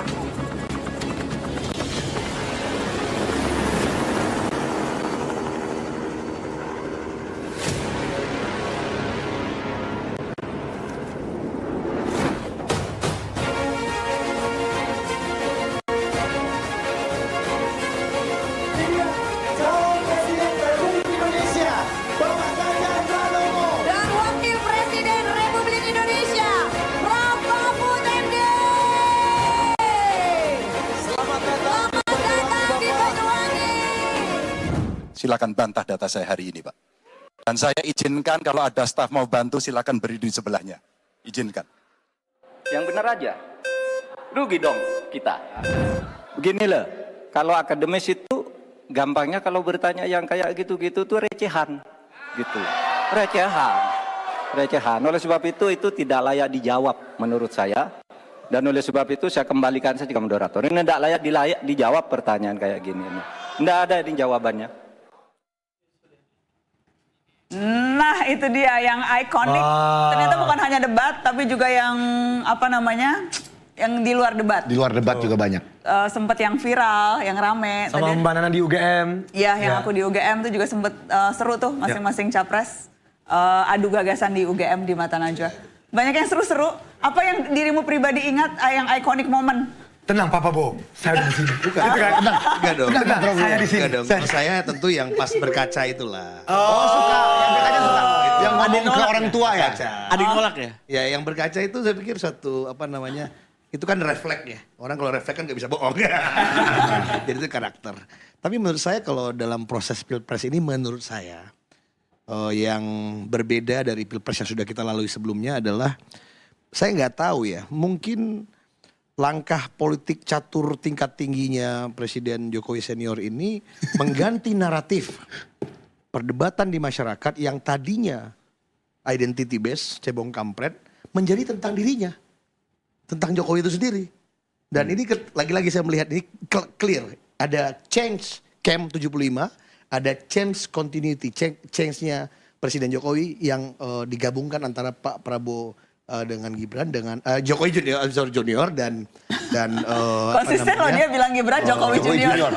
Ganjar Mahfud. Karena dia Marcos Senior, Marcos Junior dia. Apa-apa soalnya, Mbak. Ya, tapi memang ini kita melihat ini kan akhirnya referendumnya bukan referendum identity, tapi referendum kepada publik keterlibatan Jokowi and family in politics kita lebih dalam. Dan itu yang saya lihat, mungkin ini dia lagi star, tapi menurut hemat kami, kita generasi politik baru di Indonesia yang terjun di politik, yang mau terlibat dalam pemerintahan, saya pikir harus membuat politik kita lebih demokratis ke depannya, dan pandangan-pandangan ada apa tentang political dynasty dan sebagainya, saya pikir harus kita lawan terus. Kalau kita berhenti dan diam, saya pikir ya akan bahaya politik ke depan. Jadi mungkin menurut saya, apakah itu satu kewaliannya Jokowi?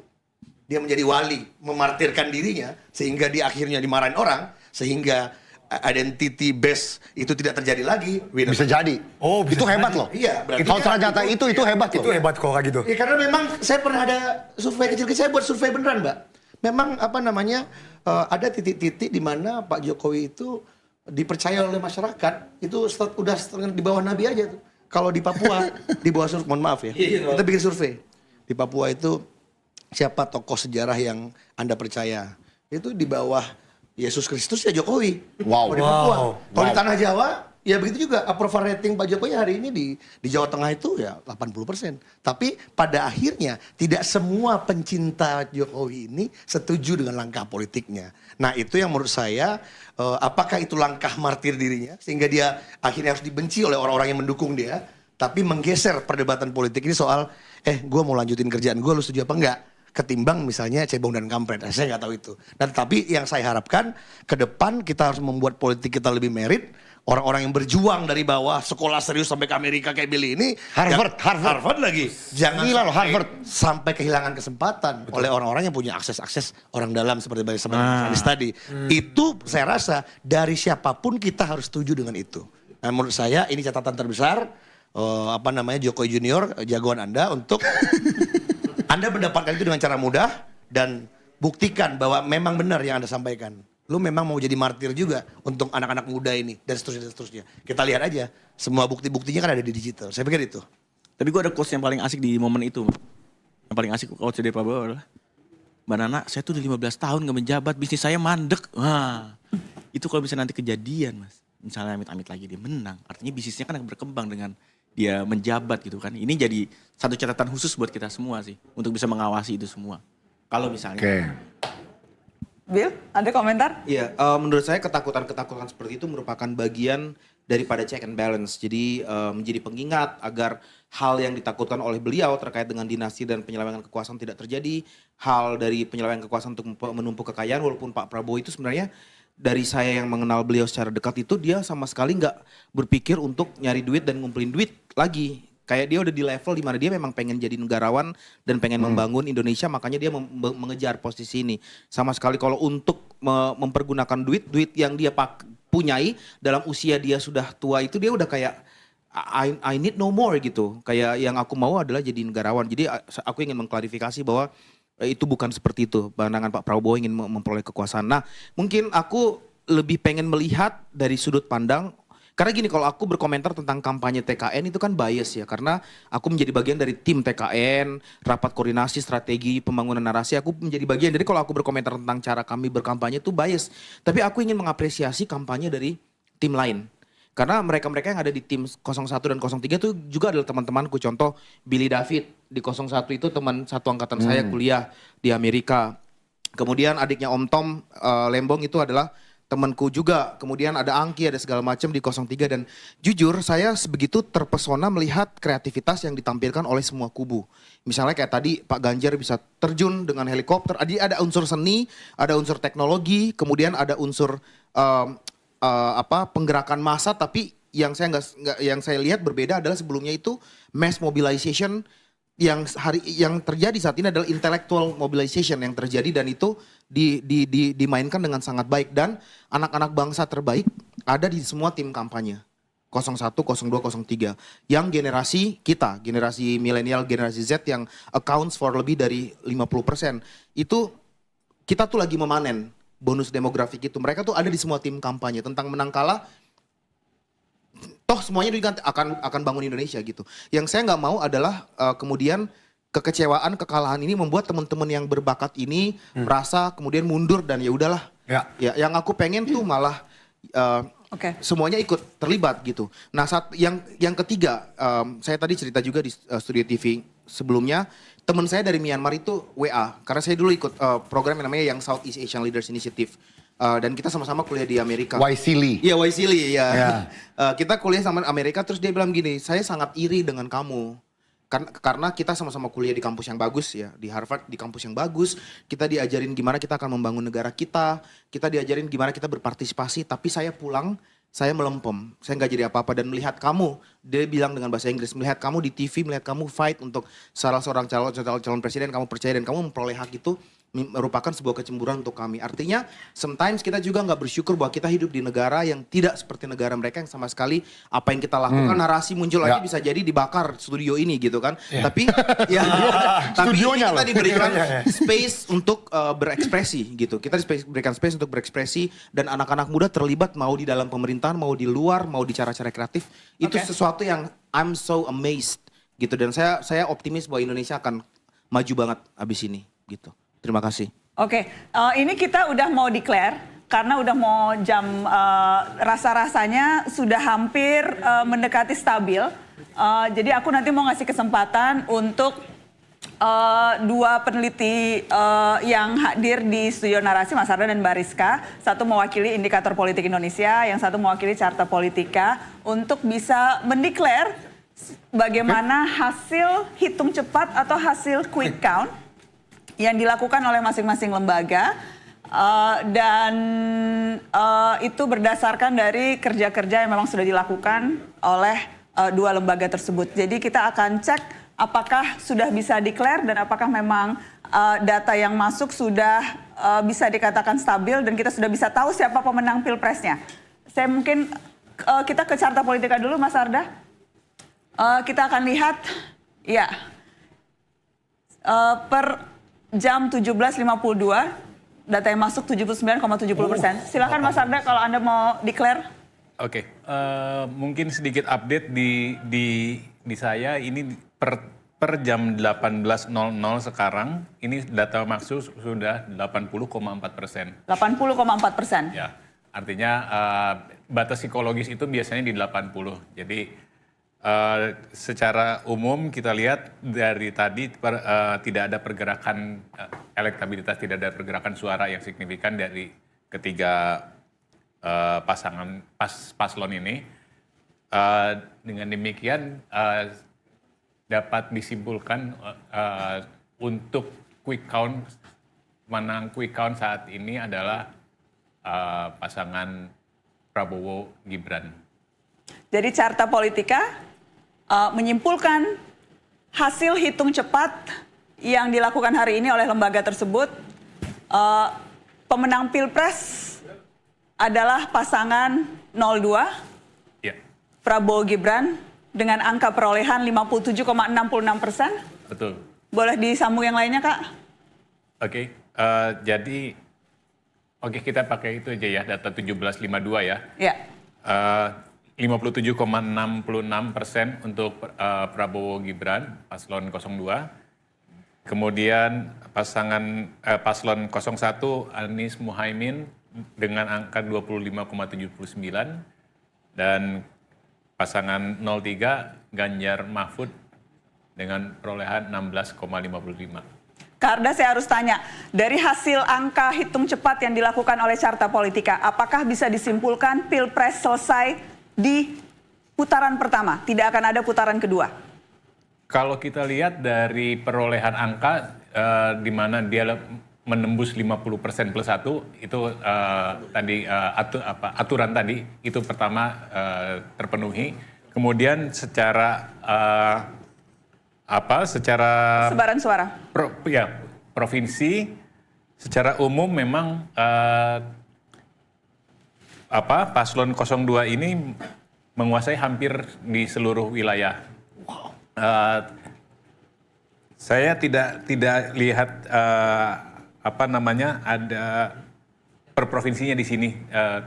Tapi kalau kita lihat dari secara wilayah tadi ada Sumatera, DKI Jakarta, Banten, Jawa Barat, Jateng plus DIY kami satukan sama seperti indikator, Jawa Timur, Kalimantan kami satukan, Bali, Nusa, Sulawesi, Maluku, Papua kami satukan.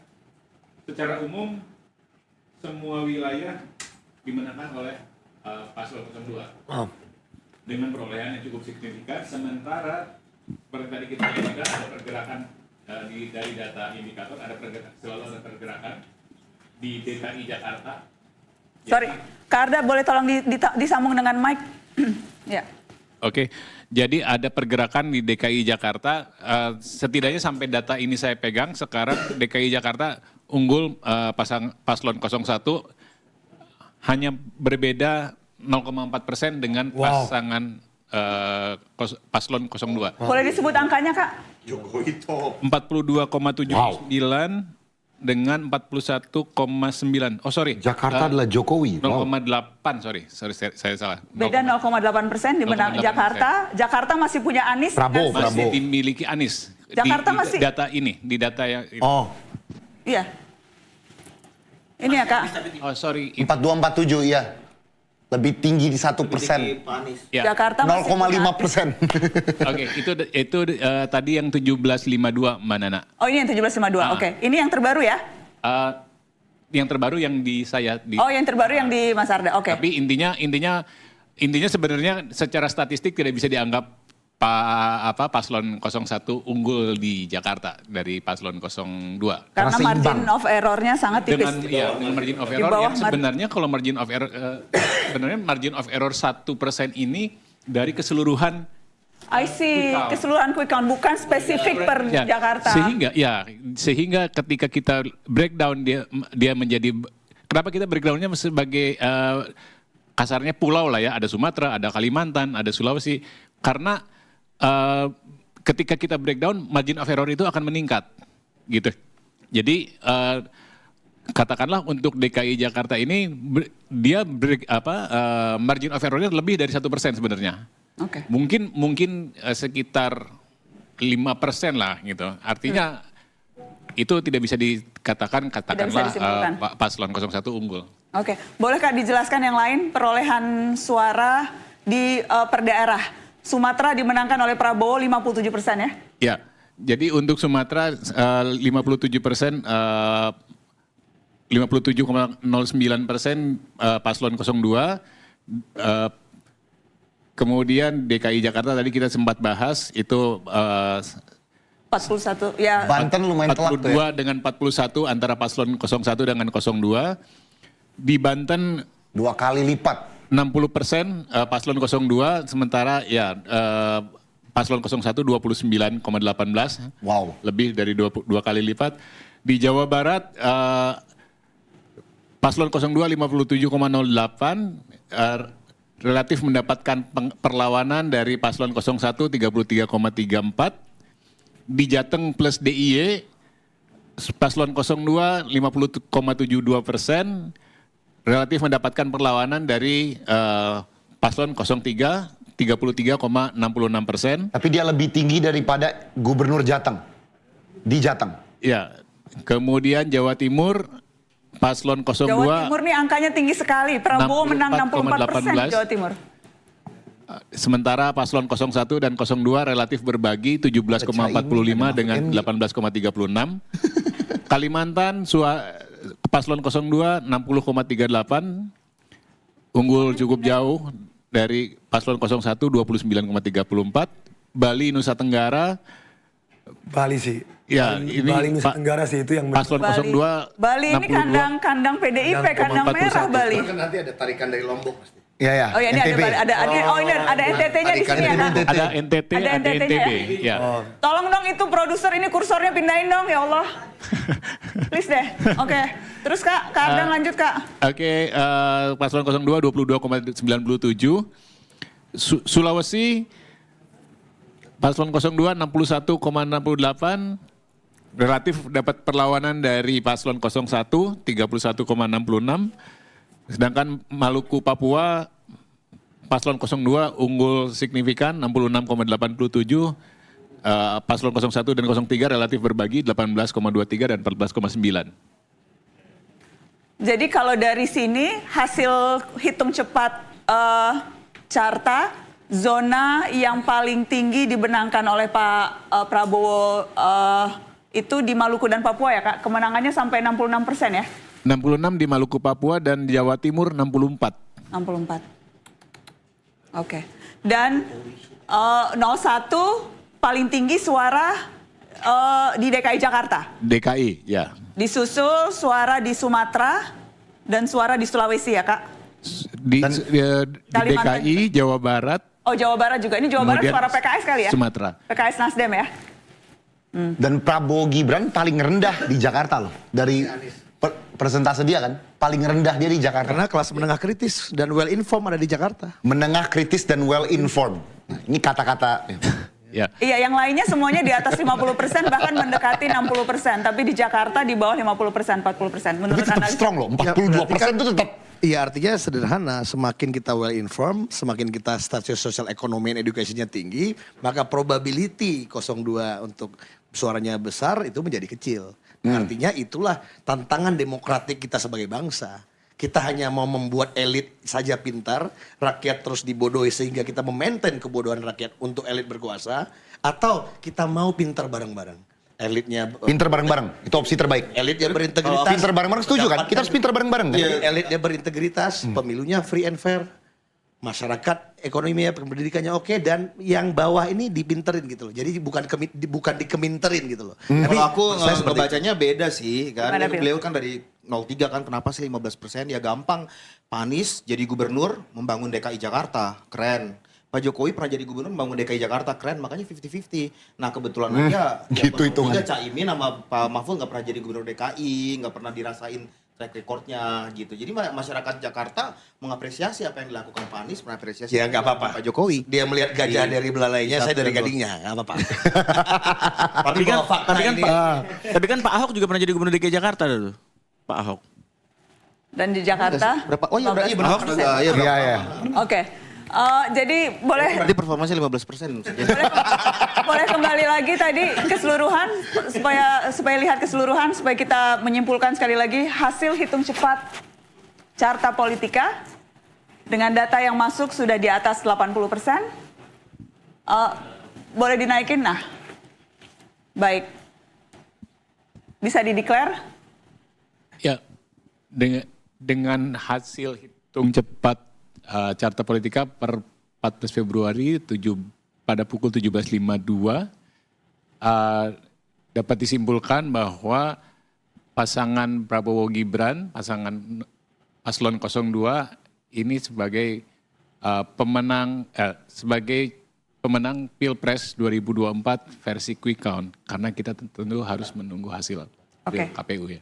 Oke, terima kasih Mas Arda. Hasil quick count, hasil hitung cepat dari Carta Politika, pemenang Pilpres 2024, hasil hitung cepat adalah pasangan nomor urut 2, Prabowo Gibran. Billy boleh tepuk tangan loh. Boleh semua tepuk tangan. Ini kemenangan bangsa Indonesia. Boleh tepuk tangan. Kita punya presiden baru. Semoga Pak Prabowo menerima hasil quick count hari. Gimana Mas Arda? Semoga Pak Prabowo menerima hasil quick count kami. Oh, oke. Kayaknya iya kali ini. Oke, narasi teman-teman kita bekerjasama dengan 3 lembaga survei. Kredibel tiga-tiganya. Carta Politika, Indikator Politik, dan CSIS. Kita akan melihat di indikator politik, nanti sudah diupdate. Yang jelas Mbak Rizka juga sudah ada sama kita dari tadi, udah ikut mengawal dan membantu.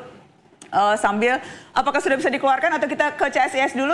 Baru kemudian nanti kalau sudah ready grafisnya indikator, kita ke CSIS, kita bisa melihat dulu CSIS. Karena kalau nggak salah tadi CSIS bahkan sudah lebih dulu stabil tuh angkanya. Oke, kita lihat indikator politik Indonesia. Dan kemudian nanti mungkin Mbak Rizka bisa declare juga di narasi. Dan kalau tadi memang sempat ngobrol-ngobrol Mbak Rizka, memang jam 5, jam 6 ya. Baru kemudian angkanya stabil dan kemudian bisa dideklar. Lewat pengalaman sebelum-sebelum ini memang jam-jam seginilah jam-jam declare. Oke, kita akan lihat hasilnya. Ada kesulitan selama proses quick count dari laporan teman-teman di lapangan, Mbak? Karena metodenya standar, memang sudah dilakukan seperti itu, tetapi memang kalau di lapangan ya selalu saja ada Mbak Nana, masalah sinyal, masalah mundurnya penghitungan suara atau bahkan mundurnya TPS buka karena cuaca dan sebagainya, itu biasa sih. Tapi Mbak, selain hasil TPS, apakah misalnya hasil quick count juga bisa memantau bila ada kejanggalan atau ada apakah maladministrasi atau ada potensi atau dugaan kecurangan? Bisakah hasil quick count menggambarkan itu juga atau betul-betul hanya hasil TPS, Mbak? Nah kan kalau di TPS itu kita meminta relawan juga memfoto ya formulir C1 itu. Nah dan itu yang memang datanya dilaporkan. Selama ini memang C1 yang dilaporkan ya sudah sesuai juga dengan datanya gitu. Tapi kita tidak meminta mereka untuk melaporkan jika ada kecurangan. Barangkali itu di exit poll ya, ditanyakan langsung ke responden. Oke, silakan Mbak Rizka kalau untuk dideklar dari indikator politik. Baik, makasih Mbak Nana. Jadi ini adalah hasil hitung cepat Pilpres dari Indikator Politik Indonesia di tanggal 14 Februari jam 18.14. Data masuk sejauh ini ada 79,40%. Dan dari data masuk ini kita mendapat perolehan suara untuk paslon 1 25,66%, paslon 2 57,80%, dan paslon 3 16,54%. Dengan demikian berdasarkan data masuk ini, kami menyimpulkan bahwa pemilu Presiden 2024 ini diprediksi dimenangkan oleh paslon 2 Prabowo Gibran, dan kami memprediksi bahwa Pilpres kali ini berlangsung dalam 1 putaran. Terima kasih Mbak Rizka. Makasih. Dan angka ini tadi hampir sama dengan angka carta ya? Angka carta juga 57 sekian persen. Dan kalau dibandingkan dengan lembaga-lembaga yang lain, rata-rata tadi kita juga sudah cek, rata-rata memang angkanya segini ya? 57%. 57% untuk pasangan 02, 25,66% untuk pasangan 01, dan 16,54% untuk pasangan 03. Dan tadi diprediksi Pilpres 1 putaran. Ya, betul Mbak Nana. Karena selisihnya sudah di atas margin of error quick count. Versi quick count. Versi quick count. Versi quick count, ya. Versi hitung cepat. Saya tahu masing-masing kubu pastinya nanti akan ada pernyataan resmi dari masing-masing kubu. Tapi izinkan saya juga untuk bertanya tanggapan dari individu-individu yang kebetulan mendukung. Jadi aku menempatkannya ini individu yang mendukung. Karena aku tahu pasangan kalau tim resmi TPN pasti beda-beda tuh. Paling bawah sebelum menurut ini. Nomor satu dulu. Gimana saya melihat hasil quick count ini? Yang pasti yang pertama kami menghargai karena ini scientific base. Jadi quick count, exit poll, segala macam itu scientific base dan kami menghargai scientific base. Dan ini akan menjadi pertimbangan untuk mengambil langkah ke depan yang pasti. Tapi sekali lagi kita akan nunggu keputusan dari KPU. Kita nggak tahu nanti akan terjadi seperti apa. Dan dengan hasil seperti ini yang pasti kami juga beranggapan bahwa saya pribadi juga dari kita menjalani proses ini dengan sebaik-baiknya proses. Dengan setulus-tulusnya usaha, dengan sekeras-kerasnya perjuangan. Ini yang kita inginkan, jadi balik lagi, kita lebih baik, kalaupun kita mau menang terhormat dengan cara yang baik. Karena proses yang baik, niat yang baik harus dimulai dengan langkah yang baik. Tapi juga kami bila nanti ternyata Tuhan menakdirkan kami untuk kalah, kami juga ingin kalah secara terhormat. Dan kami juga menanggapinya juga secara terhormat. Itu aja sih paling. Billy? Sebenarnya tidak cukup kalau untuk saya tidak surprise karena memang data survei secara berkala dari dulu juga memang hasilnya segini. Kemudian antusiasme masyarakat di akar rumput juga menerima Prabowo Gibran dan menerima kami juga seperti ini. Jadi sebenarnya ini juga tidak merupakan sesuatu yang tidak mengejutkan. Tetapi saya ingin merubah sedikit paradigma kita tentang angka menang kalah. Enggak, ini bukan tentang kita menang, kamu kalah, kamu... saya musuhan sama kamu, saya sudah screenshot semua hina-hinaan kamu, jangan ada gitu-gitu karena itu bukan genetik Indonesia. Bukan genetik Indonesia kayak Amerika sekarang yang abis Trump kalah kemudian musuh terus sampai Biden ini hajar terus, jangan gitu.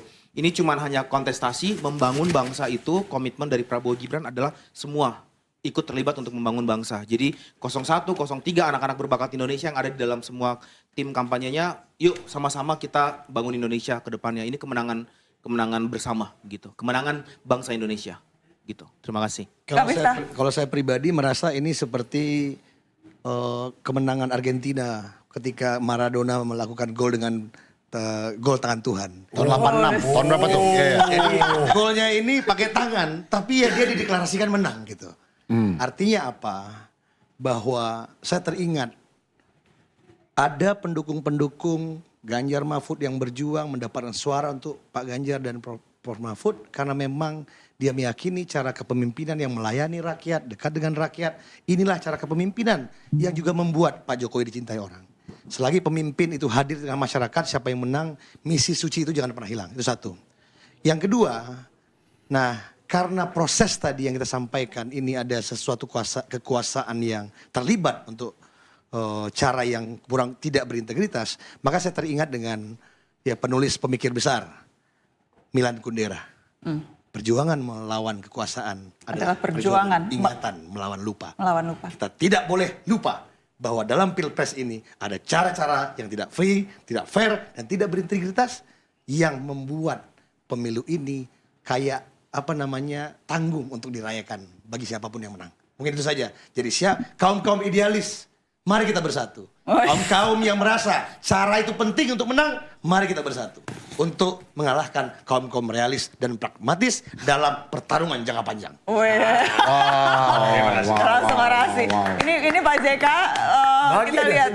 Pak JK, kita lihat ada kayaknya lagi mau memberikan statement tuh, nanti kita tunggu statementnya. Sambil kemudian juga nanti kita lihat pergerakan capres-capres. Yang jelas, kita dengerin Pak JK. Pak JK tadi menerima Pak Anies dan dengan Gus Imin tadi membahas apa Pak JK? Iya, tentu tadi datang untuk berbicara tentang situasi ini. Semua sependapat bahwa kita menunggu hasil resmi dari KPU. Itu aja. Bahwa kawan-kawan itu tentu kita lihat sebagai suatu perhitungan awal. Tapi itu yang menentukan yang resmi KPU. Jadi kesimpulannya menunggu hasil rapat KPU baru teman-teman itu mengambil sikap. Jadi kalau melihat sebelumnya elektabilitas Pak Prabowo ini tidak sampai 50%. Namun saat pemilu ini dari quick count, ini hasilnya justru lebih dari 50% dan bisa terjadi satu putaran. Gimana melihatnya? Ya survei atau apapun itu kan hanya bersifat perkiraan. Ya apa yang tadi itu ialah perhitungan sementara, jadi tidak ada yang fix memang. Survei itu hanya memperkirakan berdasarkan data yang ada. Quick count itu adalah perhitungan sementara dengan contoh-contoh dengan dasar katakanlah 1.000, 2.000 TPS. Tapi selanjutnya tunggu perhitungan yang benar. Berarti masih yakin untuk 2 putaran Pak ya? Ya, Anda tahu lah yang menentukan kan cawapresnya dengan partai-partai yang ada, partai-partai pendukung. Tapi Pak JK ada mencium kecurangan nggak sih Pak? Karena dari awal sudah 50% nih Pak tiba-tiba. Kalau di hasil rekodnya. Kalau itu kan memang kalau kita lihat filmnya, kita lihat berita-berita yang Anda buat ya, di Kumparan, DT, Pagi Tempo kan semuanya mengindikasi, tapi kita menunggu. Tapi semuanya menunggu hasil tes. Itu kesimpulannya. Pak, petunjuk apa yang dari keduanya minta ke Bapak? Nah, saya tidak minta apa-apa. Saya tidak bisa berbuat apa. Saya bukan pihak yang harus menentukan sikap. Yang harus menentukan sikap ya cawapresnya sendiri dan partai pendukungnya. Pak Anies tadi menyampaikan sesuatu ke Pak JK terkait hasil. Nah, semuanya kita tahu dari hal yang sama, hanya bahwa quick count berkatakan begini itu aja. Pak, kalau berkaca dengan pemilu sebelumnya, termasuk pemilu pilkada Pak Anies menang itu kan tidak jauh berbeda dengan quick count dengan real count gitu. Apakah ini bisa dilihat seperti gambaran dari real count KPU juga gitu? Ya tentu, quick count memang tentu karena datanya sudah ada. Berbeda dengan survei. Kalau survei itu memperkirakan dengan apa indikasi-indikasi. Tapi kalau ini menghitung contoh yang ada. Tapi sekali lagi itu aja kesimpulannya tadi kita bukan pertemuan resmi, hanya ya membagi informasi. Jadi semuanya setuju menunggu Pak JK izin, apakah nanti dalam waktu dekat akan melakukan pertemuan dengan Pak Surya Paloh dan Ibu Megawati misalnya? Saya belum tahu itu, tergantung kedua belah pihak. Ya. Tapi artinya menunggu dari? Iya, tentu menunggu daripada kedua belah pihak, antara partai-partai. Ini kan kembali urusannya ke partai. Ya kan? Ini kan sudah menyangkut masalah ya itu, maka dia memutuskan partai-partai pendukung kedua belah pihak masing-masing semuanya. Ada harapan misalnya 01 dan 03 melebur setidaknya untuk persiapan ke MK misalnya? Saya tidak tahu. Itu nanti tanya sama ketua-ketua partai masing-masing. Kalau dari Pak JK ada harapan? Ya, saya bukan pihak yang harus mengambil sikap. Yang memisahkan partai masing-masing. Dari menunggu hasil di samping itu kan Bapak melihat ada indikasi kecurangan. Apakah ada saran untuk Pak Anies dan Pak Muhammad melakukan sesuatu ketika nanti sudah ada? Ya, saya tidak bisa mengatakan itu. Ya, oke. Terima kasih Pak JK. Selalu ya Pak. Ya. Break atau apa? Ya. Break atau apa?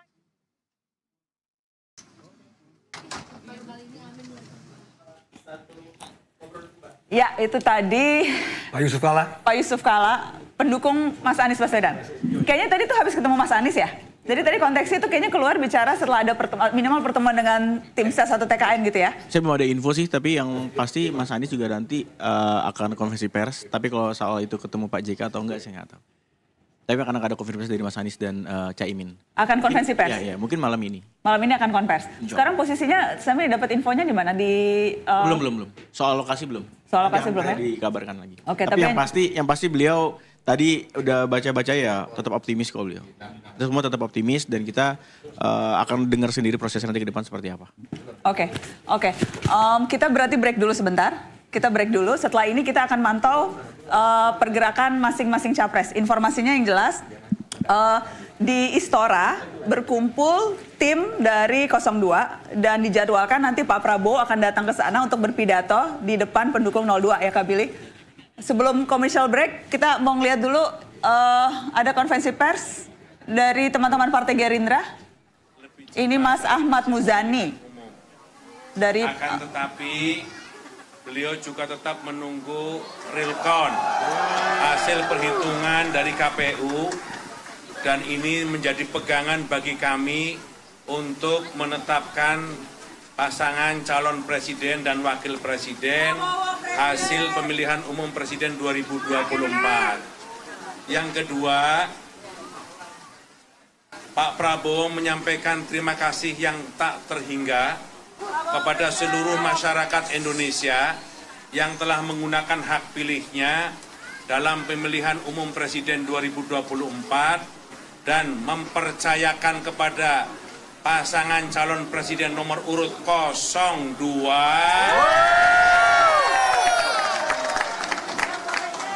yang hasilnya insya Allah seperti yang disampaikan dalam hitung cepat quick count. Yang ketiga, Pak Prabowo menyampaikan terima kasih kepada pasangan calon 01 dan 03 serta kepada seluruh stakeholder penyelenggaraan pemilihan umum, KPU, Bawaslu, tentu saja kepada aparat kepolisian, kepada TNI, dan kepada semuanya saja yang terlibat dalam proses pemilihan umum, sehingga proses pemilihan umum ini berlangsung dengan aman, jujur, adil, dan tentram. Ini adalah sebuah prestasi demokrasi yang luar biasa yang harus kita pertahankan, bahwa rakyat sejak pagi meskipun di mana-mana terjadi hujan rintik-rintik dengan sukaria bergembira datang ke TPS menyambut dan memilih calon pemimpinnya, dan akhirnya sore hari ini sudah diketahui calon pemimpin yang akan memimpin Indonesia yang akan datang. Selanjutnya Pak Prabowo akan menyampaikan dan akan menyapa para pendukungnya di Istora ba'da maghrib. Karena itu saya berharap semua kawan-kawan yang berkumpul di sini bisa menuju ke gedung Istora untuk melihat langsung Pak Prabowo dan Mas Gibran nanti di Istora. Apa yang akan disampaikan dalam pidato setelah quick count, tunggu di sana. Terima kasih. Pak, dengan hasil quick count ini, Pak, apa langkah yang akan dilakukan Pak Prabowo terhadap lawan-lawan politiknya? Apakah akan dirangkul menjadi satu koalisi atau seperti apa? Nanti ditanyakan kepada Pak Prabowo. Tapi rencana dari koalisi Indonesia Maju gimana, Pak? Ya, kita sekarang berkonsolidasi kepada upaya perhitungan real count, karena itu yang akan digunakan KPU sebagai alas untuk menetapkan calon presiden. Tapi lobby kepada kubu 01 dan 03 untuk berkoalisi nantinya, apakah sudah dilakukan, Pak? Hasilnya seperti apa, Pak? Apakah ada parpol yang diprioritaskan untuk berkoalisi, Pak? Baru omon-omon. Pak Muzani, di dalam suasana kebatinannya seperti apa, Pak? Di dalam suasana kebatinannya bersyukur, bergembira, Pak Prabowo berterima kasih, dan tentu saja Pak Prabowo menyampaikan ini sebagai sebuah anugerah dan beliau sujud syukur atas kemenangan itu. Ada telepon dari Pak Presiden Jokowi, Pak. Pak Muzani, Ada telepon dari Pak Presiden Jokowi. mau ke istana, Pak, ya? Katanya mau ke istana rencananya. Gimana tuh, Pak? Saya belum cek. Saya akan cek. Pak Muzani, berarti ini ditegaskan sudah ada klaim kemenangan dari tim 02? Kami meyakini ini adalah sebuah kemenangan satu putaran untuk pasangan Prabowo Gibran. Pak, ada rencana Pak Prabowo akan membuka langsung komunikasi ke Pak Anies atau Pak Ganjar? Nanti ditanyakan langsung kepada beliau. Pak, ini kira-kira berangkat ke Istora jam berapa ya, Pak? Bentar lagi mungkin. Sendiri sini kan, Pak, berarti nggak bareng sama Mas Gibran, kan? Mas Gibran kesini dulu. Oh, Mas Gibran mampir dulu. ya? Dari Fairmont ke sini dulu? Iya. Pak, nanti ada doorstep dengan Pak Prabowo ya, Pak? Minta tolong disampaikan, Pak, aspirasi, Pak. Gue mau ke sono. Iya. Enggak, gue sekarang mau ke Istora. Oh, gitu. Sama, Pak. Oke, terima kasih, Pak.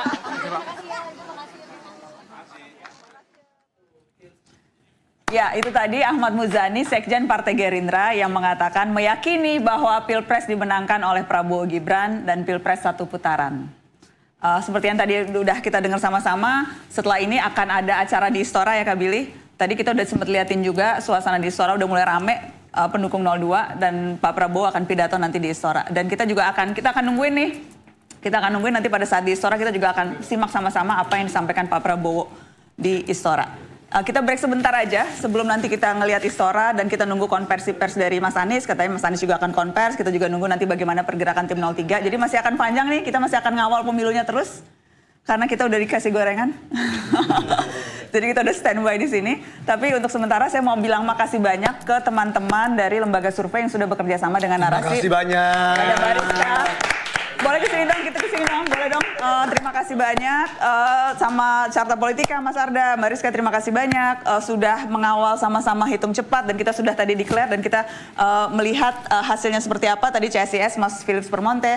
Jadi terima kasih CSIS, terima kasih Indikator Politik dan terima kasih Carta Politika. Thank you banget Mas.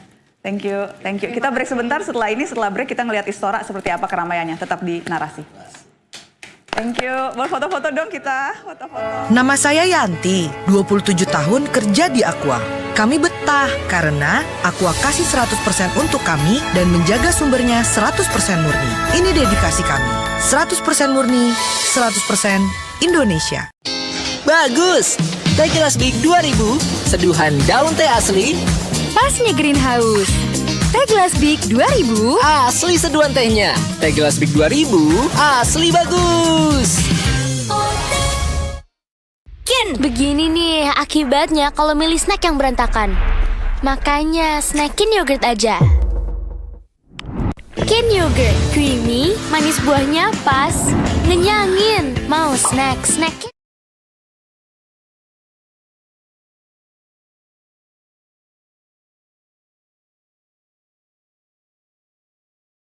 Aku suka. Segar yang pas untuk sekeluarga. Ada formulanya.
Terima kasih masih di musyawarah. Kita masih terus akan nemenin kamu untuk lihat perkembangan politik hari ini. Semangat para musmus, semangat. Karena malam masih panjang, kita masih akan lihat Pak Prabowo pidato di Istora. Kabarnya tadi akan datang ke Istora mungkin jam 7-an. Sekarang di Istora, nanti kita akan tunjukin gambarnya di Istora tuh udah ramai pendukungnya Pak Prabowo. Jadi kita akan nungguin sampai Pak Prabowo pidato, mau tahu akan bicara apa. Nah ini nih gambar di Istora guys, sudah penuh banget guys. Oh, Istora Party. Iya ini ini pesta lah ya ini ya. Udah pesta Mega udah pesta. Syukuran. Oh syukuran, ya. Karena tadi kan kita udah dengar Sekjen Partai Gerindra kan Pak Ahmad Muzani yang udah bilang bahwa mereka tetap nunggu real count. Tetap nunggu real count, tapi kemudian kan ketika ditanya ya tadi cerita katanya Pak udah bersyukur, kemudian juga meyakini bahwa ini kemenangan oleh 02 dan kemudian juga Pilpres 1 putaran. Karena sekali lagi buat teman-teman yang tadi mungkin miss, hasil quick count tadi kita udah declare sama-sama, hasil hitung cepat yang dilakukan oleh Carta Politika, Indikator Politik, dan kemudian CSIS, dan itu 3 lembaga yang bekerja sama dengan Narasi. Semuanya memang menunjukkan Pilpres akan 1 putaran, memprediksi Pilpres 1 putaran dengan pasangan 02 memperoleh angka kemenangan di 57%. Diikuti dengan pasangan 01 25% dan seperti yang dilihat di layar pasangan 03 16,76%. Oke, jadi nanti kita masih akan lihat nih gimana di Istora, nungguin Pak Prabowo pidato di sana guys. Kemudian kita juga akan nungguin, tadi Sami bilang Mas Anies juga akan memberikan keterangan pers. Kita akan tunggu apa tanggapan dari Mas Anies dan kemudian juga nanti kita akan tunggu apakah Mas Ganjar Pranowo dan Pak Mahfud juga akan memberikan keterangan pers. Akankah? So tadi kan mereka masih belum terima hasilnya kan dan ada beberapa kecurangan yang kalian ingin publik untuk ketahui kan? Saya pada prinsipnya arahan dari tim pemenangan nasional kita melihat hasil daripada resmi KPU. Tapi kita respect pada proses quick count sebagai proses yang ilmiah.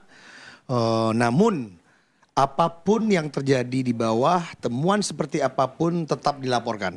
Sehingga kalau memang terjadi sesuatu yang melanggar prinsip-prinsip demokratik, hak-hak rakyat yang dicerdai, dalam hal ini posisi Ganjar Mahfud tetap berada pada posisi bersama rakyat. Mungkin itu Mas. Oke. Aku mau nunjukin lagi buat yang nanti mungkin miss, nunjukin lagi hasil quick count terakhir dengan data yang udah stabil, udah masuk semua. Boleh ditunjukin lagi di layar sambil kita juga nanti mau nunjukin setelah ini tahapannya apa sih? Karena kan udah jelas diprediksi 1 putaran dengan hasil ini. Dan setelah itu berarti tahapan berikutnya kalau tidak ada kontestasi kalau tidak ada yang kemudian protes ke MK Mahkamah Konstitusi, berarti tahapan berikutnya ya langsung rekapitulasi, kemudian juga penghitungan suara. Itu kalau nggak salah sampai 20 Maret. Jadi hasil real count guys itu baru akan selesai di tahapan pemilu KPU itu 20 Maret. Nah ini nih. Nah ini dia. Ini jadwal tahapan pemilu. Jadi kita sekarang di 14-15 Februari penghitungan suara dimulai. Nah mulai besok sampai 20 Maret itu rekapitulasi hasil penghitungan suara. Memang lama sebulan karena kan bertahap-tahap nih kan Kak. Berjenjang gitu. Kecamatan, kabupaten, provinsi. Iya jadi dari kecamatan, kabupaten, provinsi, pusat baru kemudian nanti menurut perkiraan 20 Maret tuh baru kemudian diumumkan hasil penghitungan suara. Dan kalau kemudian ada gugatan di Mahkamah Konstitusi, nanti ada tahapan yang berikutnya lagi. Nanti kita mau tunjukin nih kalau memang ada gugatan tahapan-tahapannya seperti apa. Tetapi hasil berbagai gugatan itu tuh ada constraint waktu memang.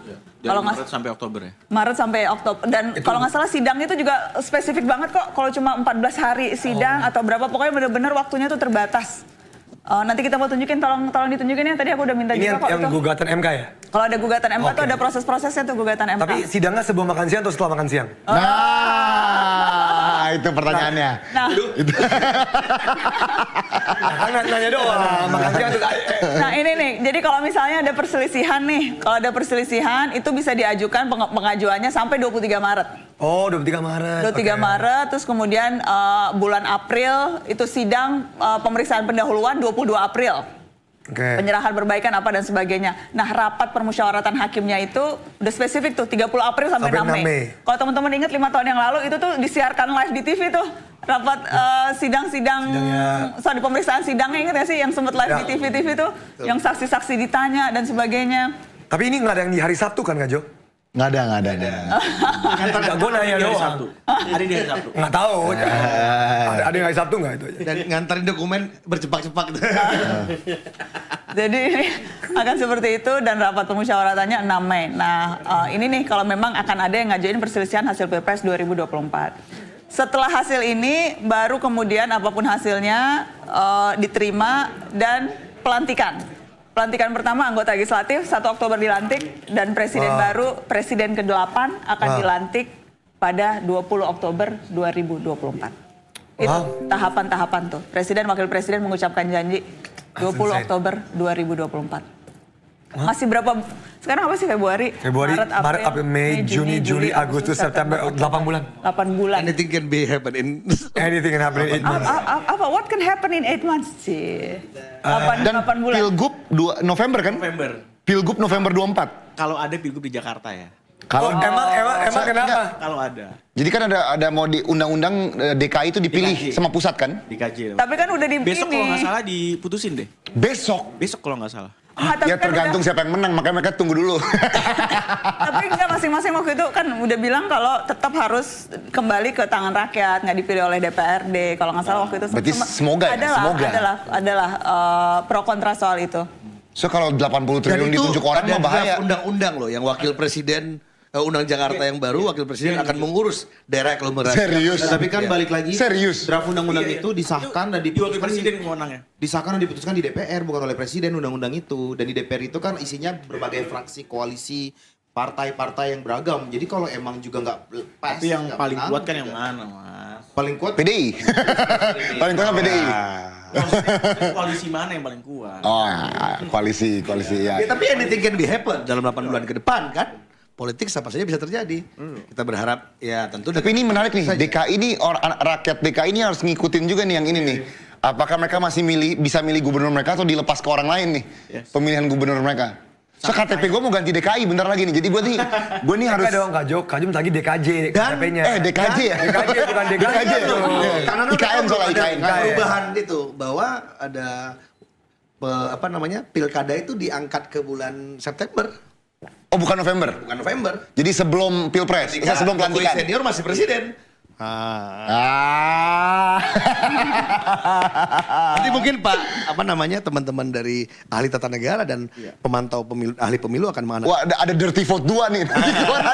Ada dirty vote 2. Kalau ditunjuk langsung kita nggak tahu kan nanti siapa yang mau ditunjuk kan. Apa kan RUU-nya harus disahkan dulu dan itu dewan yang harus bersidang, yang harus memutuskan. Itu prosesnya panjang. Anggota dewan ada ratusan. 500 balik lagi koalisi kekuatan lu, Bro. Jadi kita nggak tahu ntar siapa yang mau ditunjuk, apakah mantan wali kota Medan ditunjuk di DKI Jakarta, apakah nanti ketua umum PSI yang ada di DKJ gitu kan, kita nggak tahu. Ya semoga Billy lah ditunjuk.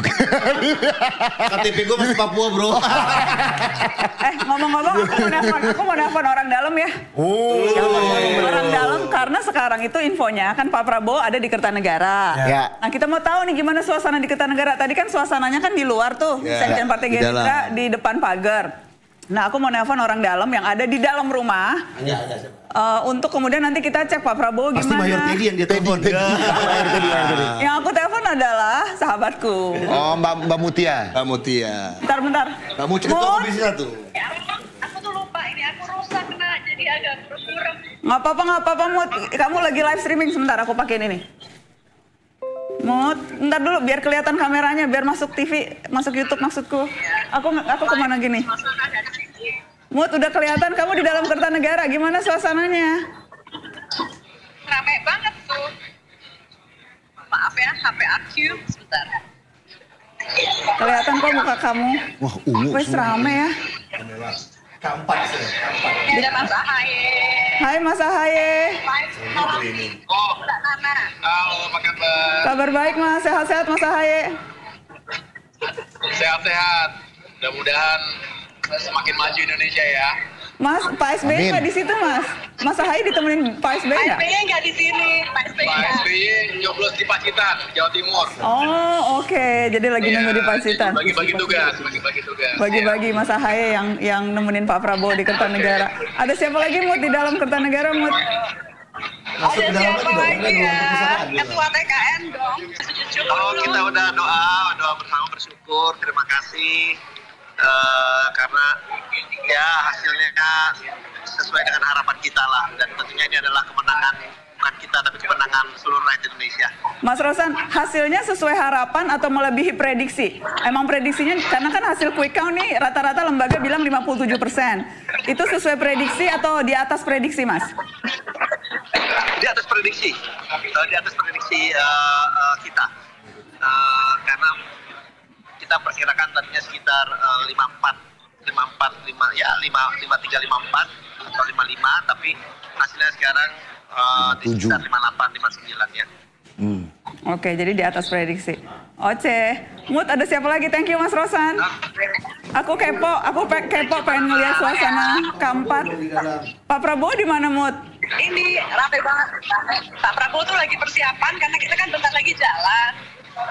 Jadi lagi siap-siap, sekitar 10 menit lagi jalan. Ini mungkin ya Ahmad Dhani. Widih, Ahmad Dhani. Jangan sombong-sombong dong. Jangan sombong-sombong dong. Kapan aku sombong? Mana mungkin aku sombong dengan dirimu? Balas dong. Kalau di WA balas. Kalau di WA balas. Ada bisnis nih.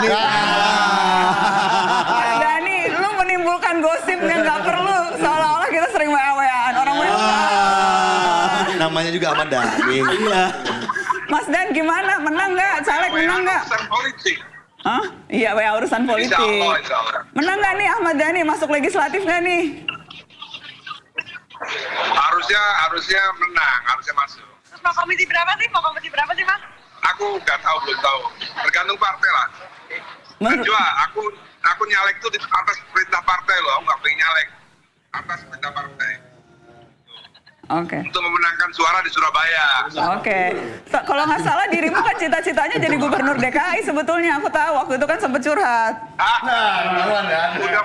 Udah firm. Kalau Najwa siap mau jadi wakilnya Ahmad Dhani, langsung setuju pakai Wah. direkom. Masa aku wakil ya dirimu lah yang wakil, aku yang gubernurnya. Laki-laki kan imam. Aduh, ini perdebatannya beda nanti. Dan banyak gosip-gosip nggak perlu. Oke, mudah-mudahan masuk. Kayaknya kalau Ahmad Dhani masuk legislatif seru ya. Seru. Mudah-mudahan aku doain dirimu masuk Mas supaya tambah seru DPR kita Mas. Yes, insya Allah. Oke. Dan bisa bersama saya sebagai Oke, ada siapa lagi Mut? Ini Mutia melakukan tugas sebagai reporter. Karena kan dia dulu bekas reporter. Jadi dia Aku jadi reporter ya ampun. reporter orang dalam narasi. Lagi live dari tadi ya? Kita live dari tadi Mut. Oh ini deh. Ini ada ini sahabat kita sahabat kita. Aduh maaf. Lagi live ya. Dia minta di yang ada maaf ya Mas. Wede, Bang Ara. Bang Ara, apa kabar? Ya ampun Bang Ara. Dia lagi live di narasi. Maksudnya saya apa? Bagus anak nih, paling hebat anak. Anak paling hebat. Objektif, benar-benar independen dan terpercaya. Wede, thank you Bang Ara. Harus ngomong gitu soalnya temen.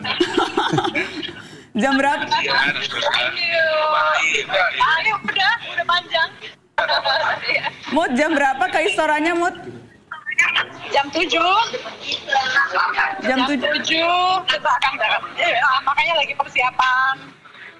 Udah mau persiapan jalan sih nak. Nih. Oke. Akan ngomong apa kira-kira Pak Prabowo? Ada bocoran? Ucapan terima kasih.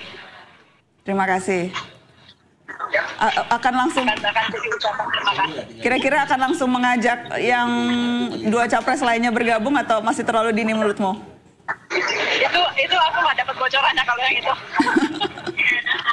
Jadi tapi itu kan sebelum lihat hasil kan dari dulu juga udah nyampaikan kan bahwa akan selalu mengajak. Jadi itu tidak jadi surprise juga kalau beliau akan nyampaikan karena memang bolak-balik sudah dia sampaikan. Jadi mungkin aja itu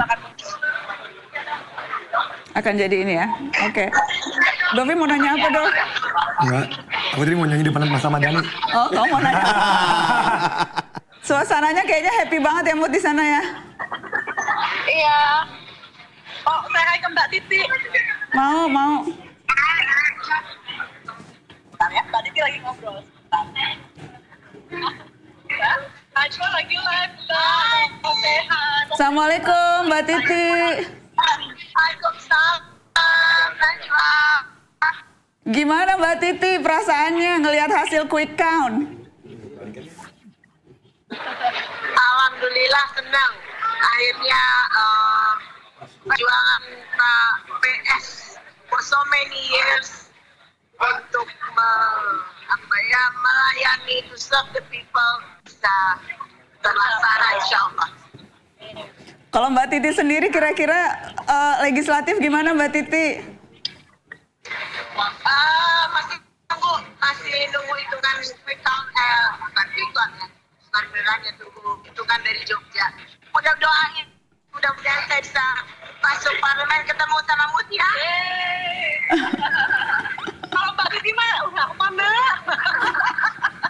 Udah aman insya Allah Mbak Titi. Aku yang lagi masih berjuang, kita lagi berjuang. Sumut Mbak. Iya, kalau Mutia dapil Sumut. Iya, tapi Mbak Titi tadi bilang iya. Oh, thank you Mbak Titi.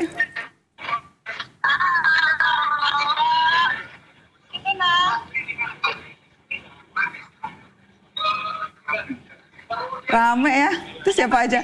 Hai Mas Didit. Apa kabar Mas Didit? Baik. Gimana? Gimana tadi udah ketemu pas tadi udah ketemu Pak Prabowo ngomong apa Mas Didit? Bapak ke Mas Didit waktu ketahuan hasil quick count? Ngomong apa? Yang penting tenang. Kedengeran. Mas Didit juga sumringah banget senyumnya. Disampaikan Mas Didit. Aku lagi live di Narasi nih sama Dovi, sama ada teman-teman, ada Billy juga. Oh. Mbak Mutia. Thank you. Oke Kak. Thank you ya Mut. Thank you ya. Nanti nyampe Istora mungkin aku call lagi atau nggak kita ngeliat situasi. Oke. Thank you Mut. Bye. Assalamualaikum. Lagi sekarang. Yes, suasana. Jujur, ketemu tadi pas Ahmad Dhani gue lumayan starstruck. Lumayan, waduh. Ahmad Dhani dapil, kalau nggak salah Surabaya dia. Surabaya. Dan sebetulnya kayaknya ini udah kali kedua deh. Iya. Iya kan, kali kedua sponsor. Mbak Nana juga takut balas WA-nya. Takut yang dari sana yang balasnya Mulan Jamila. Enggak, dia kalau WA aku tuh selalu soal politik. Selalu soal politik. Dan itu bercandaannya gitu. Nanti nak, gue maju gubernur ya, lu wakil. Gue bilang, enggak lah. Kalaupun maju gubernur, lu yang wakil gue. Lu yang gubernurnya. Selalu bercanda-bercanda gitu. Bercanda ya guys, bercanda. Berarti Mbak Nana gubernur DKI nih? Mbak Nana gubernur DKI nih. Apa kita jalankan aja nih sekarang? Tapi itu history repeat itself. Kita dulu pernah kayak gitu. Apa? Waktu zaman Anies Sandi. Kita maunya Mas Anies jadi wakil gubernur. Tapi kata Mas Anies, aku yang gubernur, kamu yang wakil. Enggak lah, itu bercandaan sama Ahmad Dhani aja. Itu jok-jok ini, bapak-bapak ternyata. Bapak, iya joknya Ahmad Dhani ya. Oce, kita tadi, aku boleh nggak sih nelfon Mas Andi? Mas Andi lagi... Mas Andi di mana sih? Iya lagi ini di mana dia? Temennya, aku kira Mas Andi juga di Kertanegara. Kan temennya... Itu berapa tahun yang lalu? Itu berapa tahun yang lalu? 5 tahun yang lalu. Iya, enggak. Kalau nggak salah sih tadi tuh udah sempet ini ya. Nanti siapa tahu ya, pengen tahu aja gimana. Telepon Megawati dong, lagi ngapain Megawati nih? Telepon Bu Mega. Bu Mega. Halo Bu. Bu Mega lagi ngapain nih Bu Mega? Oce, kita mau ngapain sekarang guys? Kita mau ngeliat Istora, boleh lihat situasi Istora nggak? Pengen ngeliat situasi Istora karena bentar lagi katanya tadi bentar lagi Pak Prabowo akan keluar dari Kertanegara dan paling nggak nyampe 10 menit tuh udah akan nyampe ke sana. Ini situasi di dalam Istora sekarang. Masih akan nunggu kehadiran Pak Prabowo. Ini vibe-nya aku inget vibe di Amerika tau gak sih? Ketika victory speech atau ketika ngumpul di satu ruangan. Gaya Amerika.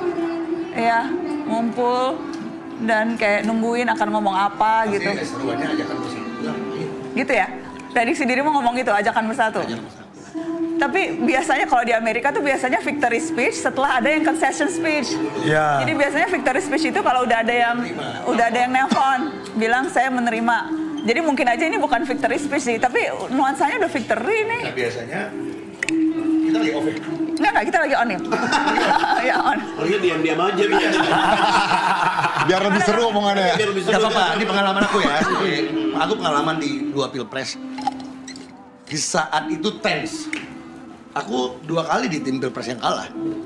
Itu di tim itu tuh tense. Ada yang udah akui, ada yang ntar dulu tuh pasti tense. Di dalam itu pasti tense. Ada orang-orang yang mungkin melibatkan emosi, ada orang-orang yang bisa rasional, ada orang-orang yang membawa kepentingannya, ada orang yang baperan, tapi nanti on top of that nanti kembali kepada kandidatnya. Dia mau mengambil langkah seperti apa. Oh itu di dalam itu pasti. Ini pertanyaan internal. Biasanya kandidatnya paling mendengarkan siapa? Ya susah ya, itu kan kandidat itu kan punya ring-ring. Iya. At the end dia tetap dia memutuskan. Ya, Oke. Pasti itu banyak kadang-kadang partai dengan kepentingannya. Jadi dirimu gak usah nanya pendukung lagi, dengan- udah kelihatan kan. Kalau di 03 ya pasti dengar arahan Bu Mega. Kalau di 01 kan pasti dengar arahan Pak Surya Paloh. Kalau di 02 dengar Pak Prabowo dengar dirinya sendiri. Gak konsisten. Oke, gini aja guys. Jangan lupa ada Pak Jokowi ya. Jokowi lu gak bisa coba. Kita pakai ilmu dia tadi. Fakta A, fakta B, narasi. Padahal gue cuma bercanda doang loh. Udah percaya tadi. Wih, tapi Istora, udah nih pasti abis ini Richard Jersey keluar, oke gas, tancap 2 atau orang. Ya berarti kan kalau Kayaknya udah nggak deh. bilang Menurutku ini nuansanya udah bukan, kalau oke gas itu nuansa kampanye. Ini kan nuansa syukur. Jadi pasti lagu-lagu perjuangan atau lagu-lagu kayak Jadi gak ada joget-joget lagi? prediksiku ini nuansanya akan nuansa mempersatukan. Tapi kalau pakai tradisi tadi yang disampaikan oleh Mbak Nana, kalau di luar kan mesti ada dulu kandidat yang konsisten. kalah. Karena kan kalau pakai 3 pernyataan publik semua mengatakan tunggu KPU. Ya. Nah itu kan proses legal formal. Kalau itu yang kita sepakati bersama belum bisa orang victorious Ya, speech. sebenarnya gini, Tapi karena ada konvensi praktek politik yang panjang, formal belum ngumumin, tapi ada kandidat kandidat lain yang sudah mengakui dia kalah, baru dia bisa melakukan speech. Jadi ini bisa berpotensi 2 kan. Dia menjadi elegan kalau ada yang aku kalah. Tapi dia nggak elegan kalau ini pengakuan sepihak atas kemenangan sebelum KPU mengumumkan. Ya sebenarnya gini, Pak Prabowo itu kan setengah darah Minahasa ya, Indonesia Timur. 73% loh hari ini, apa 75 gitu dari Manado alone. Pak Prabowo itu setengahnya tuh Indonesia Timur. Di Minahasa, layaknya Indonesia Timur lain, NTT juga ya, Papua juga. You don't need any reason to party. Iya kan? Benar. Iya, lo nggak perlu ada alasan untuk berpesta. Nggak perlu alasan untuk berpesta gitu. Lo wisuda berpesta, anak baptisan berpesta. Loh, itu kan ada alasan kalau itu Kabili. Iya maksudnya tiba-tiba aja kita gini kita kumpul-kumpul gini aja. Ayo party yuk gitu ya. Iya ini ada kacau-kacau juga. Jangan disamain dong. Ini presiden negara ditentukan menang. Lu mau party, jangan lu samain sama kondangan di Minahasa, beda. Nggak mungkin maksudnya memang nature-nya tuh gampang berparti. Gampang berparti, ngumpul-ngumpul, ayo have fun yuk kita. Cuma kaitan dengan ini ada konteks debatnya dong. Ini mau party setelah menang. Kalau kita mau membangun kesepakatan tradisi demokrasi yang baik, kompetitor ngakui dulu lu kalah tanpa resmi pengumuman formal. Tapi kalau misalnya belum ada yang mengakui, lu kan jadi self declare gitu loh maksudnya. Oke, gua konteks diskusinya itu. 03 akan mengakui nggak? Nah, kan ini nggak tahu ya. kita belum tahu kan pasti ada sedang. Kalau di grup WhatsApp sekarang? Kalau grup WhatsApp sekarang ya, arahan kepada tim jubir. Kita buka dulu. Pasti ada. Apa arahan tim jubir apa? Arahan kepada tim jubir. Dia buka udah live grup semua. Nah ini, bercanda doang. Arahnya jelas bahwa apa kita melihat hasil keputusan KPU resmi. Oke, itu jelas di grup WhatsApp. Oke. Di grup WhatsApp 01 apa di grup WhatsApp? Di grup WhatsApp 01. Yang pasti nanti akan ada konpres. Oke. Tapi semua masih dalam nuansa optimis. Kita di runner up masih berpotensi untuk putaran kedua. Oke. Walaupun jaraknya jauh Optimis. Mas Sami. Iya kita lihat nanti. 25% dan 57% hasil quick count. Masih ada harapan. Masih ada harapan. Masih ada harapan. Karena teman-teman kita di sana, di luar sana masih bergerak untuk menjadi saksi di TPS-TPS. Masih bergerak untuk bisa memastikan untuk kecurangan di data semua. Dan semua masih bergerak. Jadi kita nggak bisa terlalu dini sih. Jadi nanti tinggal tunggu Mas Anies aja untuk konferensi. Oke, sebetulnya menarik juga kalau tadi kan hasil quick count Pilpres ya. Menarik juga kita nunggu hasil quick count partai. Pengen tahu. Siapa yang lolos? Iya, siapa yang lolos dan Yang pengen tahu DPR. komposisinya tuh nanti akan seberapa banyak yang akan ikut gerbong pemerintahan baru dan seberapa banyak yang kalah ya akan tetap mengawal jalannya pemerintahan, bukan kayak kemarin yang kalah gabung sama yang menang. Jadi oposisinya hampir nggak ada. Tapi gitu. mungkin saya nambahin sedikit setelah buka grup WhatsApp nih.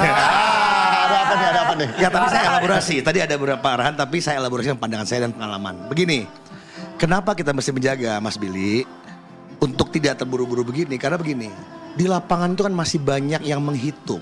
Sampai nanti sore, malam, dan mungkin ini aturannya kalau nggak selesai bisa besok. Betul. Kalau kita sudah buru-buru seperti itu akan memunculkan demoralisasi kepada relawan-relawan yang di TPS-TPS yang menjadi petugas demokratik kita. More than kita yang cuap-cuap di TV-TV ini gitu loh. Nah maksud saya itu juga sesuatu yang mesti kita respect bahwa semua pendukung, baik di pendukungnya Mas Anies, Pak Prabowo dan di pendukung Mas Ganjar, ini kan banyak relawan-relawan yang tersebar di 800.000. Kalau 800.000 itu kali satu partai atau satu kandidat itu 2, itu jutaan orang Mas yang sedang di voting station hari ini yang mereka andalan kerjanya adalah hasil resmi daripada penyelenggara pemilu kita yang tadi disampaikan berjenjang. Jadi kita mesti punya juga kesadaran demokratik itu ya saya pikir ya. Namun apapun itu kita juga menghormati, kita kan belajar statistik ya kan. Kita pelajari ilmu pengetahuan ilmiah bahwa quick count adalah metode dalam ilmu politik yang sudah sangat advance dan well established. Kalau kenyataannya seperti itu, respect sebagai temuan ilmiah. Tapi tetap sebagai orang yang bernegara, kita percaya pada penetapan resmi KPU. Mungkin itu Mbak. Apalagi juga masih ada potensi kalau misalnya ada kecurangan di TPS. Kan geser dong nomor 17. Ada potensi bisa diulang TPS-nya, penghitungan suaranya, pemungutan suara. Ya. Sana. Jadi masih jauh sih. Oke, ini hasil quick count pemilu legislatif. Data yang masuk 32%. Ya tapi P3-nya tolong dong nomor 17. Coba lihat geser. P3 berapa dong digeser? Geser dong. Itu PSI mendekati 4% dong. Iya. PSI naik. Coba dong P3 geser gak bisa ya? Tapi Gerindra naik terus loh Mbak. Gerindra naik, PDIP turun. Iya. Iya tuh, Gerindra 13. Gerindra dari 11 tadi naik 13. Enggak, tapi gini, ini mungkin pengalaman juga ya bahwa ini adalah national survey untuk nanyain legislatif kamu pilih siapa. Tapi ketika dia di-convert menjadi daerah pemilihan, maka sebaran kekuatan itu berbeda. Misalnya PKB itu popular vote-nya jauh lebih besar daripada kursinya. Karena dia hanya menumpuk di beberapa tempat. Jadi masalahnya kekuatan partai-partai itu harus dilihat dari sebarannya. Jadi jangan salah paham juga teman-teman di penonton Narasi TV bahwa itu kan popular vote daripada partai. Tapi tidak bisa di-convert menjadi kursi. Makanya misalnya partai-partai kayak Golkar, kayak PDIP itu kursinya biasanya lebih besar dari persentase kursinya lebih besar daripada popular vote-nya. Partai seperti PKS, partai seperti PKB misalnya menumpuk di beberapa tempat. Kira-kira mungkin itu perlu juga dilihat. Tapi mungkin Mbak Nana saya mau melihat, oke, kita assume ini datanya. Yang menarik bagi saya hari ini PDI Perjuangan tetap menjadi leading di legislatif. Nah artinya bahwa tinggal mungkin akan lebih cantik dan epic ketika ada kontrol yang kuat terhadap presiden yang berbeda dari partainya. Menurut saya ini mungkin yang menarik adalah ke depan itu hubungan legislatif eksekutifnya yang akan berbeda dengan pemerintahan Jokowi senior 10 tahun ini. Dugaan saya seperti itu, Mbak. Dugaan saya. Yang kira-kira akan istiqomah tetap menjadi penyeimbang. Partai mana? Ya pikir saya partai seperti PKS, partai seperti PDI Perjuangan, partai yang punya ideologi yang kuat ya kan? Dan P3 bisa pindah ya? Dan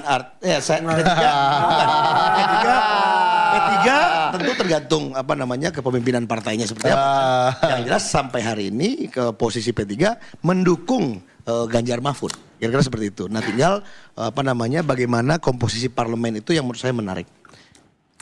Jadi prediksi PKS, PDIP kemungkinan tidak akan mau kalau diajak bergabung ke pemenang. Ya dugaan saya sementara seperti itu, gimana? Bener gak?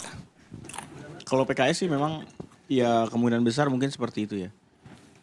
Sama sih sebenarnya. Karena kalau melihat dari yang lain, tapi saya belum melihat indikasi yang mengarah ke tempat yang lain. Tapi semuanya, ya, tapi misalnya semuanya tetap masih pada konsisten untuk bisa menunggu hasil dan kita lihat kondisinya. Tapi misalnya nih dengan leaking informasi bagaimana Presiden Jokowi senior menghadap dan matur kepada Ngarso Dalem Sri Sultan untuk dijembatani bertemu dengan Bu Mega. Berarti kan semua pintu udah stuck, nggak bisa dipakai lagi. Memerlukan pintu-pintu dan itu pasti dalam dugaan saya sebagai seorang realis politik itu yang sedang dia lakukan. Ini Kak, ini PPP 7%. Alhamdulillah. Data masuk 32%, P3 mana? 8%, 7%. Alhamdulillah. Demokrat ada apa dengan Demokrat? Ini belum masuk. PSI 7%. Nggak, ini belum stabil Belum banget. stabil ini.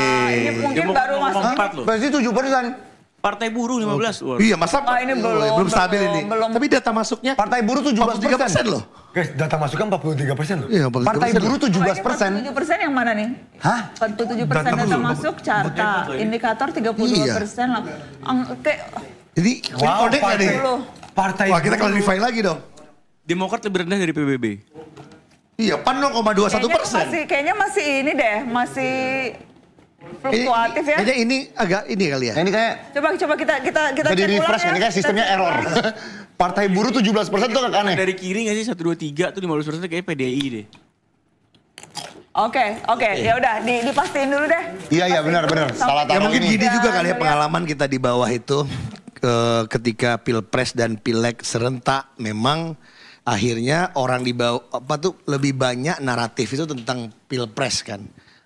Lupa bahwa di saat yang sama kita juga pemilihan legislatif. Mungkin itu yang kita aja dari tadi bahas Pilpres terus kan ya. Hanya berapa persen kita membahas. Gue lagi mau nebak karir Billy nih habis 2 menang. Kayaknya gubernur Papua ya. Kan lepas NMB udah kan. Bukan kan selalu gubernur ada. Papua nih. Selalu ada. Wagub Papua tuh gubernur. Bentar bro. Selalu ada portofolio Papua dalam kepemimpinan kabinet. Tinggal Wamen ke menteri. Menteri dong. Tinggal pertanyaannya pintunya pintu mana? Pintu Jokowi senior atau pintu Jokowi junior? Nah itu salah satu value yang saya sangat contohi dari seorang Pak Prabowo adalah kepatuhan dan loyal dan tegak lurus gitu. Jadi saya disuruh ngapain aja saya siap kerja, disuruh kemana-mana juga saya suruh jadi apa juga saya ikut-ikut aja. Nggak dijadiin apa-apa juga nggak apa-apa. Tapi gubernur Papua cocok sih. Asal nggak main ke Marina Bay Sands. Wah. Ini dong, judinya di Singapura apa di the Malaysia? first ini dong, the first Arfad alumni yang jadi gubernur Papua. Kita lagi nebak-nebak karir aja. Supaya bisa menjadi teladan. Nggak kuat ongkosnya harus banyak duit, nggak ada duit. Iya. Nih makin lama makin rame nih Istora nih. Nah, yang aku itu dapat- ada Mas Erick Thohir tuh. Aku dapat info juga di Sulawesi Utara sekarang lagi macet total di Oh ya? Bitung, di Manado. Jadi semua pawai masyarakat turun. Jadi sampai nggak bisa bergerak satu kota. Sebahagia itu ya? Iya, artinya angka 76% Pak Prabowo di Sulawesi Utara itu benar-benar terkonversi di akar rumput orang-orang yang memang party aja, memang keluar aja gitu. Ya. Gitu. Iya karena salah satu kampanye yang teramai Pak Prabowo tuh waktu di Manado ya. Itu yang hujan deras, yang ratusan ribu orang kumpul dan sebagainya di Manado. Dan memang ya itu karena tadi ibunya kalau tidak salah Ibunya kan memang Sulawesi Utara orang Minahasa dan sebelumnya memang ada serangan ke beliau yang disampaikan beliau tuh cuma ngaku aja darah Minahasa kalau mau pemilu aja, mau pilpres baru ngaku-ngaku dia tuh orang Sulut, orang Manado, orang Kawanua. Nah, terus kemudian dibantah habis tuh sama netizen Sulawesi Utara yang memfoto bangunan yang dibangun oleh Pak Prabowo tepat di kampungnya ibunya sendiri dan beliau itu secara reguler mengunjungi kampung ibundanya. Gitu yang dibantah langsung sama netizen gitu. Nah, dan akhirnya beliau buktikan dengan kampanye ketika beliau turun sampai tumpah-tumpah. Nah, ini yang aku tadi bilang bahwa terkadang diskusi elitis itu membuat narasi yang seolah-olah mendelegitimasi apa yang terjadi di akar rumput di bawah padahal memang sebegitu meriahnya, sebegitu tingginya akseptabilitas dari Pak Prabowo yang kita lihat dari angka yang ada ini juga terjadi di masyarakat seperti itu.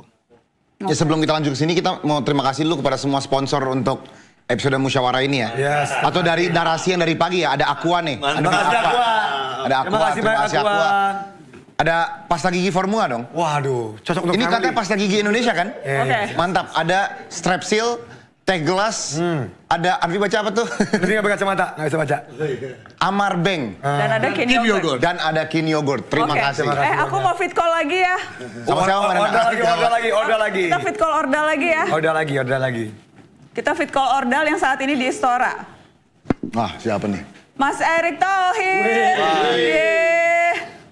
Lagi di Istora nih kayaknya nih. Nggak kedengeran kekencengannya. Too loud lah, too loud. Nah ini putus-putus, iya kalau di Istora rame gitu pasti sinyalnya nggak terlalu oke. Too loud. Ya putus-putus Mas Erick.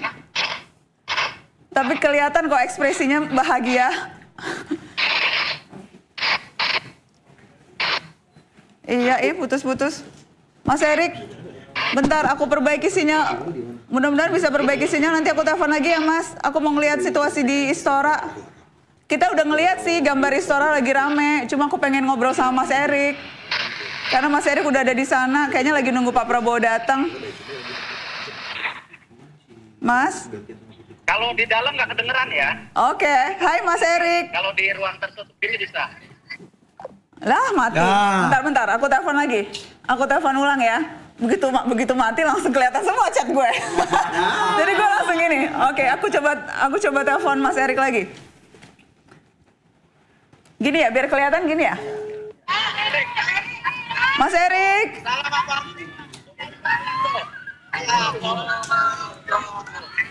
Weh.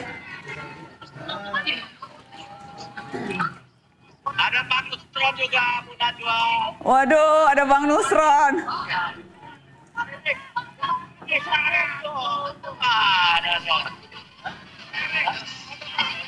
Ada siapa aja Mas Erik? Kayaknya kumpul semua di sana ya?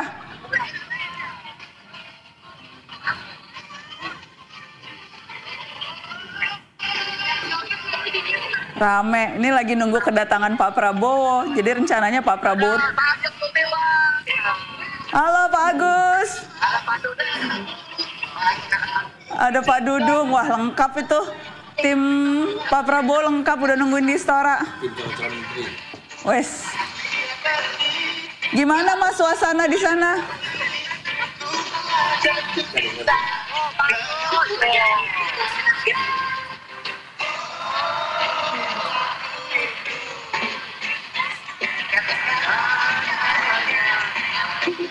Ramai banget Mas Erik.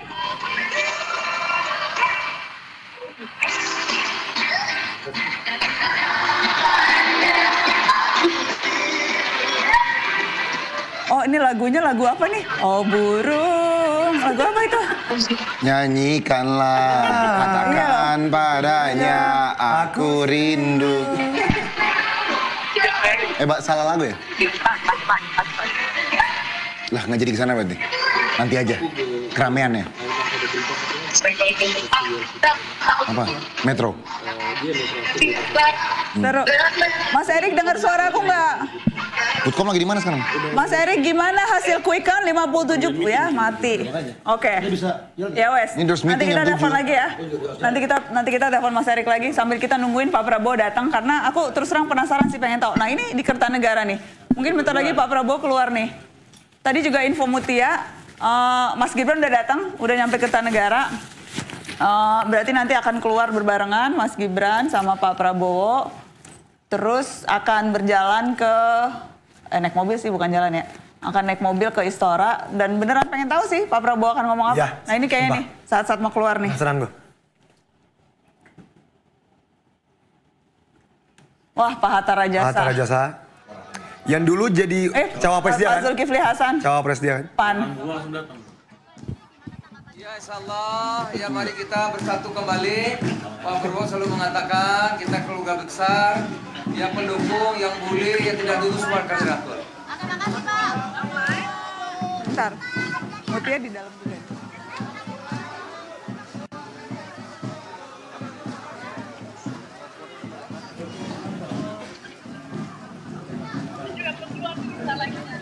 Pak Prabowo mau keluar bentar lagi ya?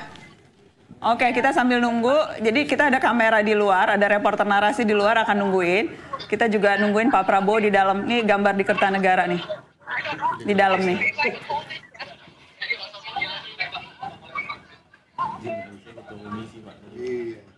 Kita nungguin Pak Prabowo keluar. Wah, itu Pak Prabowo tuh. Wes. Itu Pak Prabowo tuh. Pakai baju kotak-kotak biru, Pak Prabowo kotak-kotak biru. Kelihatan nggak, guys? Wes. Nah, itu Pak Prabowo kotak-kotak biru. Ini kayaknya pundaknya Mayor Teddy.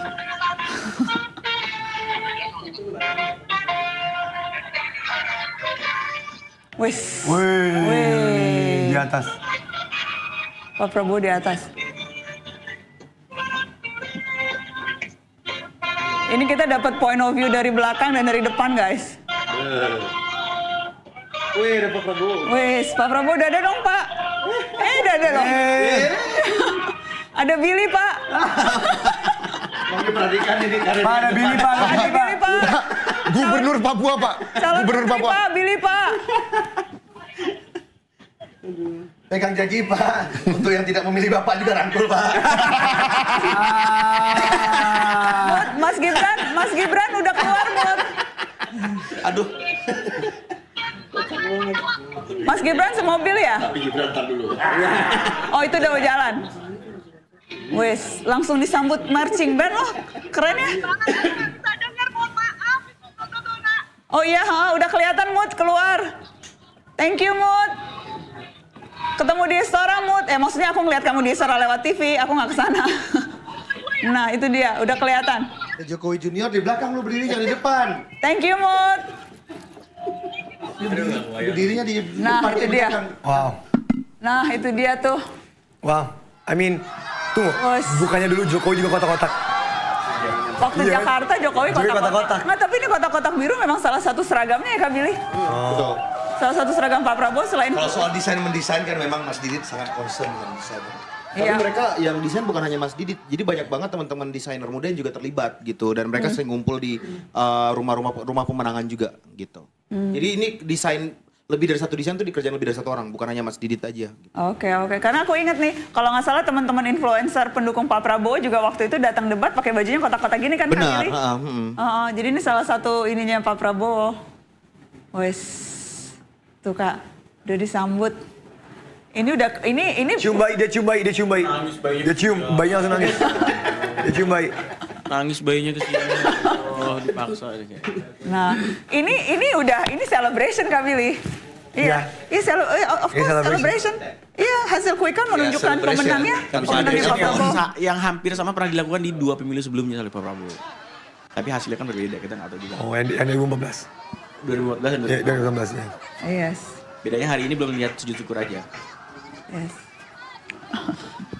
Nah, itu pendukungnya memang berkumpul di sana. Ya ini luapan kegembiraan. Aku pengen lihat mukanya Mas Gibran, pengen tahu kayak gimana ekspresinya. Karena kan biasanya Mas Gibran tuh ekspresinya lempeng kan. Aku ingat tuh kalau wawancara dia, jawaban paling favoritnya adalah biasa aja. Ini makanya pengen tahu. Ini nggak mungkin biasa aja kalau ini. Banana, correct me if I'm wrong. 2004 beliau wakilnya Bu Mega. 2009 dia wakilnya maju sendiri. 2014 maju sendiri. Enggak. 2004 belum maju. 2009 yang wakilnya Mega. 2009 jadi calon wakil presiden. Ya. Mega Pro. 2014 Prabowo Hatta, 2019 Prabowo Sandi, 2024 Prabowo Gibran. Konsisten. Ya cuman itu yang teman-teman cuma lihat frame dia berkarir mencoba untuk menjadi presiden ya. Kalau teman-teman tarik ke belakang lagi, itu prestasi beliau yang kemudian bertebaran di Gen Z itu sangat inspiring. Ketika dia menjadi dan peleton termuda, ketika dia kemudian pada saat menjadi Danjen Kopassus dia menjadikan pasukan itu salah satu yang terbaik di dunia. Ketika dia mendirikan partai pada usia yang sangat muda. Kalau ditarik ke belakang, Pak Prabowo itu seseorang yang sangat karena beliau mantunya Pak Soeharto dulu. Wah. Maksudnya kalau diskusi tentang privilege nggak privilege lagi ya, balik lagi ke circle itu, semua orang tuh punya privilege masing-masing gitu. Dan beliau memanfaatkan privilege-nya itu dengan baik. Beliau mencontoh bahwa dia sekolah di luar negeri sekalipun, dia sampai college di luar negeri sekalipun, dia balik dia ikut Akmil dan dia ikut tahapan pendidikannya sampai dia peroleh pencapaian yang sekarang. Walaupun pada akhirnya harus diberhentikan secara tidak terhormat ya. Itu karena dia patuh kepada perintah pimpinan, nilai loyalitasnya itu yang saya pegang dan saya jadikan contoh. Tapi pimpinannya pernah berbicara tuh Pak Agung, Pak Wiranto pernah ngomong tuh bahwa itu adalah pelanggaran. Ya itu Pak Agung sama Pak Wiranto sendiri ngomong sih. Sekarang kita melihat Pak Prabowo dan Gibran iring-iringan ke Istora. Ini kalau sepanjang ini kayak nyampe Istoranya agak malam. Iya, jam 9 baru nyampe nih. Kalau kayak di Manado nih katanya gerak. Enggak, ini mungkin cuma karena di awal-awal. Ini kan kalau teman-teman yang familiar dengan K4, Kertanegara 4, ini memang kayak kan rumah Pak Prabowo tuh agak gitu tuh. Ya. Nanti masuk keluar dikit udah jalan raya sih. Jadi hopefully setelah jalan raya jadi lebih ini. Cuma pasti pas di saat turun heboh apa dan sebagainya. Tapi aku dengar sampai bundaran itu sampai putaran Senayan. Iya, Sampai bundaran HI penuh ya? Bukan Senayan. Senayan. Oh oke. Iya kalau Bundaran HI jauh banget. Ini tinggal lewat sini dong, lewat Intiland dong. Bisa dada-dada Kak Jo. Hebat. Oke. Kita sambil nunggu Pak Prabowo nanti sampai ke Istora. Sampai kemudian nanti kita juga nunjukin. Dan kita mau terima kasih kepada semua 3 narasumber di sini. Terima kasih banyak. Udah dari jam 3 ngabarin kita. Tapi ada hasilnya. Apapun hasilnya. Cuma Kak Billy yang pamit. Bener. Kamis kan terima kasih. Pamit semua. Kamis kan pamit kemana? Ada janjian di tempat lain. Semi juga dipanggil jam 7. Kedoya. Oke. Jadi mereka bohong, mereka mau gabung ke Istora sebenarnya. Bukan. Tapi poinnya dari kita adalah dari saya pribadi, whatever itu, ini semua perbedaan politik. Perbedaan politik semua orang punya reason. Tapi jangan sampai ini merusak kita kalau bahasanya di Semarang itu seduluran kita sebagai sebangsa. Mungkin itu aja pesannya. Kita tetap satu. Jadi yang menang jangan ngasorake, yang kalah kita lihat bahwa ada pemilih dan rakyat Indonesia yang memilih dengan naratif campaign itu yang harus dicatat oleh siapapun. Kak Mista, aku minta kamu stay dulu dong. Sebentar nunggu Pak Prabowo. Udah nggak enak Mbak, udah janjian juga Mbak. Ini kita ya. Janji sama siapa? Di kampung lama beliau di Kedoya. Di markasnya beliau. Jelas. Karena kalau Kak Billy pamit ada gantinya. Ada Kak Putri Komarudin. Dirimu nggak ada gantinya loh. Harus ada perwakilan dari TPN Ganjar. Saya harus ada perwakilan dong. Minimal kita sampai dengar Pak Prabowo speech, sampai kemudian dengar Mas Anies konferensi pers, ya kan? Pidatonya lama lagi nanti. Enggak, pasti nggak lama. Oke. Kak Billy, aku tahu kamu harus bergeser. Tapi juga ada Kak Putri Komarudin ya? Mana Kak Putrinya mana? Boleh masuk biar. Sebentar kita bertukar di sini aja nanti. Bertukar pemain. Iya. Tapi tadi sih seru tadi tuh suasananya di Istora. Udah suasana party, suasana ini. Itu yang di tempat yang lain orang lain aja. Yang di tempat lain orang lain aja. Sukses. Ini dia nih. Sukses terus Kak Billy. Yes, I was also dragged. Hai Pun. Apa kabar? Sukses terus Kak Billy, semoga Papua semakin maju. Masa sih 5 tahun? Ya ampun. Ketemu Mas, aku mau nyalek itu. Oh iya, bener. Foto dulu. Boleh dong. Kita foto dulu dong. Gimana? Dapat angka lo? Belum. Dapat angka lo? Purwakarta aman? Baru dikit. Lu ini Karawang ya? C1 udah. Purwakarta bukan? C1 udah. Ya. Bos. Masih, Mbak. Bill, thank you ya Bill. Bro, thank you. Thank you. Jangan party too hard ya. Buat hajar yang sebelah lu itu. Karena kita bestie kan? Bestie, jangan hajar mengajar. Aduh.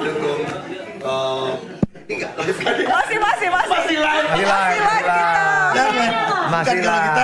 Kalau kita intinya yang tadi lah.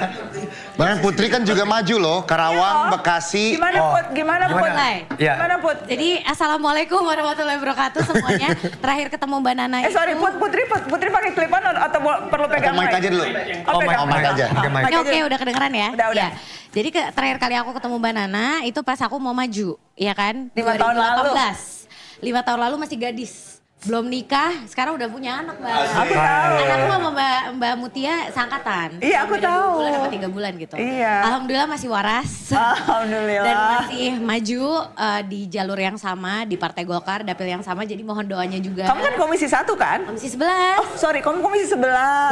Oke. Keuangan, perbankan. Tapi dia adik-adiknya Mbak Muce di DPR. Dia adik-adiknya Mbak Muce di DPR. Iya, tadi tuh aku telepon-teleponan sama Mutia. Dia jadi orang dalam, jadi reporter dadakan gimana ngeliat suasana. Belum nyampe Istora, tadi masih di Kalpat. Negara. Baru kemudian menuju Istora. Jadi sekarang kamu maju lagi. Kamu nomor berapa? Alhamdulillah nomor 1. Nomor 1. Jadi kemungkinan akan lolos lagi. Doain. Oh, yang kemarin tuh kamu nomor 2 ya? Aku nomor 2. Nomor 2, tapi waktu itu memang Golkar dapat 2 kursi di dapil kamu ya. Jadi dia lolos. Nah sekarang nomor 1 insya Allah. Yang nomor 1 geser ke partai sebelah, yang koalisi kita juga. Alhamdulillah bisa dapat nomor 1 aku. Rezeki lah dari Allah ya kan. Jadi doain semoga pilpres, maksudnya pemilu ini bukan soal pilpres doang ya nggak Bang? Iya benar. Ya, kita nih para caleg tuh harus diperhatikan juga.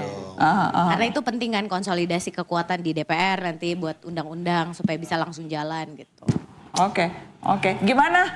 02 kayaknya senyumnya sumringah semua. Iya dong ya. Mbak Nana nggak tahu kita lagi broken inside. Ini buat Kenapa kita yang broken caleg inside? kan broken dong Mbak. Karena penghitungan pilpres aja belum selesai kan. Ya dong. Iya. Di berbagai TPS gitu. Jadi kita deg-degannya masih lama. Karena kita caleg kan juga harus mikirin kursi kita dong gitu. Jadi kalau pilpres quick count-nya sekarang udah selesai, lebih baik buat kita supaya penghitungan DPR Segera dimulai. Bisa mulai, bisa lebih cepat. running, dipercepat gitu. Kalau nggak akan tidur. Ini kita belum tidur mana nak? 24 jam nih kita belum tidur selama hari ini. Untuk mastiin ya. Untuk mastiin, karena biasanya masyarakat cuma ingat sama pilpres. Itu bahayanya sebenarnya.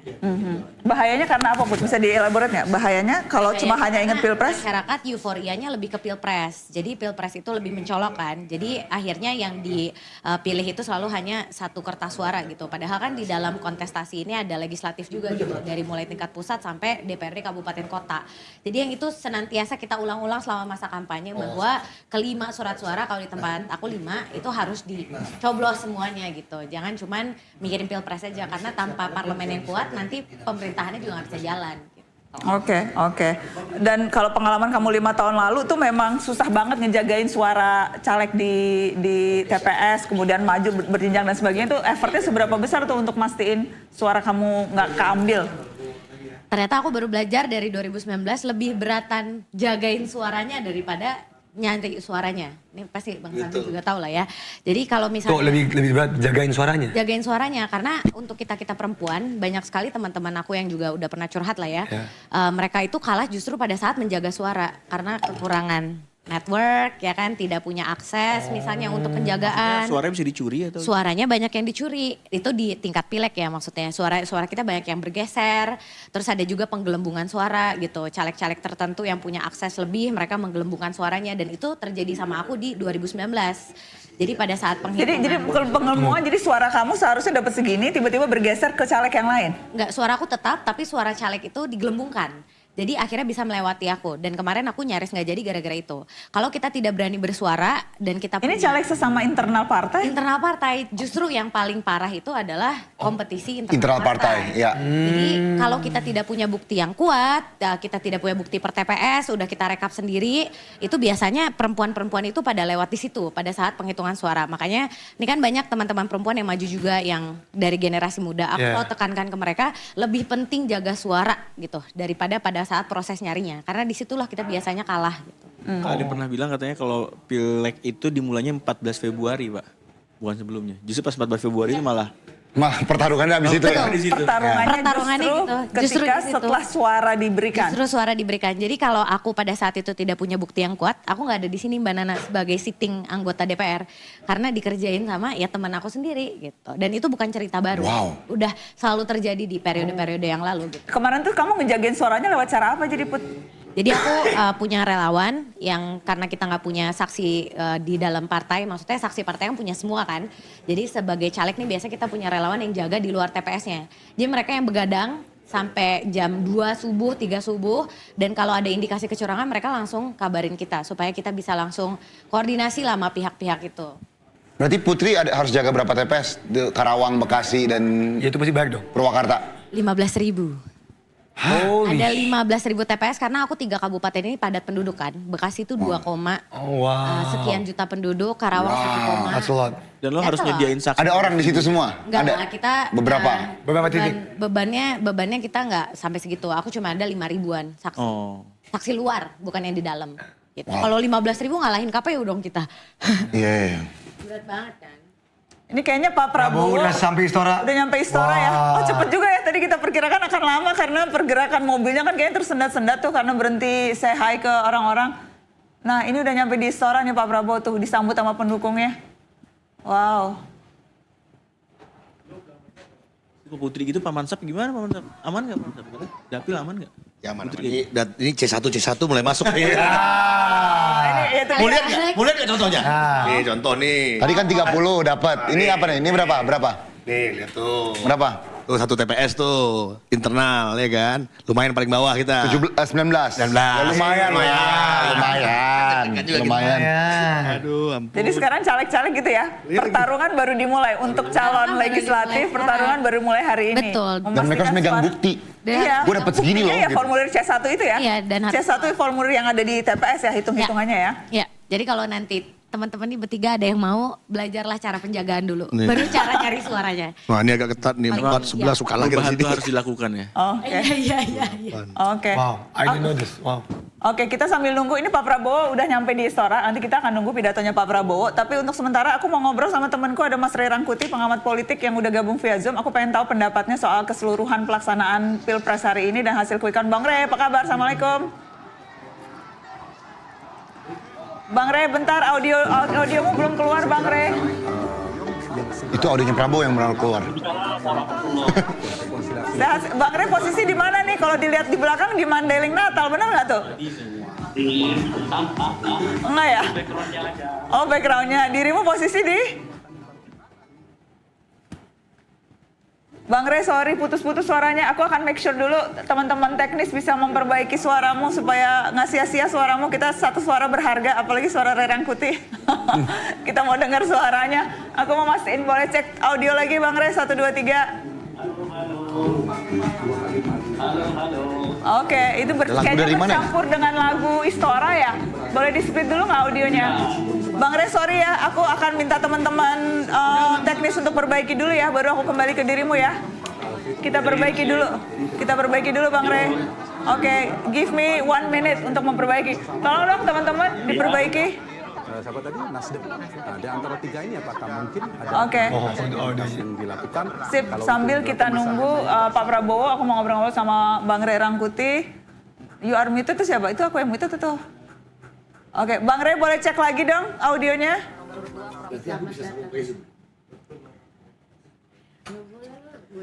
Tes, Bang Ray Rangkuti sudah terhubung? Oke, kayaknya masih belum. Tolong nanti diperbaiki ya, supaya kita bisa ini lagi, ngobrol lagi. Oke, boleh kita lihat situasi di Istora nggak? Pengen tahu situasi di Istora sambil nunggu. Nah, ini dia nih situasi di Istora, makin malam makin rame. Kayaknya memang orang-orang yang tahu Pak Prabowo datang juga kumpul untuk ke sana untuk melihat apa yang akan disampaikan Pak Prabowo dan juga Mas Gibran setelah hasil quick count menunjukkan bahwa yang unggul dalam Pilpres sekarang adalah Prabowo Gibran 57% tadi angkanya. Ini lagi di Istora nih teman-teman yang... Ini rame banget. Rame ya? Rame banget Mbak Nana. Nah ini itu reporter kita tuh kayaknya lagi di sela. Gimana masuknya tuh? Wah, udah susah. Tadi di dalam aja udah penuh. Tambah orang sebanyak ini udah susah lah. Ada anak kecil ya? Iya. Anak kecil. Tadi aja sempat ngeliat ada Kevin Nguyen tuh, kader Gerindra juga, TikToker. Iya, ada tadi. Oke, aku cek lagi ya Bang Ray. Boleh cek suara Bang Ray?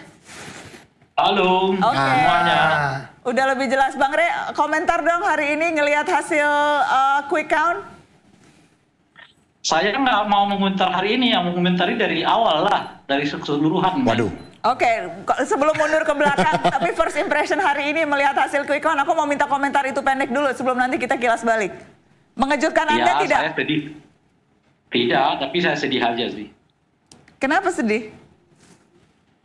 Ya gimana nggak sedih dinasti politik menang? Itu yang bikin sedih, dinasti politik menang? Dinasti politik itu kan tidak bermanfaat bagi Republik, tapi dipilih oleh rakyat. Ya bagaimana lagi kita juga ngomongnya. Dan tapi tadi Anda bilang nggak terkejut, berarti memang sesuai prediksi karena hasil survei selama ini memang menunjukkan keunggulan pasangan Prabowo Gibran begitu, atau tidak terkejutnya karena alasan yang lain? Bukan karena itu saja, kan Dirty Vote itu sudah menjelaskannya dengan baik kan. Kalau Anda lihat itu semua dipelajari dengan baik, makanya saya mengatakan tadi mestinya ini harus kita lihat dari keseluruhan, bukan hanya peristiwa hari ini gitu loh.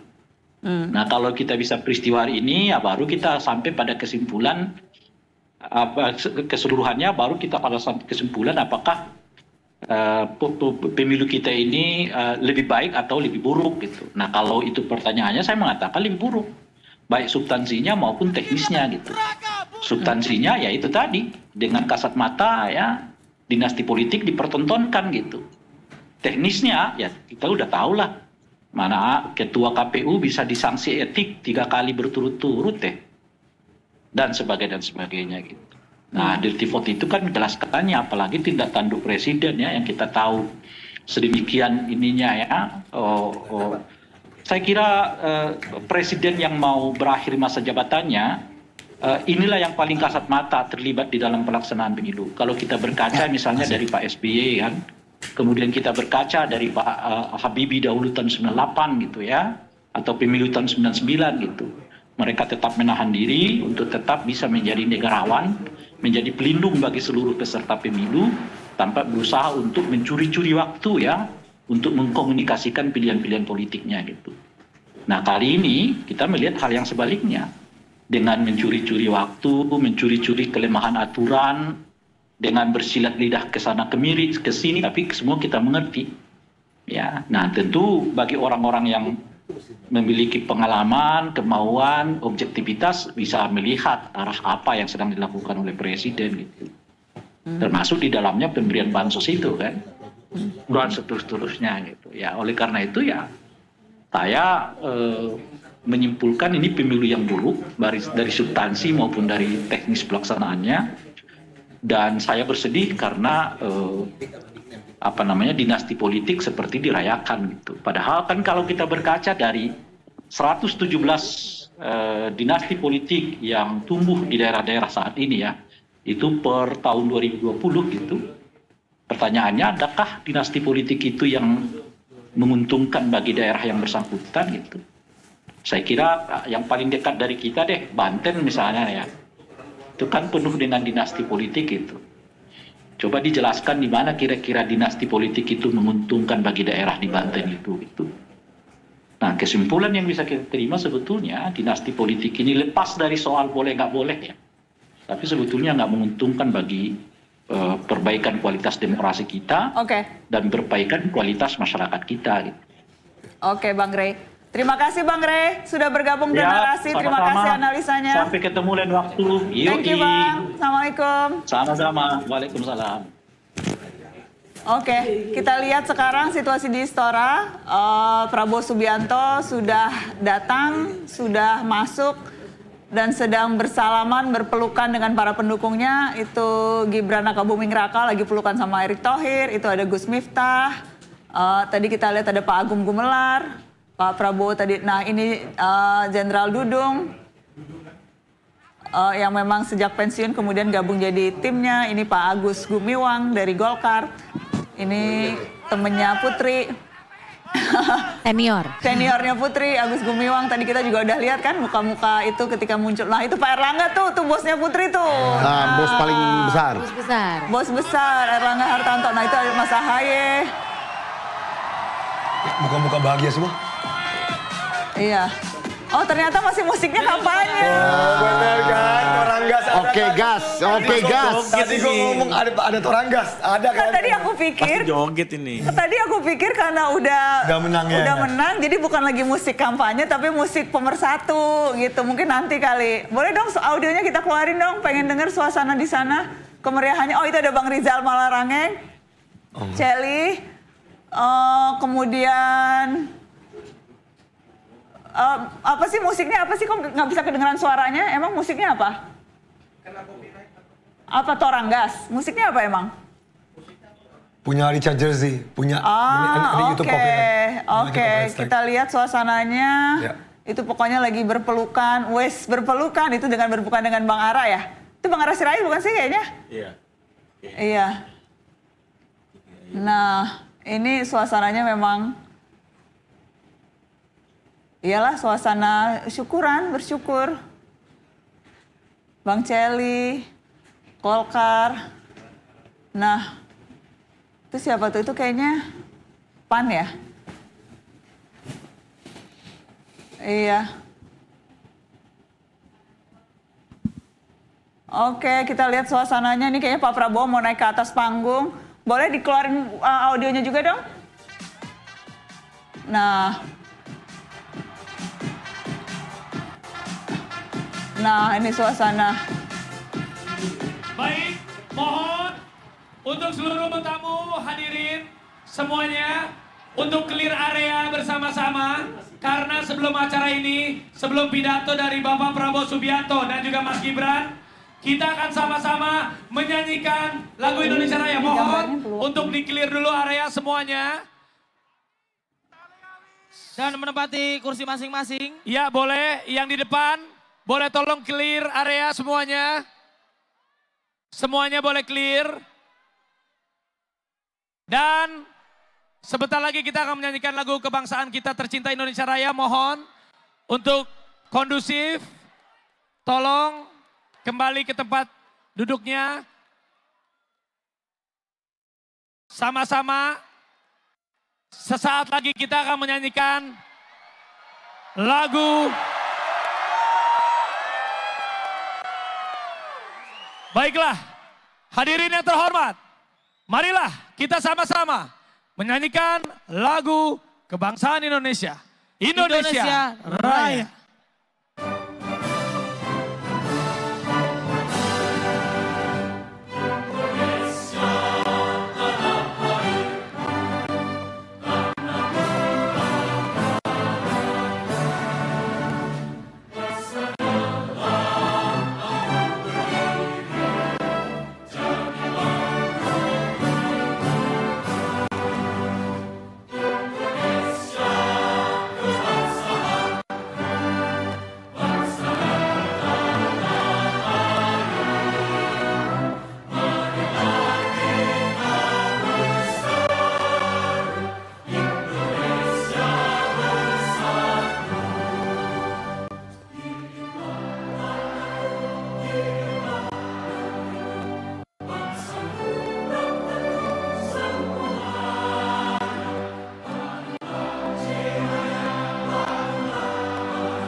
Oke, kita sambil komentarin ya. Wisram. Ya semoga hasil real count sama dengan hasil quick count ya. Soalnya Kalau dari pengalaman, udah pasti. Kalau dari kan track record selama ini hasil quick count yang tadi kita tunjukkan kan itu sama. Jadi kita lihat sih, kita lihat. Kita masih akan terus mantau hasil, bukan hasil, kita akan ngelihat, boleh balik lagi nggak? Kita perayaan, dong, suasana pesta.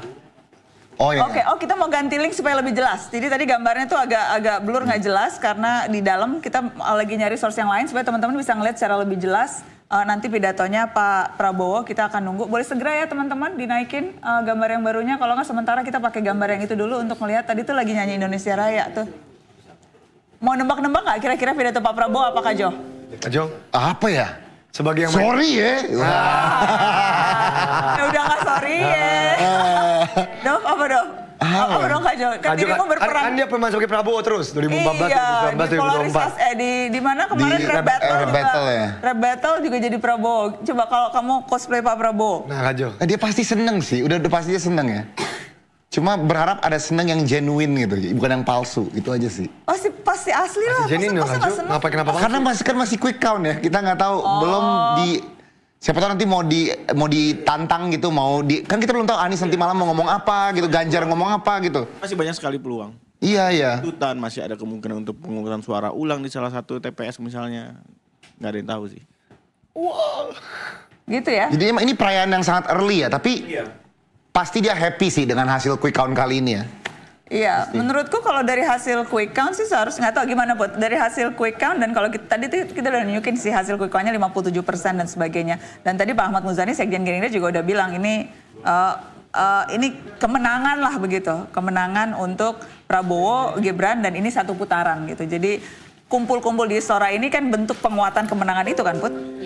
Tapi yang paling penting pasti nanti Pak Prabowo mau nyampein semangat rekonsiliasi. Karena kalau beliau maunya kita cepat move on dari dinamika pemilu kemarin yang dimana kita saling berdebat dan kemungkinan banyak menyakiti pihak lawan juga gitu. Oke, kita dengar pidato Pak Prabowo. Oh nih. Tidak henti-hentinya memanjatkan puji syukur kehadirat Allah Subhanahu wa taala, Tuhan Maha Besar, Tuhan Maha Kuasa. kita masih diberi kesehatan, sore hari berkumpul di tempat bersejarah ini untuk menyambut hasil sementara dari pemilihan umum, pemilihan presiden yang baru saja dilaksanakan oleh seluruh rakyat Indonesia, baik di dalam negeri maupun di luar negeri.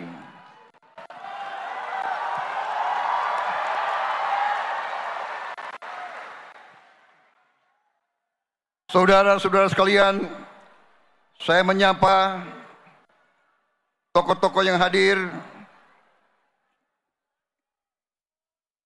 calon Wakil Presiden Republik Indonesia, Mas Gibran Rakabuming Raka.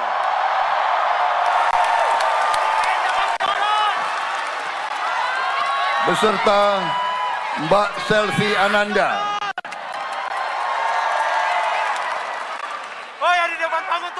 Ketua Umum Partai Amanat Nasional, Saudara Zulkifli Hasan, beserta seluruh kader Partai PAN.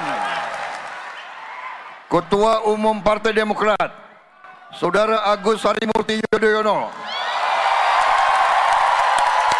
beserta seluruh kader Partai Demokrat. Ketua Umum Partai Golongan Karya, Bapak Airlangga Hartarto, beserta seluruh kader Partai Golkar. Ketua Umum Partai Bulan Bintang, Bapak Yusril Iza Mahendra, beserta seluruh kader Partai Bulan Bintang. Ketua Umum Partai Gelora, Bapak Anies Mata, yang diwakili oleh Pak Fahri Hamzah. Ketua Umum Partai Solidaritas Indonesia,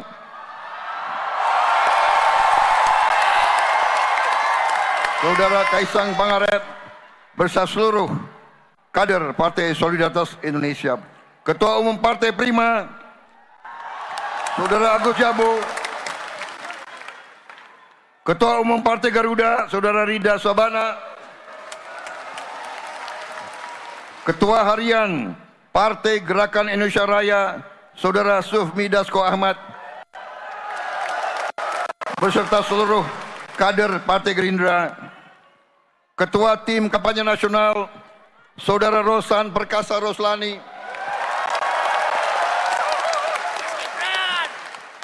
beserta seluruh tim Kampanye Nasional. Sekretaris TKN, Saudara Nusron Wahid,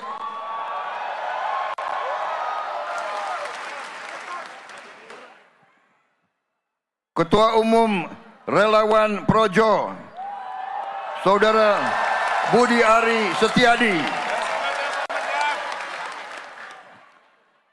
Ketua Umum relawan-relawan yang hadir, Bara JP, Samawi, Gempita, Rela NU, Repnas, Bolo Ne Mase,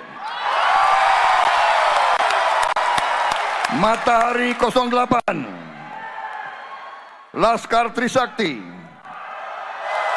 Persaudaraan 98, Relawan Sahabat Ara dengan ketuanya Marwar Sirait,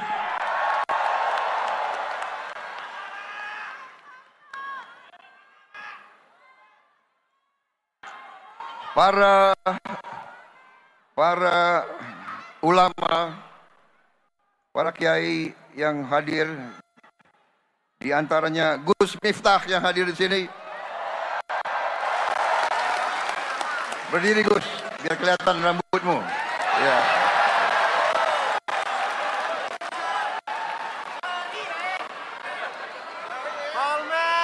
Hadir Jenderal TNI Purnawirawan Agung Gemelar beserta Ibu Linda Agung Gemelar, Hadir Jenderal Polisi Purnawirawan Sutanto.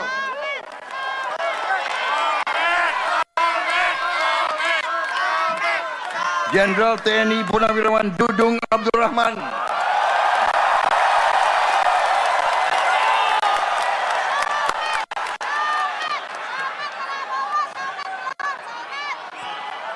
Letnan Jenderal TNI Purnawirawan Muhammad Herindra. Komisaris Jenderal Polisi Purnawirawan Muhammad Iriawan. Saudara Erick Thohir.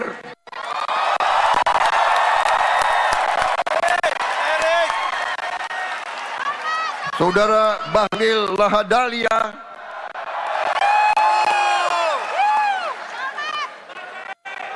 Saudara Agus Gumiwang. Saudara Budiman Sujatmiko. Saudara Dito Aryo Tejo.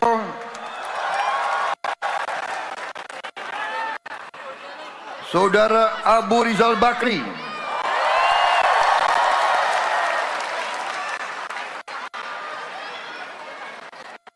Bapak Hatta Rajasa. Bapak Akbar Tanjung.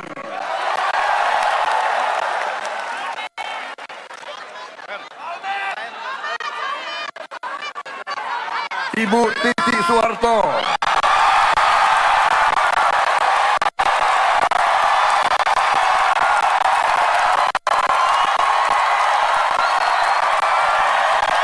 Ibu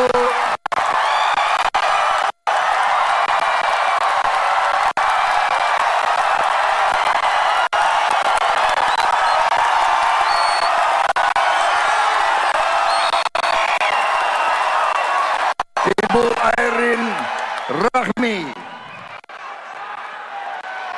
Ibu Mutia Hafid.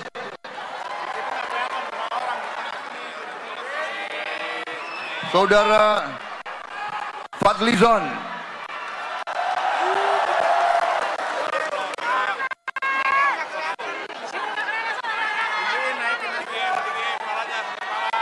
Saudara Muhammad Lutfi.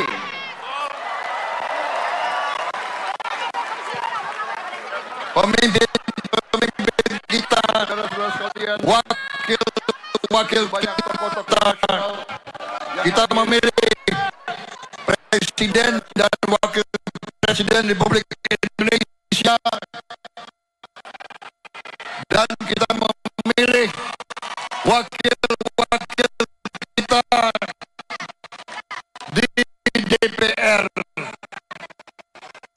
Provinsi,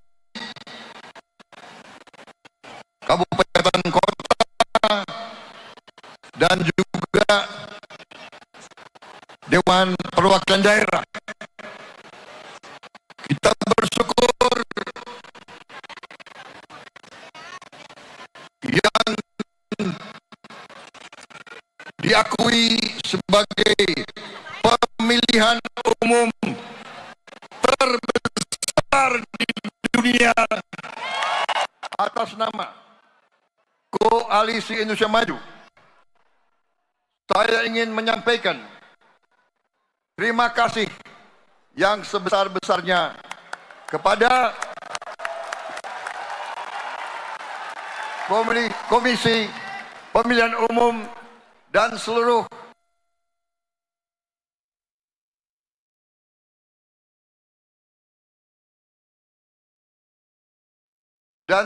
tingkatan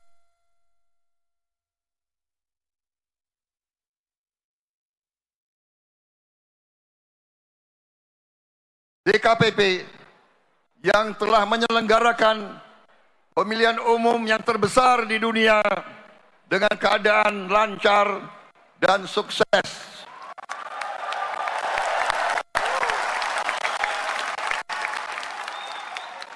Kita melihat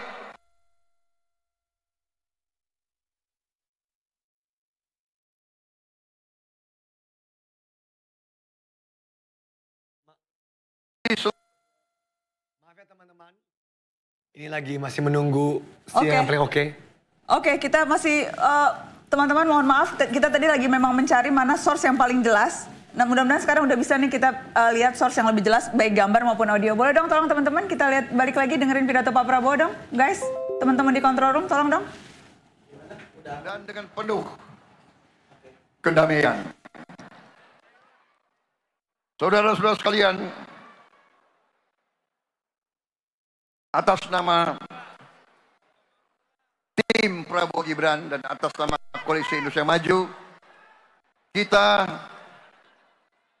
bersyukur atas hasil penghitungan cepat yang sudah ada.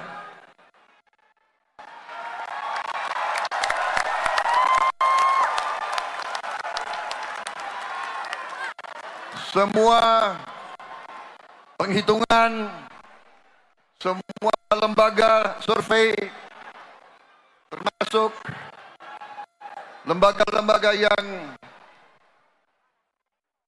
berada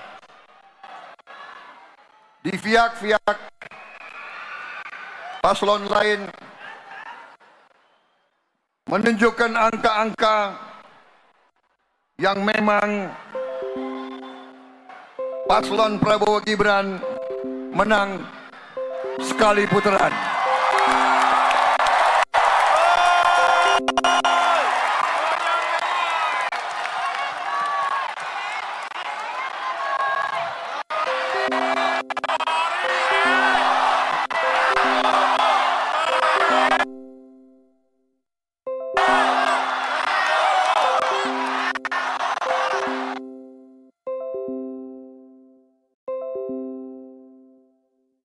Sehat beliau. Sama Mas Gibran dengan mundur.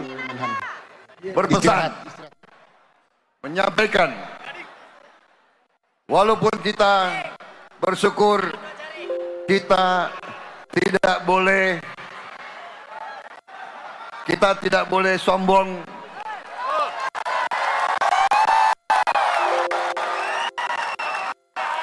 Kita tidak boleh jumawa. Kita tidak boleh euforia. Kita tetap harus rendah hati.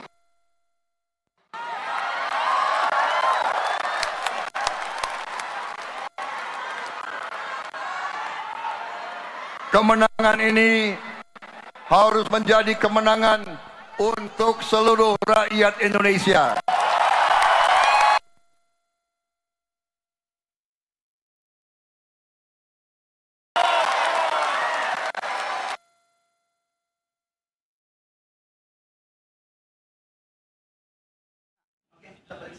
Gue nggak mau ngomong.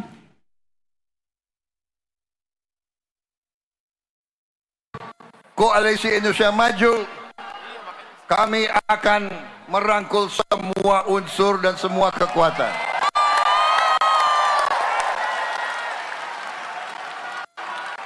Kami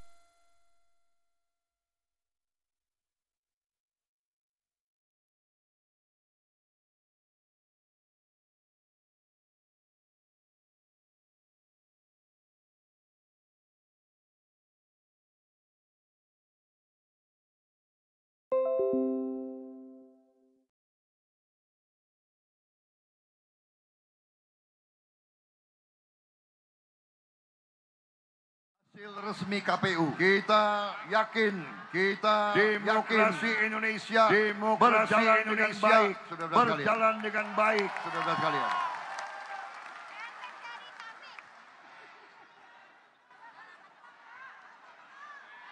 Saudara-saudara sekalian, rakyat yang menentukan, rakyat yang memutuskan, rakyat berhak untuk mendapat pemimpin yang dikehendaki oleh rakyat Indonesia.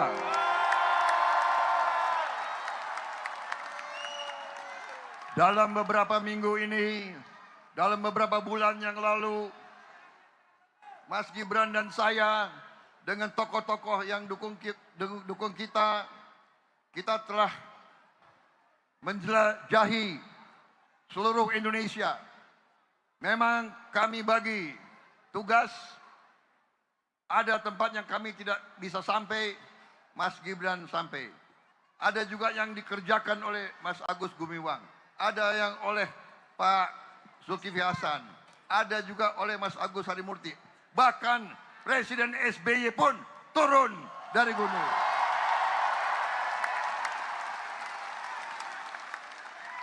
Saya kaget waktu di GBK, Presiden Indonesia, Republik Indonesia, SBY, Presiden ke-6, jalan kaki 7 kilometer jalan kaki.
Keluargaan, persaudaraan.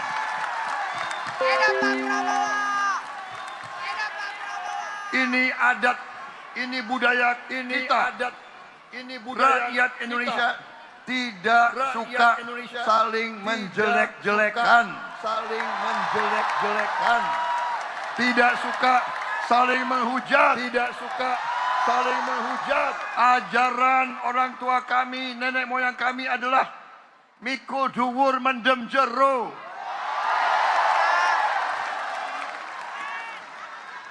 Yang bukan orang Jawa artinya mengangkat yang baik dan meninggalkan atau memendam yang kurang baik. Saudara-saudara, berkali-kali saya selalu mengajak, mari saudara-saudara sekalian, mari sebagai bangsa yang bermartabat, sebagai bangsa yang dewasa, sekarang sebagai bangsa yang menjadi panutan bangsa-bangsa lain. Saudara-saudara, mari kita bersyukur, mari kita berterima kasih kepada pendiri-pendiri bangsa kita. Mari kita berterima kasih kepada presiden-presiden yang kita miliki selama ini. Presiden Soekarno, presiden pertama, berjasa besar. Presiden Soeharto, presiden kedua, berjasa besar. Presiden ketiga, Presiden Habibie, berjasa juga. Presiden Abdurrahman Wahid, berjasa, semua berjasa. Presiden Megawati, berjasa bagi bangsa.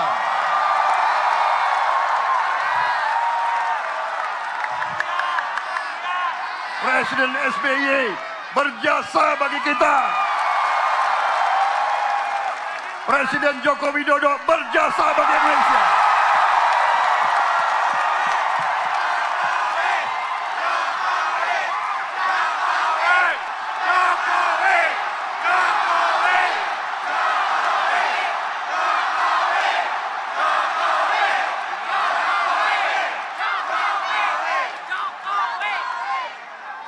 Kebetulan dari sekian presiden,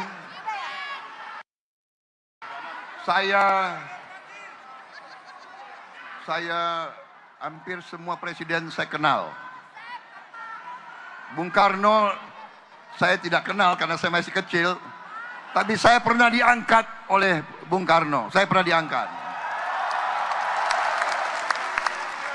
Kalau presiden kedua, saya lumayan kenal juga.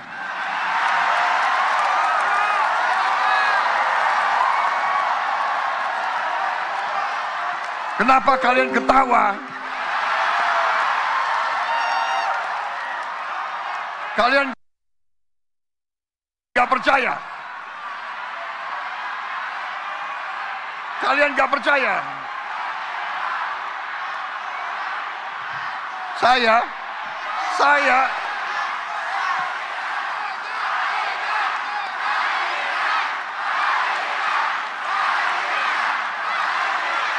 Saya